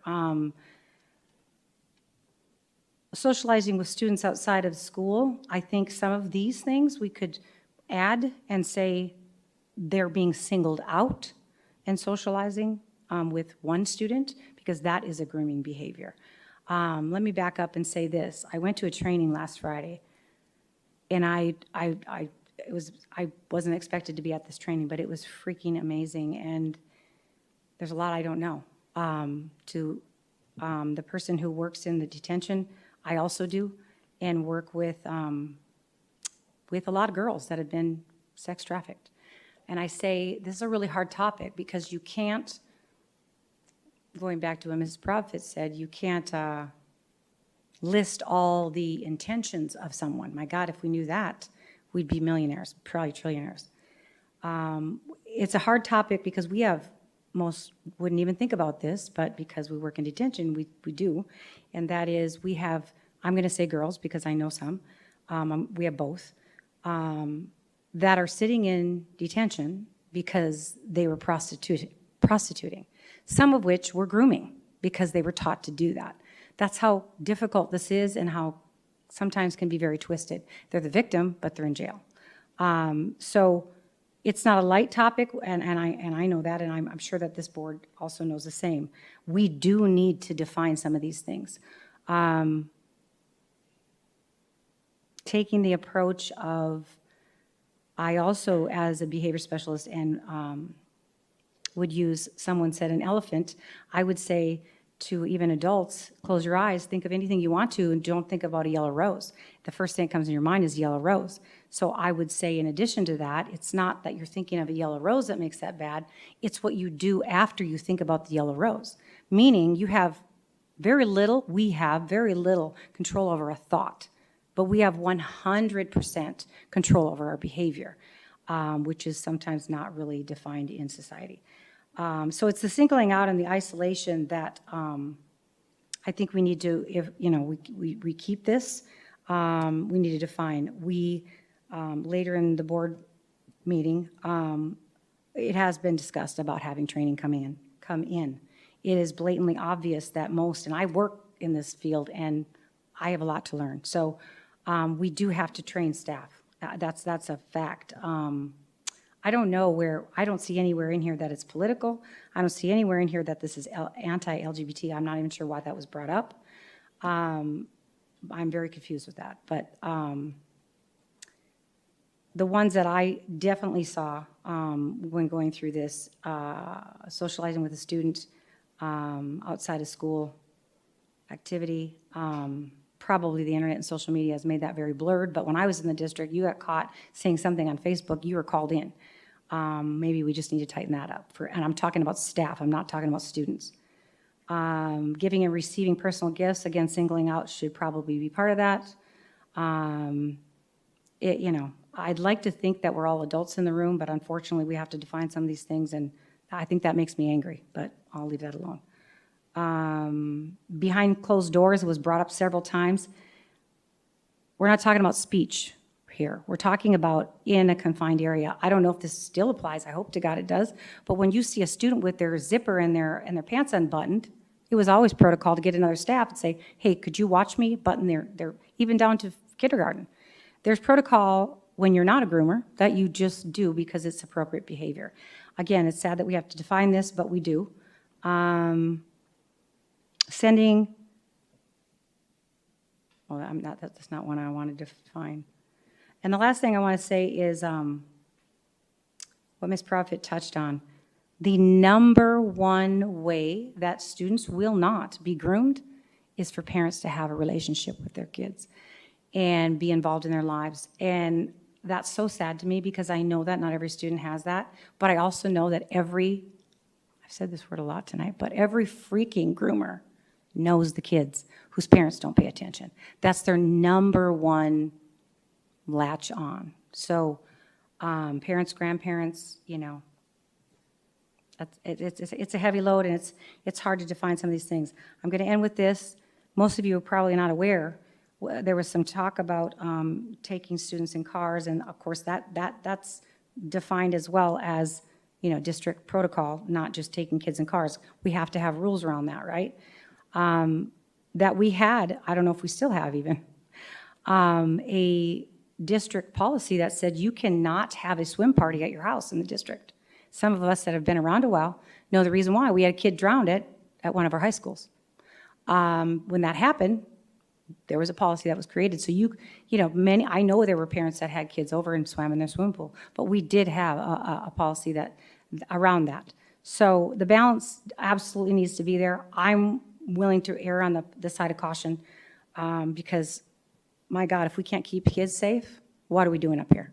It's a waste of time. That's all I have. Thanks. Clerk Toby, do you have any questions or comments? Aside from what was already mentioned, I do agree actually with Mrs. Proudfit on the title. I think we should be very clear when it comes to this policy. I'd like to see one section of the shall nots of what we expect our teachers and staff will absolutely not do with students as far as their professional staff and student boundaries. And then followed by, perhaps the definition, which comes from the U.S. Department of Education. Their readiness and emergency management for schools specifically is what President Rooks read that definition from. We are also waiting to hear back from the Arizona Department of Education on their regulatory rules regarding grooming and the like. I think there are several people in our community that track employee misconduct with schools, and by and large, I want to say it's gosh darn near 40% of all discipline comes from sexually based allegations. And one way that we get in trouble as a district is if we fail to train, and that's one of the components that I like to see. I think that everybody on this board, it sounds like, are not happy with the existing policy as it's written. I don't think there's very few issues with anything that's actually put in red, but I do think it needs to be defined. I'd like to see two sections, the shall nots as well as the may includes. Not saying that every single one behavior might be, a groomer, but there is I don't know how else to explain it other than my own terminology. So when I used to do DUI investigations, East and West Valley DUI Task Force, there was things called NHTSA queues. So just weaving in your lane isn't a violation. Failure to maintain your speed isn't necessarily a violation. But combine those together, and there's a 50% chance or 60% chance that that person is under the influence. So we would take all of these cues, is what they were called, and we would make an informed decision based on the objective situation we saw in front of us. And obviously 3 or more, 4 or more cues, it just added up. So if we added the language, may include or is not exclusive to, but may include these types of behaviors, especially with our training, whether we're training staff, we're treating students about recognizing potential grooming behavior. So I would like to wait to see back what the Arizona Department of Ed says on this. I do think that relying on the Federal Department of Education, their REMS, they have training that's already been standardized, but I would like to see us move forward on that. Thank you. Thank you, Clerk Toby. What did I say? Full of resources over there, you know, just pulls it right up, right in front of us. Yes, I will work with Dr. Summers and our board attorney, Susan Siegel, on some of the feedback from that and bring it back. And maybe we'll even include Mr. Matt Richards, our new Director of School Safety, as well, with his expertise and background. Is that okay, Dr. Summers? President Rooks, Governing Board, yes. I'll keep it very simple. Yes. Okay. All right, thank you. President Rooks, because there was a community member that had emailed, I know we had a speaker bring it up, but it was a conversation that I was having. But there is a line in here. It says, district staff are expected to maintain appropriate boundaries with students consistent with professional, ethical, and legal standards. And I, over the weekend, just happened to be talking to an occupational therapist, and she was really concerned about all of the services she provides, and frankly, a lot of our professionals, so forth, across the district that they provide, because it is a one-on-one service, or it's not a one-on-one, but oftentimes they're working with the students in a one-on-one setting. And so I was having this, so I forwarded the email to Dr. Hernandez, and I believe I forwarded it to Dr. Summers too, because I just include him on everything. But and just to say, hey, can you help clarify this? And so Dr. Hernandez, what was the, I don't think you had a final answer for me on that. And I just wanted to know if you had anything to add on with that language in there, professional, ethical, and legal standards, how that applies to that scenario. President Rooks, Mrs. Ewing, certainly our interpretation of that first line that states that the district staff are expected to maintain appropriate boundaries with students consistent with professional, ethical, and legal standards. In the examples that the occupational therapist stated, the legal and professional and ethical aspects for why an audiologist may need to be in a confined space where it's quiet. Those pieces are clearly spelled out in the legal, ethical, and professional expectations, such as within IEP and needing to provide services in a one-on-one type setting. And this policy would not preclude being able to provide those services because of that opening line, superseding item number 10. In addition, we would be able to bring back some suggested language that would clarify that so there wouldn't be any confusion if requested and needed. Great, thank you very much. With that, we will move now on to 7.6, first read revised policy 3-402, records. And just so you are aware, we did have our board attorney, Susan Siegel, did review this as well. I know it's not on there, but she did review it, yes, and worked with Dr. Summers as well on it. So the new language, just adding in to the trust policy in red, is electronic communications to or from governing board members pertaining to district business are public records. No emails to or from governing board members shall be removed from the board member email account without first advising the board member. And we do not have any public comment tied to this line item. Mrs. Ewing, do you have any questions? I don't. Okay. Thanks. Mrs. Profit? Okay. Mrs. Bowles? Clerk Toby, you're good? Okay. With that, we will now move on to 8 action items. 8.1, recommended appointment director of procurement and distribution. And I believe it is Mrs. Rodriguez and Mrs. Talia. They're both walking up.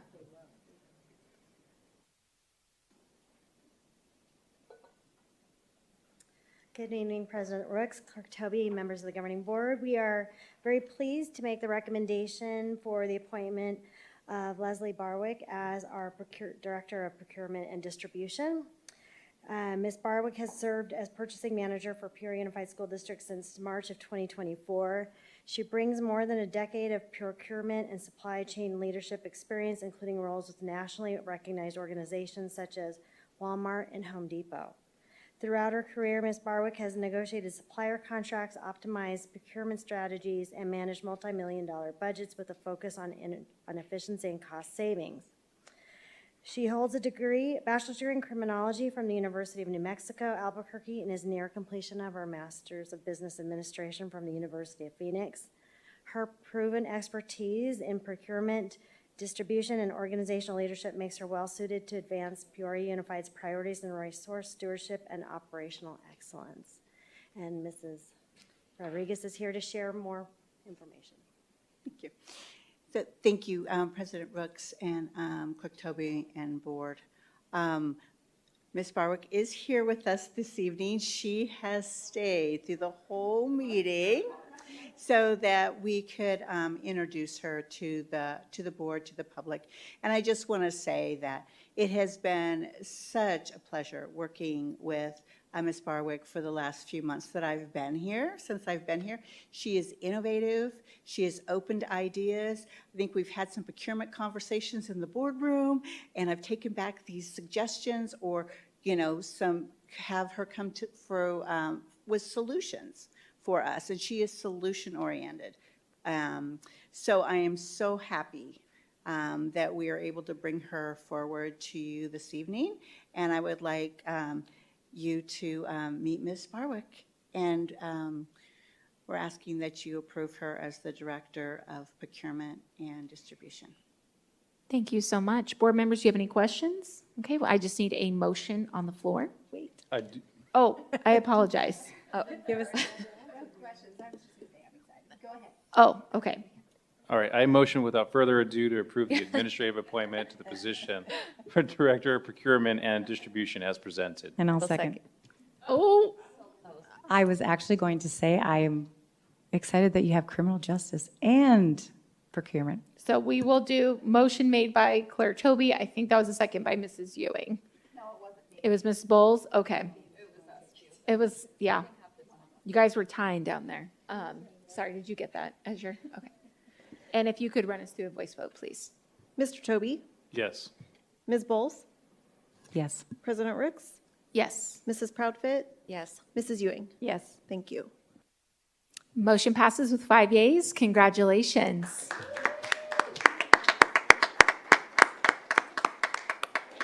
You passed the initiation of staying till 11 o'clock. May I just allow her to say a few words to the board? Absolutely, yes. Thank you. President Rooks, Clerk Toby, board members, cabinet, and guests, I'm honored to be here today. I'm eager. I told you I'd cry. And I'm eager to step into this position. You're going to make us cry. Mrs. Ewing, do you have any comments? Well, I'm super excited that you're in this role, and I loved that. I loved how it was said that you come up with all these innovative solutions and so forth, because I feel like when you're in a district this size, and sometimes we tend to do things just because that's the way that we've always done things, and it's not, and I'm sure you're like, yeah, I can definitely see that, and it's not because that's the most efficient way, and when we have new technologies and things that come across, I think that we can get stuck in just doing things the way that, and there's so many other ways to do things that are much more efficient and effective and all of that. So I'm super excited for you to bring all of that to our district. So welcome and thank you for staying this late. Thank you. Mrs. Proudfit, do you have any comments? Well, you sure are resilient because you lasted this long through the meeting. So thank you for bearing with us. And congratulations. I think you said solution-oriented. I love people that are solution-oriented. It's much easier to point out problems, much harder to come up with better solutions. So very excited to see what you bring in this new role. Thank you. Mrs. Bowles. Welcome. I already said what I wanted to say. I'm happy that you have criminal justice and you are going to be working in procurement. I'm very familiar with some of that because I wrote state contracts and had the honor of, I guess it would be an honor, of being trained under a government contract writer. And my God, it's like watching grass grow, but welcome. Thank you. Clerk Toby. Ms. Barwick, I am so sorry we made you wait this whole time. Oh, I that's should have okay. caught that and moved you up to the front, but thank you for staying. We're happy to have you aboard, and welcome. Thank you. Yes, I should have moved that too. That's not his fault, that's my fault, so I apologize. But thank you for staying and your dedication to our district and our students and our staff and our families. And I look forward to seeing all the work that you do. And yes, innovative. I like it when people think outside of the box to come up with what's best for the students in Peoria Unified. So thank you again and congratulations. Thank you.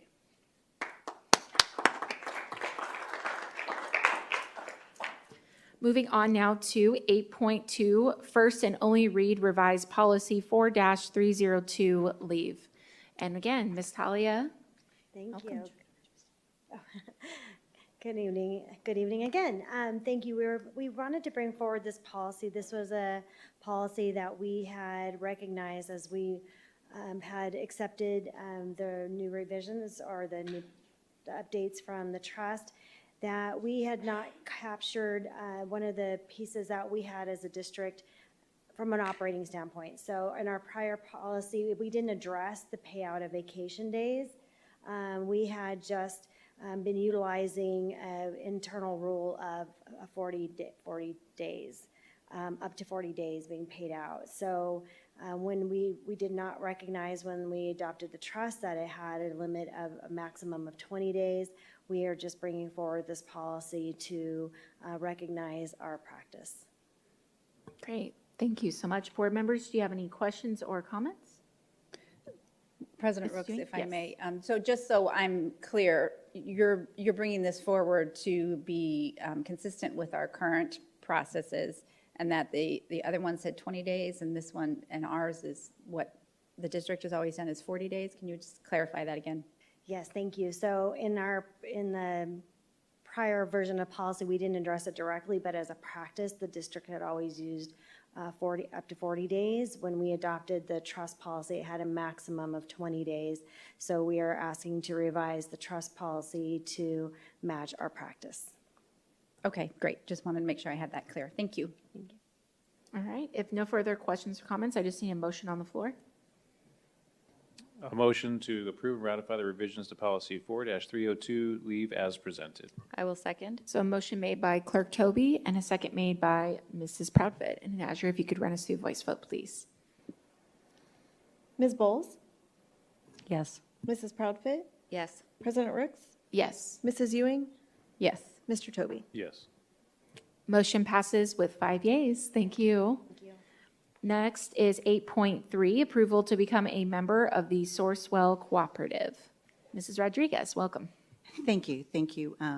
President Rooks, Clerk Toby, board members. This evening, we have a couple of procurement things, and it's just so appropriate that I have the procurement person right here if you have any questions. But again, meaning that we're bringing things to the board that are going to serve our students and our community. So one of the things that we've looked at is how do we better provide transportation, and what are some of our transportation options? Now, this particular item is asking that we join a consortium to be able to take advantage of their contracts. So this is the first action tonight.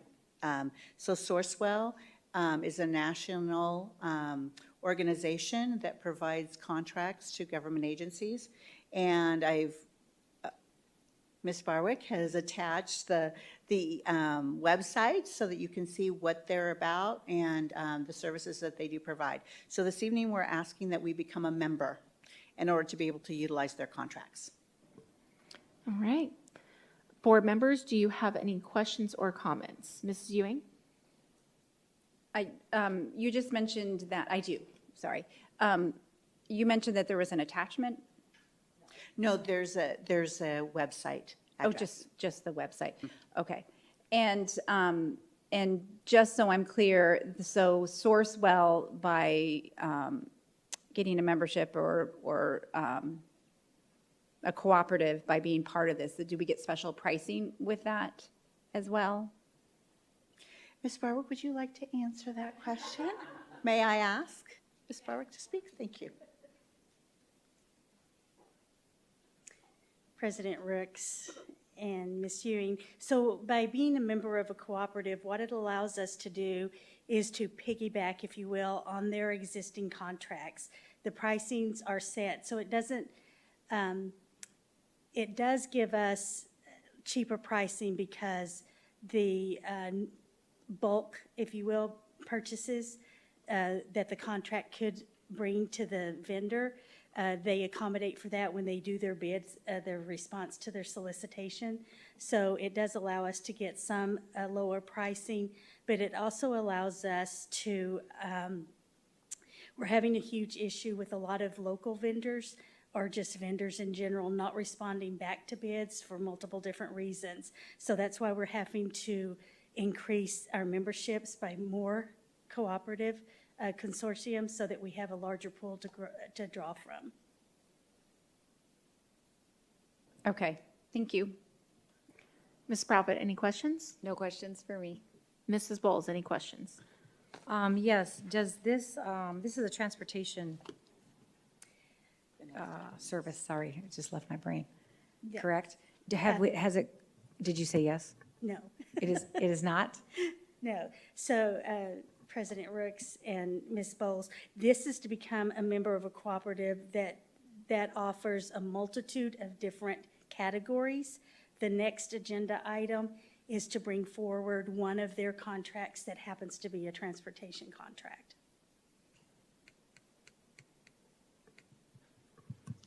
So what other services besides transportation are we looking at in this? Well, we're not looking at any right now, but they might offer other contracts okay, that we okay. could use.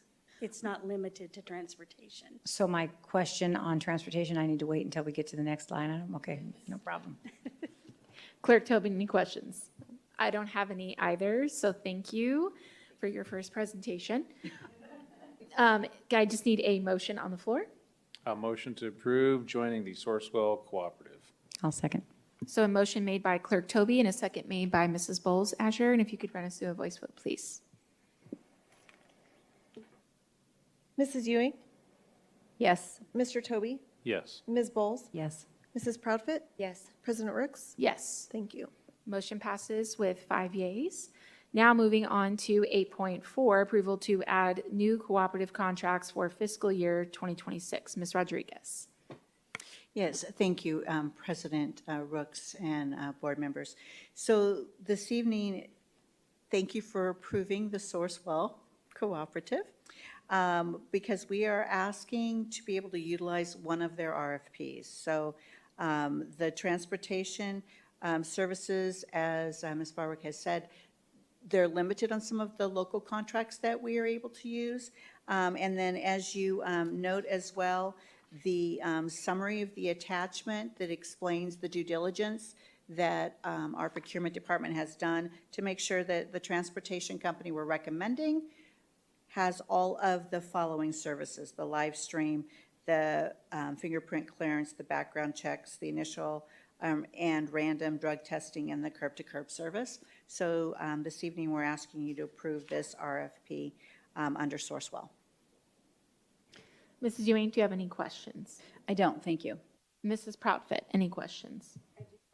I was hoping that it would be they have, Sourcewell has an electric bus one, so I was hoping that was on there, but no, just kidding. No questions for me. Mrs. Bowles, do you have any questions?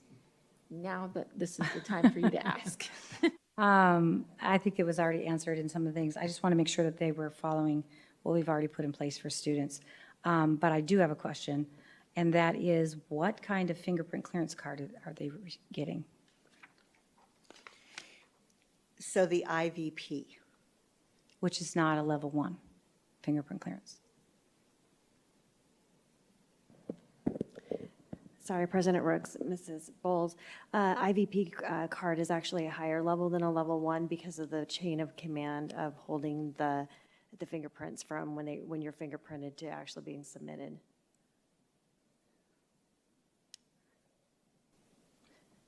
So it's like a level 1 plus.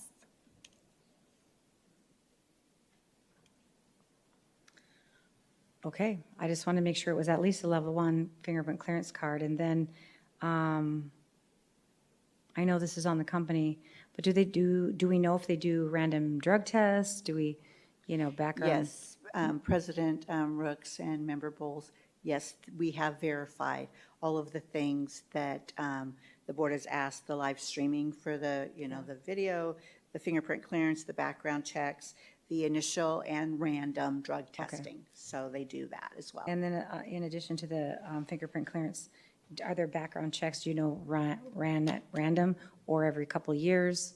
I imagine if it's a higher level fingerprint clearance, then their driver's record comes into play there. So they probably would have to have a 3-year or 5-year driving record, right? Yes, President Rooks, Clean Member driving Bowles, I would think that would, we don't have that as one of the items listed on the memo, but I am sure if they're drivers that they have to. Okay. And these, if they're, depending on the level, if they're CDL, then of course they have a whole other additional. Yeah, I think I just need to become more familiar with the IVP fingerprint clearance card. So thank you. Clerk Toby, any questions? I don't have any either, but I just would like to, since we're now, if we're looking at this and if it is approved, if we could just get any feedback that comes back from our families with using it, if that can just be shared with the board, any concerns or feedback that they have, this is. Yes, President Rooks, we will make sure we work with our transportation department and get that information. Okay, thank you, I appreciate it. So with that, I just need a motion on the floor. I motion to approve the addition of the cooperative contracts listed below, which includes Sourcewell RFP 062723, Adroit Transportation. I will second. So we have a motion made by Clerk Toby and a second made by myself. And if you could run us through a voice vote, please. Can I look to Mrs. Rodriguez for clarification on that? The original motion was move to approve and ratify. Mr. Toby only motion to approve. Do we need ratify in there as well, or are we okay with? No, thank you. We do not need ratify.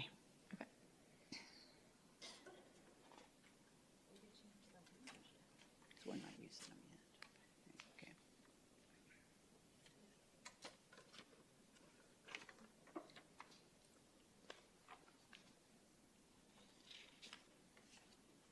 President Rooks, may you clarify on who seconded that motion? Yes, I did.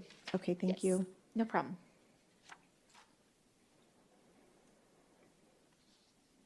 Mrs. Proudfit, Yes. Mrs. Ewing, Yes. Ms. Bowles, Yes. President Rooks, Yes. Mr. Toby. Yes. Thank you.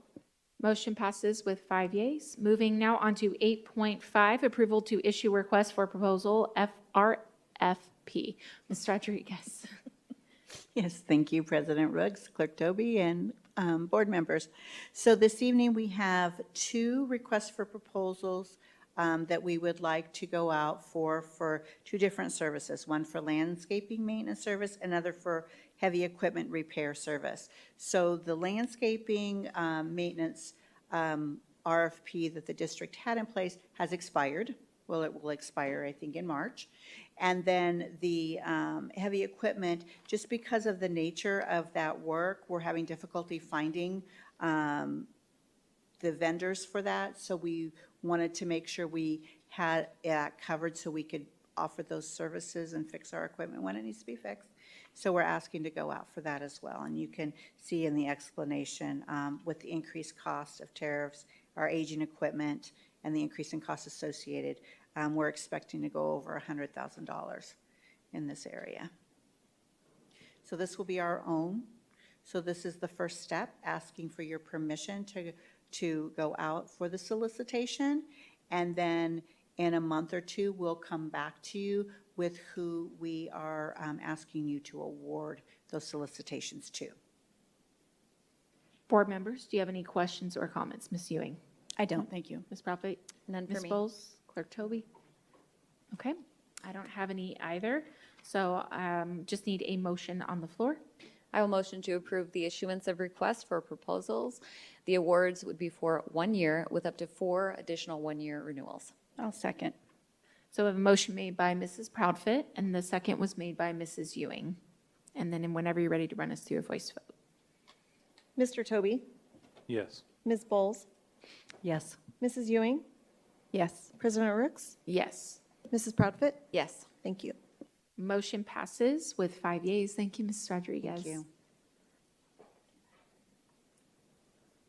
And I believe with that, the consent agenda was approved already at the beginning. So we are moving now to 11.1, closing public comment, request to address governing board matters not included on the agenda. We do have 4 public comments, so you will have 3 minutes. First one is from Wendy Van Wee. Oh, okay. Becky Smith.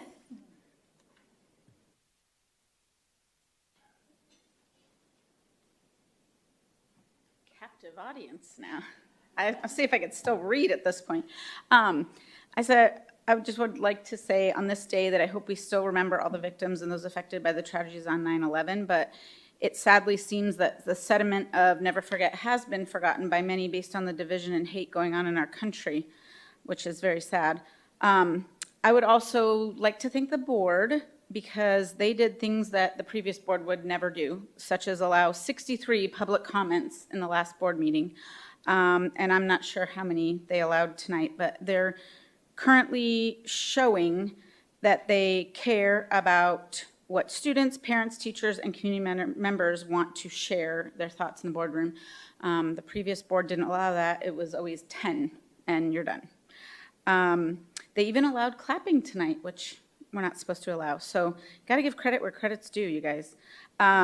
Since the last board meeting, there has been a lot of confusion on why or how the arts organization was called into question. I was hoping that it would be brought to the board's attention and that would be clarified on how that went down because its blame is still being laid where I think it shouldn't be. But I'm hoping that the statement that was read tonight that Dr. Summers had sent to the organization will help clarify things, especially since we've had board members receiving very threatening, disgusting emails, and in light of yesterday's events, that is downright scary. Some people don't know how to civilly disagree with people and get blinded by their hate for people. And ultimately, I wish that people cared as much about adults that may be doing things that are not appropriate with children as it seems they care so much about a divisive and racist DEI issue. I think it's weird that so many people care about that so passionately, but don't passionately care as much about adults being inappropriate with children. I don't know where the truth lies because we've had parents from both sides of the issues with these coaching things come to the podium and cry, and it's terrible because for me it's very conflicting. I would never want to be on a jury. I hope that the coaches are innocent. I really do. But I do think it's also a little bit concerning when you have mass amounts of people coming and speaking before an investigation is complete, because I just fear that that could discourage kids who are wanting to report things that are inappropriate, because now it's being made out to look like these kids are lying, and I don't know. I don't know who's telling the truth, but I hope the investigation discovers that. And I really do think the way to solve the problem, unfortunately it is retroactive, is punishment. You punish your kids when they do something wrong. Like, it needs to be prosecution, and it needs to be having a backbone and saying, you did something wrong, we will not stand for it. Thank you. Next public comment is Jody Brackett. Nope, she's walking over there.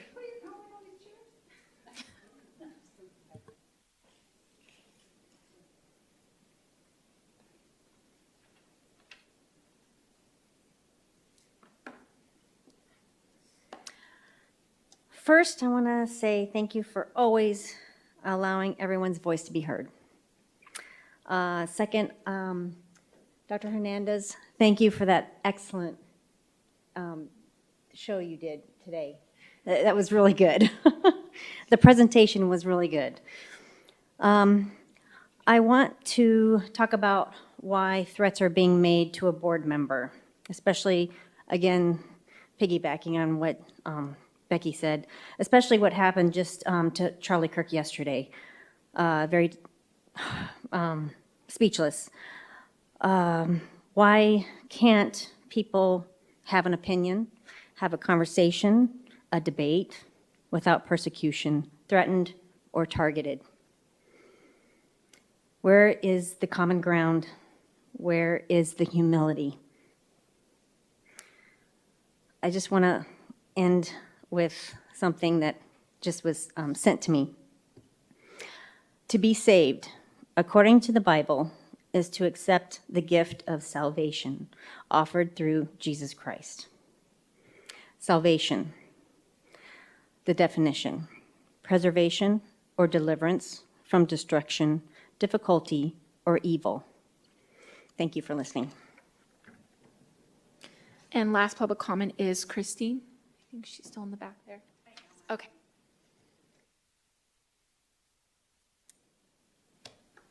Thanks for the opportunity to speak to you one last time this evening. I don't know if I said it before, but I'm the DECA advisor. And I am back to have a conversation about caffeinated beverages. I was unable to attend the board meeting 4 weeks ago when the first reading occurred because I was being a mom for my student athlete. And then last week, I was being an advisor in Tucson, watching our students and cheering for them. My question specifically lies in, where did you find the definition for highly caffeinated beverages? Because we've done extensive searches and no one has labeled it what was labeled in your policy. And so I'd like to know where that came from, because when the students were here both times, they provided you with, we all felt was a moderate and tempered approach that aligned with both current guidelines from the USDA as well as the American Pediatric Association. So I would like to know as well, because I am the marketing lead in CTE, and so as the instructors, we want to be able to give students accurate information regarding not only smart snacks, but the policies that you guys are making. But on a personal level, as an adult, watching that, I was extremely frustrated that the commentary that was spoken to my students, and they're not just the Ironwood students, the Kellis students, and the Centennial students, because for the first time in years, all of the marketing students from all of our high schools are working together on issues. The response it didn't feel like it was in alignment with our mission for educating students and preparing them to make choices in their life. I believe a couple of you responded with worthy adults. And one of you in particular held up 2 very large caffeinated beverages that would not have met Smart Snack guidelines for even adults. So I would hope that somebody could respond and help me understand so that I can help my students. Thank you. That concludes our public comment. I'm going to look to administration if they can follow up.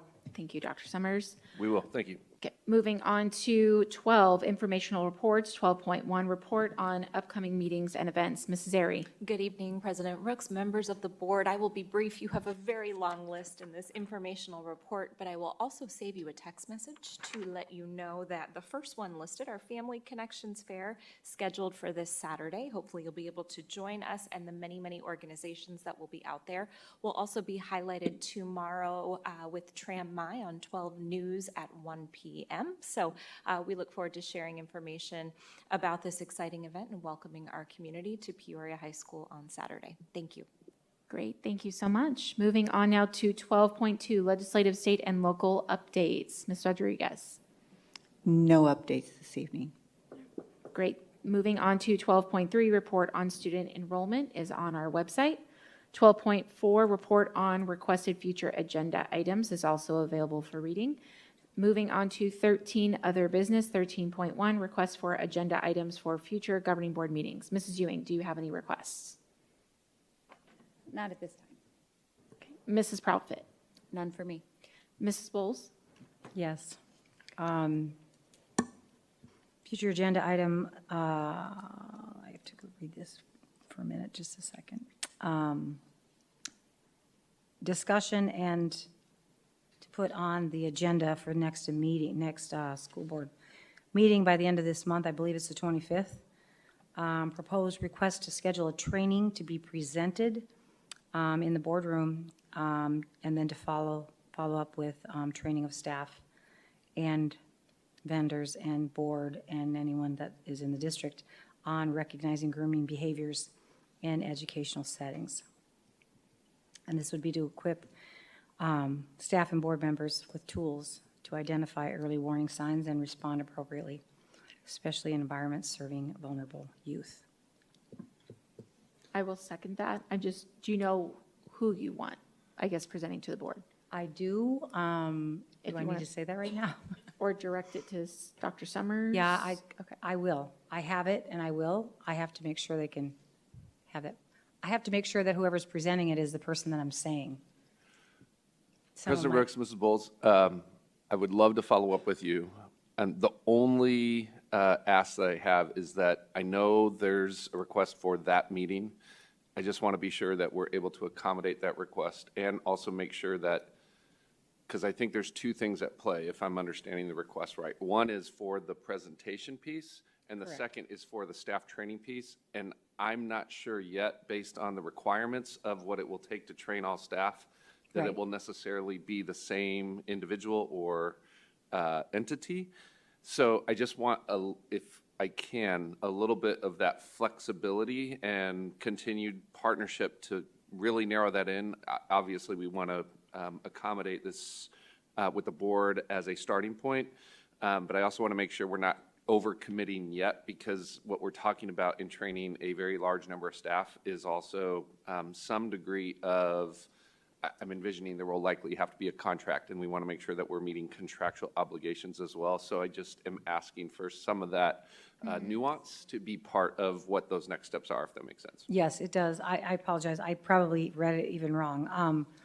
To a discussion item, proposal for a discussion item, and to have that training come in, and then a follow-up, whatever that means, to trade staff at a later date. So really, discussion around the presentation in the next board meeting. I might not have to say which follows up with training of staff, maybe at a later date. I appreciate that. And then just permitting the availability of those individuals, knowing that we have a very big schedule that we also have to accommodate. Yes. So, okay. Yes. Thank you for that. Yes, you have the flexibility to do that. Thank you, ma'am. I just, for obvious reasons, I think sooner than later, for liability for the district as well. Any other future requests? Yes. Okay, go ahead. Do you need a second? Oh, I seconded already. Oh, Yeah, I'm so you're sorry. good. Proposed discussion and scheduling of a more in-depth training session on mandated reporting responsibilities. We can start with the board, I guess, and I would like to see staff as well in future. There's a lot of confusion around who reports to who and how we report. So to give some framework in this, I spoke to one of the police officers, because that's who will be doing the training, around grooming and other things, and they made a really good point, and I've done this for many, many years, and I didn't even think about this. I know that we've had some discussions as a board about anonymous reporting, and especially when it comes to students and parents and staff, I guess, because there is a real thing of ostracizing and bullying, and unfortunately, even some board members have their kids in school districts, and they're being bullied. So I say that to say this: in mandated reporting, if you always report to DCS, it is a. Ms. Bowles, I just want to make sure that we're just making a request and not going into a long discussion, because it is 11 o'clock Okay, at sorry. night. So Okay, make so that that- request, and I'm going to suggest maybe we can have it in October with Susan Siegel, our board attorney. She can go over the new mandating reporting law with board members and all those pieces. So just to suggestion. Yeah, and I'm sure that will follow with a policy because it is very confusing in our district. Okay. So that's all for that one. I will second that for you. Thank you. Okay. This is a discussion item that I guess, well, maybe, I don't know, I'll leave that up to you, Dr. Summers. Boardroom security enhancements, not to the extreme, but I think we need to use some more precaution. Jeff could tell you that I had a conversation with him after the last board meeting, not having to do at all with what happened yesterday. We do emergency practices in every other area of our buildings. To be totally point blank, if someone walked in here with a gun, we have nowhere to go. I'm not saying that's going to happen. I don't want to run in fear, but I think that, maybe checking at the door or having one door open instead of tonight with a couple of them, little things like that, maybe even a wand. Not, again, anything extreme, but if we can have a discussion item around that, that would be great. I will second. I was going to let the safety guy over here second that, so here you go. And is there any more, Ms. Bowles? Give me 1 second. Okay.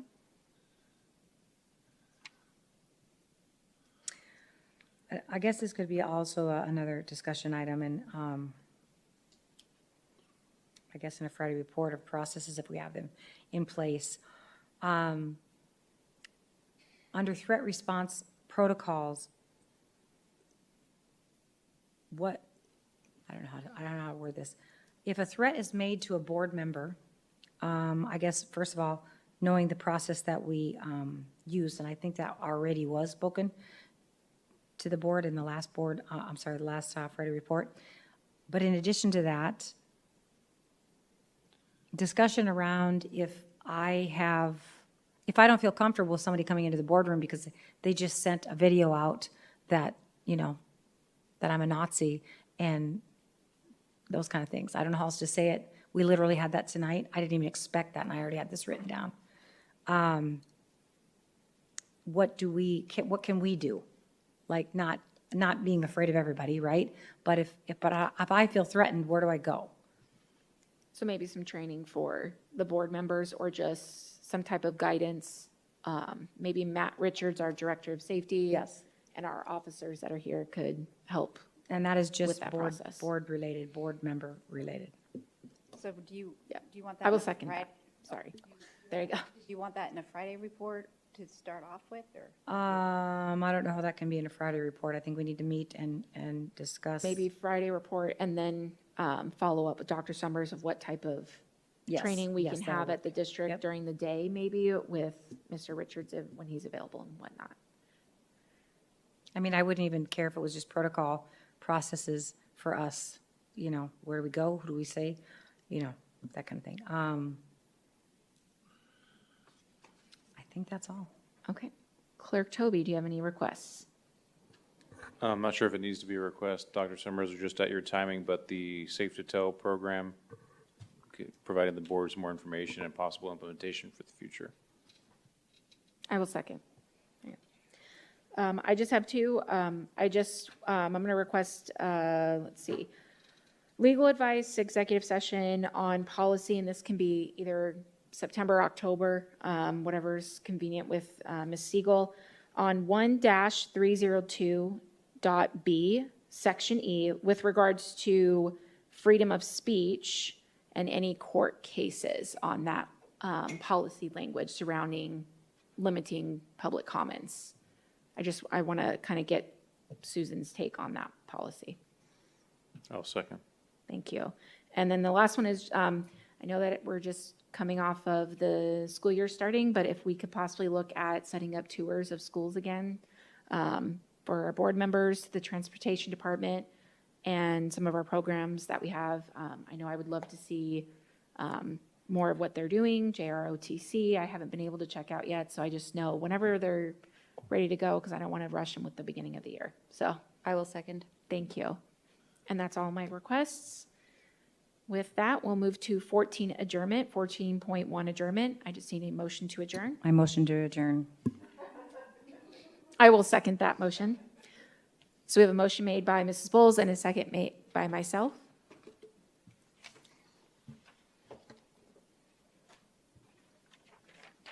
President Rooks, Yes. Mr. Toby, Yes. Ms. Bowles, Yes. Mrs. Proudfit, Yes. Mrs. Ewing. Yes. Thank you. Motion passes with 5 yeas. Meeting is adjourned at 11:24 PM.